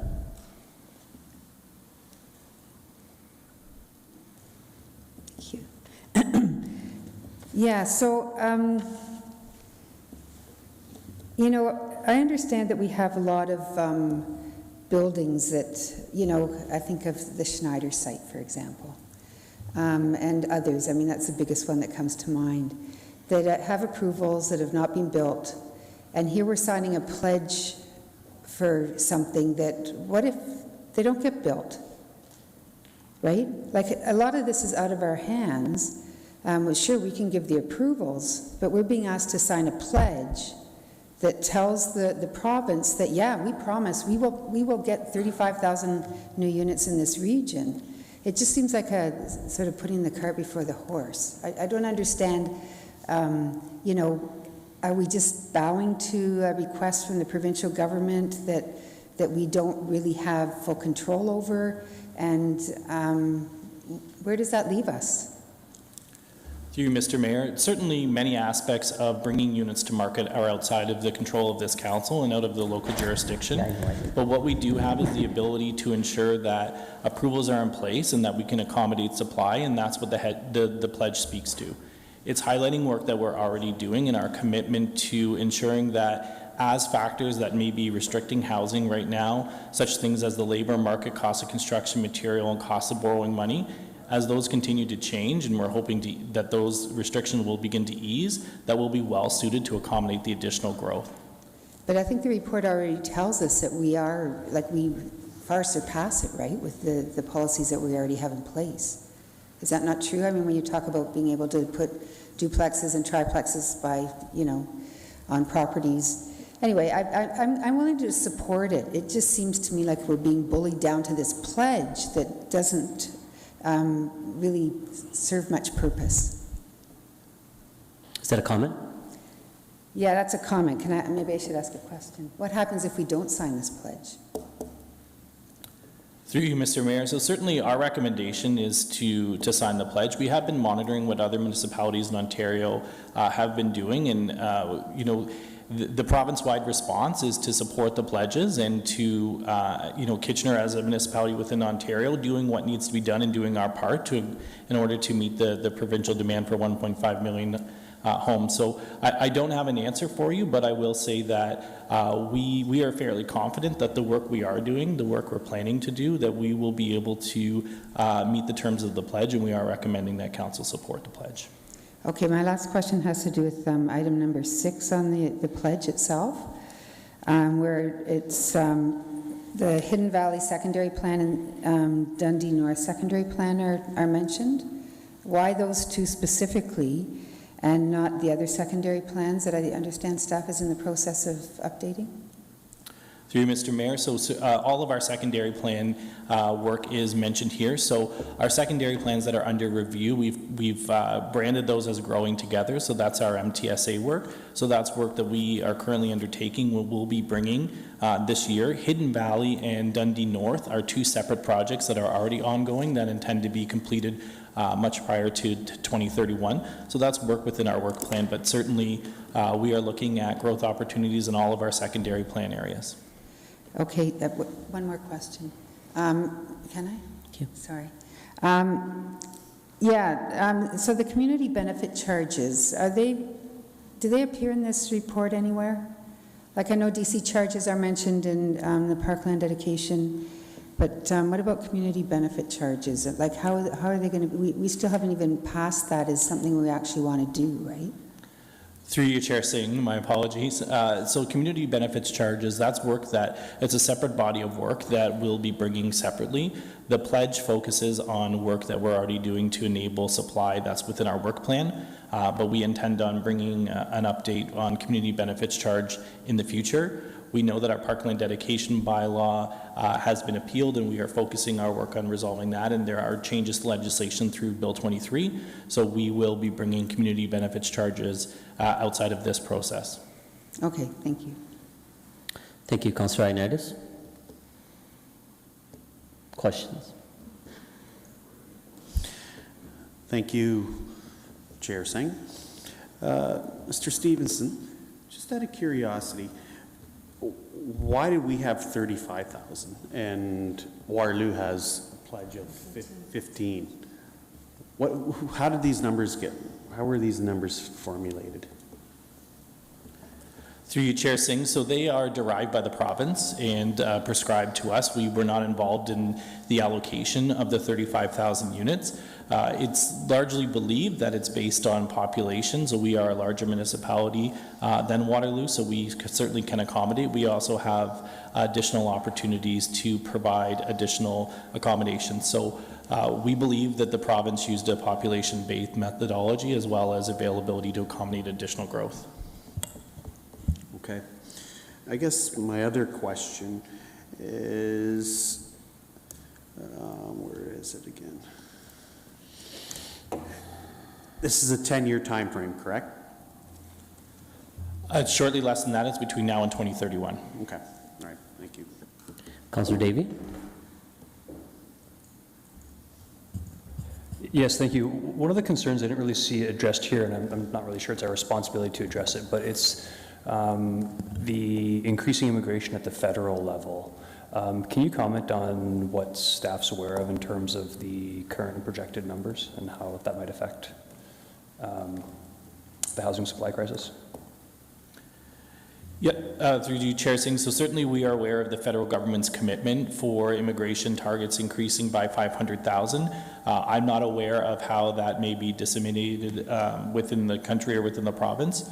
I don't know if any of my other colleagues have any additional information. I believe that's all that's been communicated so far by the federal government. Okay, so the only thing I guess I would like to see, I'm not going to make an amendment here, but I guess I would like it on the record with the mayor and his role with big city mayors, that if we are going, if the government, federal government is planning on those excessive, well, not excessive, I think we actually need that level of immigration, but we need to be extra careful that we are bringing in skilled workers, I would say, that line up with the tremendous housing demand, because there's a whole lot of, sorry, I'm making a comment, but actually I'll save my comments for after. Thanks. Yes, thank you. Councillor Ioannidis, do you have a question? Thanks, Chair Singh. Yeah, I forgot about this one. The question with regards to the item with dealing with the missing middle. Would that mean that we would be looking at upzoning our residential zones to accommodate, let's say, 4 units to 6 units? Yeah, through you, Chair Singh. So that is, we don't have our minds around the numbers yet, but we will take direction from the regional official plan. We're looking at potentially increasing for lot units within lots, and we'll probably be bringing that as part of our Growing Together work. Okay, that's great. Thank you. Next. For comments? Okay. Just a few questions of my own. I don't see questions from others. They're keying in for comments. I think Councillor Chapman asked a valid question. I think there are a number of applications that are in the pipeline, but I also understand that market conditions dictates this expediency of how, when those, the developments will proceed. Where we can, I'm starting with a comment, but my apologies. As a chair, hopefully you'll give me that latitude. When we do planning around, missing middle or some of the low-rise development, that typically is very fast as soon as changes are made. Am I right in that assumption? Yeah, certainly we've seen a lot of, even with Bill 23 and as of right ADUs, so we looked at building permit numbers ending in February, and we're seeing an increase in the amount of purpose-built triplexing. So that's in direct response. That's stick construction. That's a very gentle intensification in a way to add 1 or 2 units on a lot. So we do see that as probably one of the faster responses to increasing housing supply. So how can this council make a pledge or commitment that meets our more localized need, which is a really huge lack of rental housing stock? And we need to build not 10 years from now, we need to build now. So how can we stress through this pledge that staff are being directed that we need to, rethink, how we plan our neighborhoods that can accommodate increased density, that missing middle or low rise, that can create housing units and rental housing units? Yeah, certainly when it's 3 to 4 units on a lot, those typically are rental in nature, just because of the added expense to have a registered plan of condominium. So where we do see a lot of rental come online through those really small scale gentle intensifications. So that's one way that council could support additional rental supply within our MTSAs and elsewhere throughout the city, and that's something that we will bring as part of our Growing Together work that may then expand outside of our MTSAs as well. But how can we stress it through this pledge of telling staff it's not just that we're making this pledge to the province, we're making the pledge to ourselves, we're going to build it faster, we're going to build it quicker. How do we articulate that? So we certainly understand the priority, and we understand that rental housing is a more affordable housing option for members of our community. We can't necessarily require rental versus condominium. We did hear in one of the delegations earlier today that 77% of condominiums within our downtown were investor occupied. While those are investor owned. So while those are investor owned, that means that the person who bought it is not living there, and we know that our vacancy rate is quite low. So that means that although they are privately owned, 77% of the condominium units are by nature then rental and put back on the market. Okay. Mr. Weidman, I think you wanted to add something further?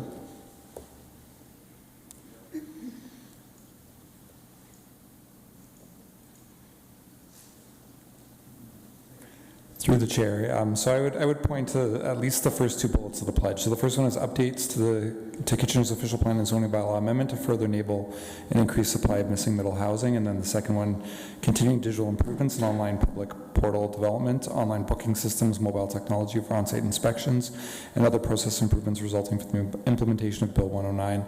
And Council has approved project managers who are helping to fast-track affordable rental housing and affordable housing projects. And we're already seeing a market change in the type of development that's happening in our community. So we're seeing a shift from condominium development to more purpose-built rentals in response to the high rental needs in our community. Thank you.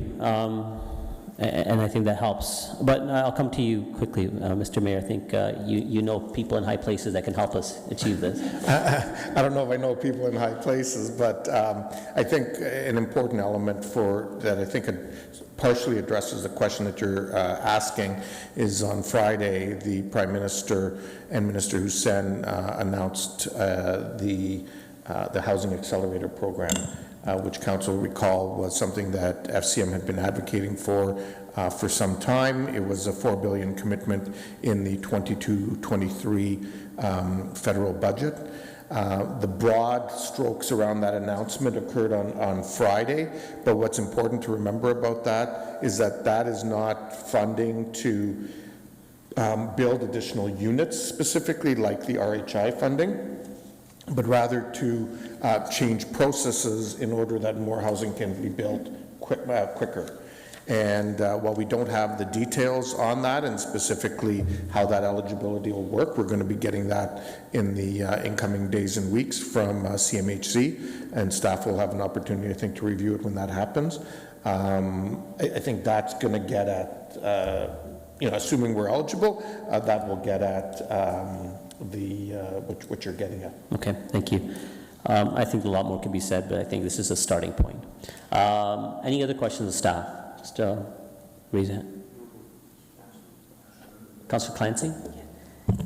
Just a few thoughts. I appreciated the note pushing back about how the changes in Bill 23 about development charges might actually harm our ability to grow in greenfield spaces. Is there an opportunity through this pledge to also push back on the lack of investment from the province? Like, we've seen a lot of funding from the federal government to improve access to affordable housing, but the province had a big surplus and is actually moving against. I feel like Bill 23 limits the amount of affordable housing we can encourage, at least through the private sector, and they're not, I don't feel like being good partners with providing a lot of funding. Is there room in this pledge to kind of nudge them towards increasing their funding and nudge them to reconsider some of the limits? They consider affordable housing 80% of market rate, which is totally incompatible with our definition as a region. I just wonder if there's room for those nudges in this pledge. Through you, Chair Singh. So certainly, item number 10 talks about collaboration with the provincial and federal government. So we heard through Bill 23 changes, and there's a provincial commitment to make municipalities whole. So we are connecting with the province to see what that potentially looks like, and we're going to look at potential funding implications and budget implications of Bill 23 with the 2024 budget. So my suggestion would be that point 10 covers it for now, and that we may have to revisit that once we know more about budget implications.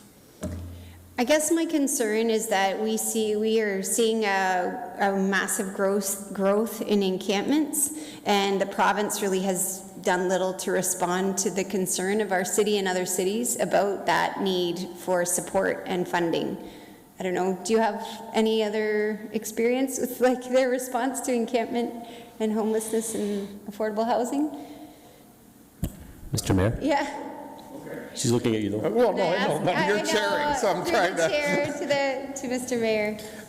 So I guess what I would say to you, there's no question that this is an area that continues to be a source of concern and priority, and council may, for those of you who read the Globe and Mail, may have noticed on the weekend there was a large ad that was in the Globe and Mail that was a unified and shared message from everyone ranging from and Mr. Chapman can help me here because he's on the board, but everyone from AMO to Habitat for Humanity to the Ontario branch to Canadian Mental Health to the police chiefs. I mean, there was about 25 organizations that put their name behind that letter that was calling, and it was really, in advance of Thursday's budget.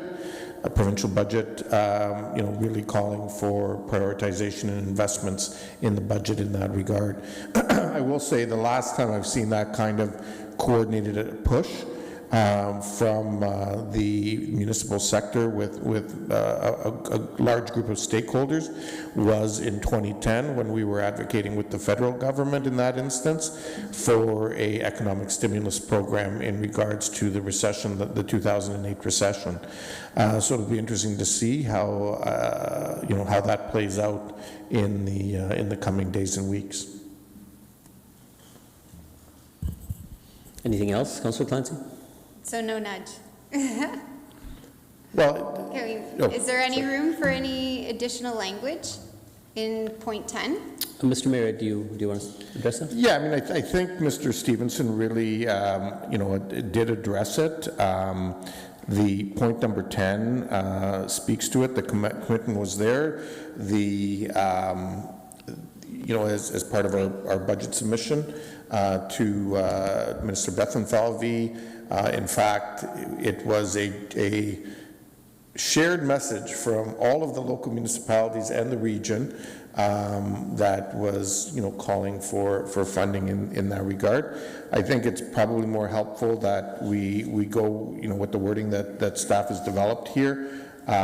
It keeps it clean, and there's a certain consistency with other municipalities across the province, and as we get more indications, and certainly the provincial budget is the ultimate indication on Thursday, and I think that will certainly start signaling where they're going on this.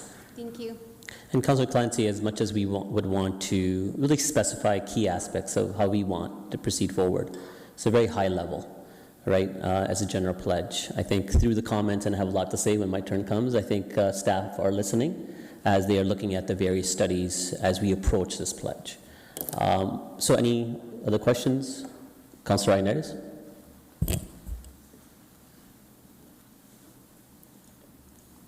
Thank you, Chair Singh, and thank you for indulging me on this. It's getting late, so I'm not formulating my questions very well. I guess, Garrett, one other question I have is with regards to when we do this pledge, are we going to, and with the funding that the feds have promised with the process, will we be looking at an internal group to, I know we've done this process with our Housing for All strategy with the development review, but I guess this will be extra dollars to figure out even further I guess further things that will, facilitate the growth of housing. And one example is to be like, if we collaborate with other departments that we have a little more synergies, and I mean like between like, we can have this conversation offline, but I think we've had this conversation between departments where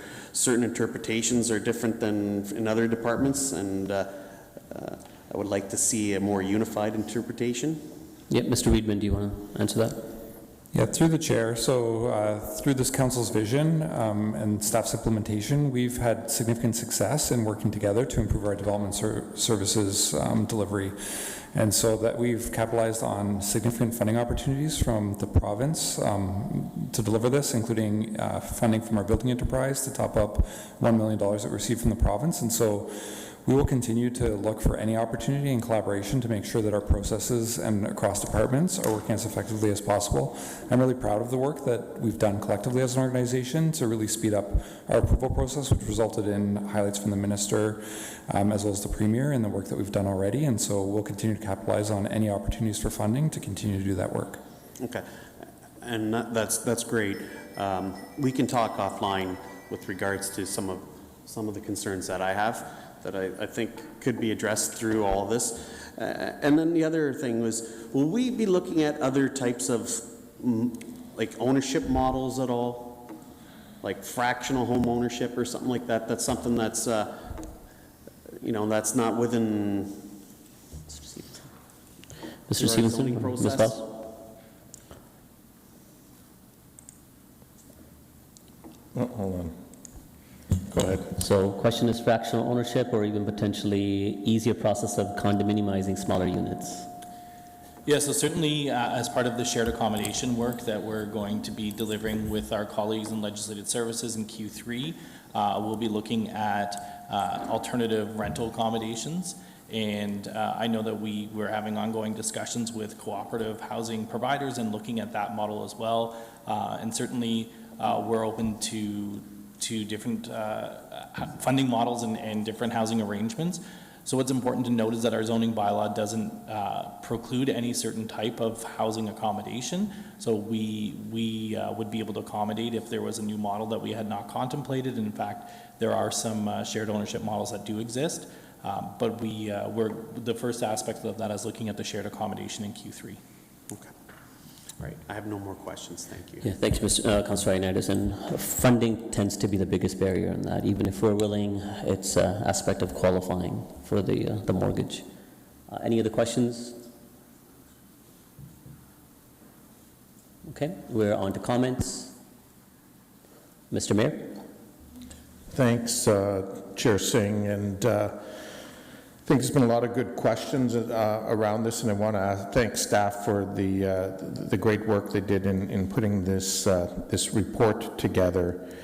I think it bears just reading the beginning part of the pledge, because I think it speaks to a variety of issues that folks have addressed today. Tackling the housing crisis locally means everyone needs to work together, building on our proven barn-raising approach that includes all orders of government, the private sector, the not-for-profit sector, educational institutions, and most importantly, all Kitchener residents to help build a stronger Kitchener and a stronger Ontario. Delivering on these 1.5 million homes that have been identified, including the 35,000 assigned to Kitchener, will require the provincial and federal governments to invest in change in municipalities to do their part to efficiently enable additional housing supply. As Mr. Stevenson noted, both the Premier and the Minister acknowledged our staff team for the work that they had already done in order to facilitate some of this work. And I think this is an opportunity to publicly acknowledge Mr. Reedman and the entire team in Development Services for that work that's been done over the last number of years, and quite frankly, the support of this council to see it happen. But we can't lose sight of the fact that we'll need to rely on the private sector as a vital partner in the delivery of the homes and leverage and build upon our strong working relationship with development industry partners that includes active collaboration to improve all aspects of the housing supply process. And then we'll also work with our educational institutions in the not-for-profit sector to bring about effective new models for housing affordability and the skilled people to make them happen.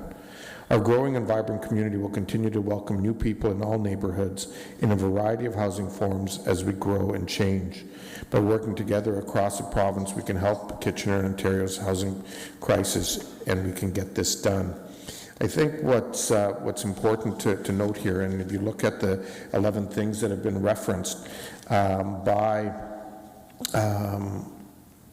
staff in the report, you know, the reference to the collaboration that we've historically had with the home builders and the Kitchener Development Liaison Committee, the partnership we have with post-secondary institutions, and we're fortunate to have Conestoga College here that does so much great work around skill development. All those things are, I think, locally are going to help us tackle some of this issue. I don't know how many noticed on the weekend, but speaking to the issue that Councillor Davey raised, the federal and the provincial government have been able to negotiate the number of spots where we can, the province can actually mandate the particular skill sets that we're looking for in the province of Ontario, beginning in 2025, and that number has doubled from 9,000 to 18,000 for Ontario, and that's significant because instead of those folks coming through the federal program that's based on points or through the refugee class or a variety of other programs, there'll be 18,000 that'll be specifically related to skill priorities in Ontario, and that's an encouraging piece in my mind, and so I'm glad to see that the federal and provincial governments have been able to do that. I think we all know that there are a lot of challenges associated in order to deal both with housing affordability and housing supply, and ultimately it's going to require an all-of-community effort to tackle those challenges and see this move forward. So I'm pleased to move this, and I'm hopeful that you know, we'll be able to support this unanimously this evening as a sign from our commitment as a city towards doing our part to help deal with the supply issue. Thank you, Mr. Mayor. Next up for comments is Councillor Davey. Yes, thank you. I will be supporting this. This is just below maybe climate change. This is my biggest concern for our city and province over the next 15, 20 years. And I'm not an expert in this, but I read a lot about it. And my understanding is the targets that are before us don't necessarily put us ahead. They just keep us treading water if we're able to achieve them. I also understand that some of this, the 1.5 million figure, was put forward before there was the acknowledgement of the increase in immigration to 500,000 people, which is just going to make that target that much more challenging going forward. When I'm going to support this, but really what we're and I agree with Councillor Chapman, like what are we actually supporting here? And the way I see it is what we're agreeing to not be the bottleneck in this process. And while that's going to be a very challenging goal for our planning staff and going forward, I'd rather be having this part of the bottleneck than the other part, and that is, and I'm glad to hear you, Mr. Mayor, in terms of the skill set, because my understanding is across the province, the highest number of homes built in any given year, we'd have to double that each and every year for the next 10 years. That means, you know, twice as many framers and plumbers and electricians, and we can push our educational institutions all we want, but it's still going to take a couple of years for each of those that wants to go into that program. So one of the quickest solutions that we absolutely need is to, if we're going to be bringing in people from other countries, is to make sure they have that skill set and can literally help build our communities. So that's the way I'm looking at it. We are not going to be the bottleneck, and I'm committed to that. Oh, Councillor Ioannidis. Yeah, thank you, Chair Singh. You know, just looking at this pledge, and you know, I kind of find it inspiring after my critical comments of a few weeks back with regards to the inclusionary zoning. This is really great to see here today. I actually love what's being proposed, and as Councillor Davey said, the numbers are not will still be somewhat. The demand may be still greater than what is being in this pledge, but I think also what I like about this too is I know many of us during our campaigning, one of the key things during our campaign was to say it's a collaborative approach, and some of the ideas that we have to change some of our train of thought, and I think this is right there stating it. And if you really believe in affordable housing and wanting to solve this, I think you should stand by this, whether or not you feel it's going to be achieving the numbers that it's there. I can't see why anyone would not want to support this. This is everything that we've been sort of asking for. Chapman? Yeah, thank you. I agree. I like the idea of collaboration, and I think it's well stated in the pledge. But I just want to go back to the predictable planning idea that was brought to us by some residents this evening. And, if we're going to be serious about collaboration, we have to make sure that, we make a pledge to the citizens that we will work with them and, keep them engaged in ways that make things predictable and make people feel like they're that they're actually part of the process. And what I took from the presentations this evening is that people aren't necessarily feeling that. So I think collaboration is very important, but I think, all of those stakeholders that have been mentioned should play an important role at the table. Thank you. I see all those comments. Just before I make my comments, I just want to note that there was a written submission from Paul Burton, MHBC Planning, on behalf of Activa Holding, and I believe Council received that, so I want to bring that to notice. And I don't see anyone else, so I'll just quickly make my own comments. And as I said earlier, I have a lot to say, but I'm going to try to refrain because a lot of good points have been made. But I will say, I think enough with the talk. Enough with the policies, enough about, that's fantastic. And I want to compliment our staff. They have been doing a good job. I think they've been doing a good job within the constraints. And I don't mean disrespect to my colleagues, I say for myself as well, but double speak. Say one thing one now and another just because, it's the flavor of the day.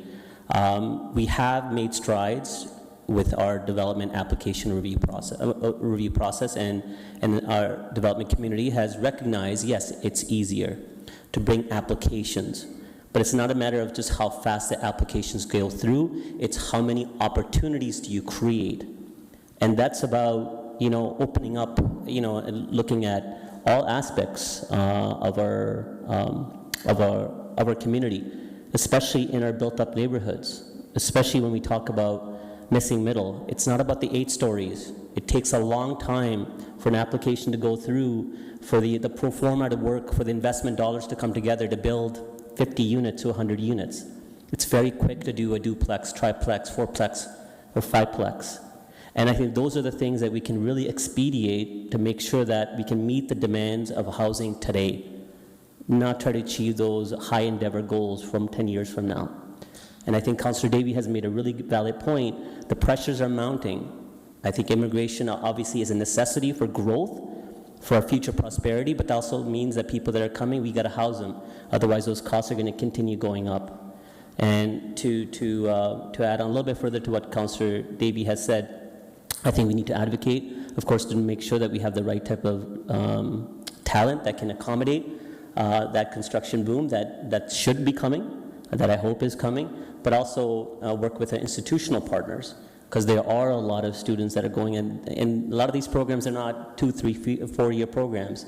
You know, someone can get trained to be a drywall or a framer within an 8-month period, so we can work with institutions, and that's an advocacy that we need to do as a part of our pledge. So I support this in principle and at a very, very high level kind of endeavor that, yes, we acknowledge to the province that we're not meeting our necessary goals here locally, and we will do better. But I hope that we internalize and accept that and say, yes, we will do better, not just to the province, but to ourselves. With that, all those in favor? Okay. Recorded vote has been called.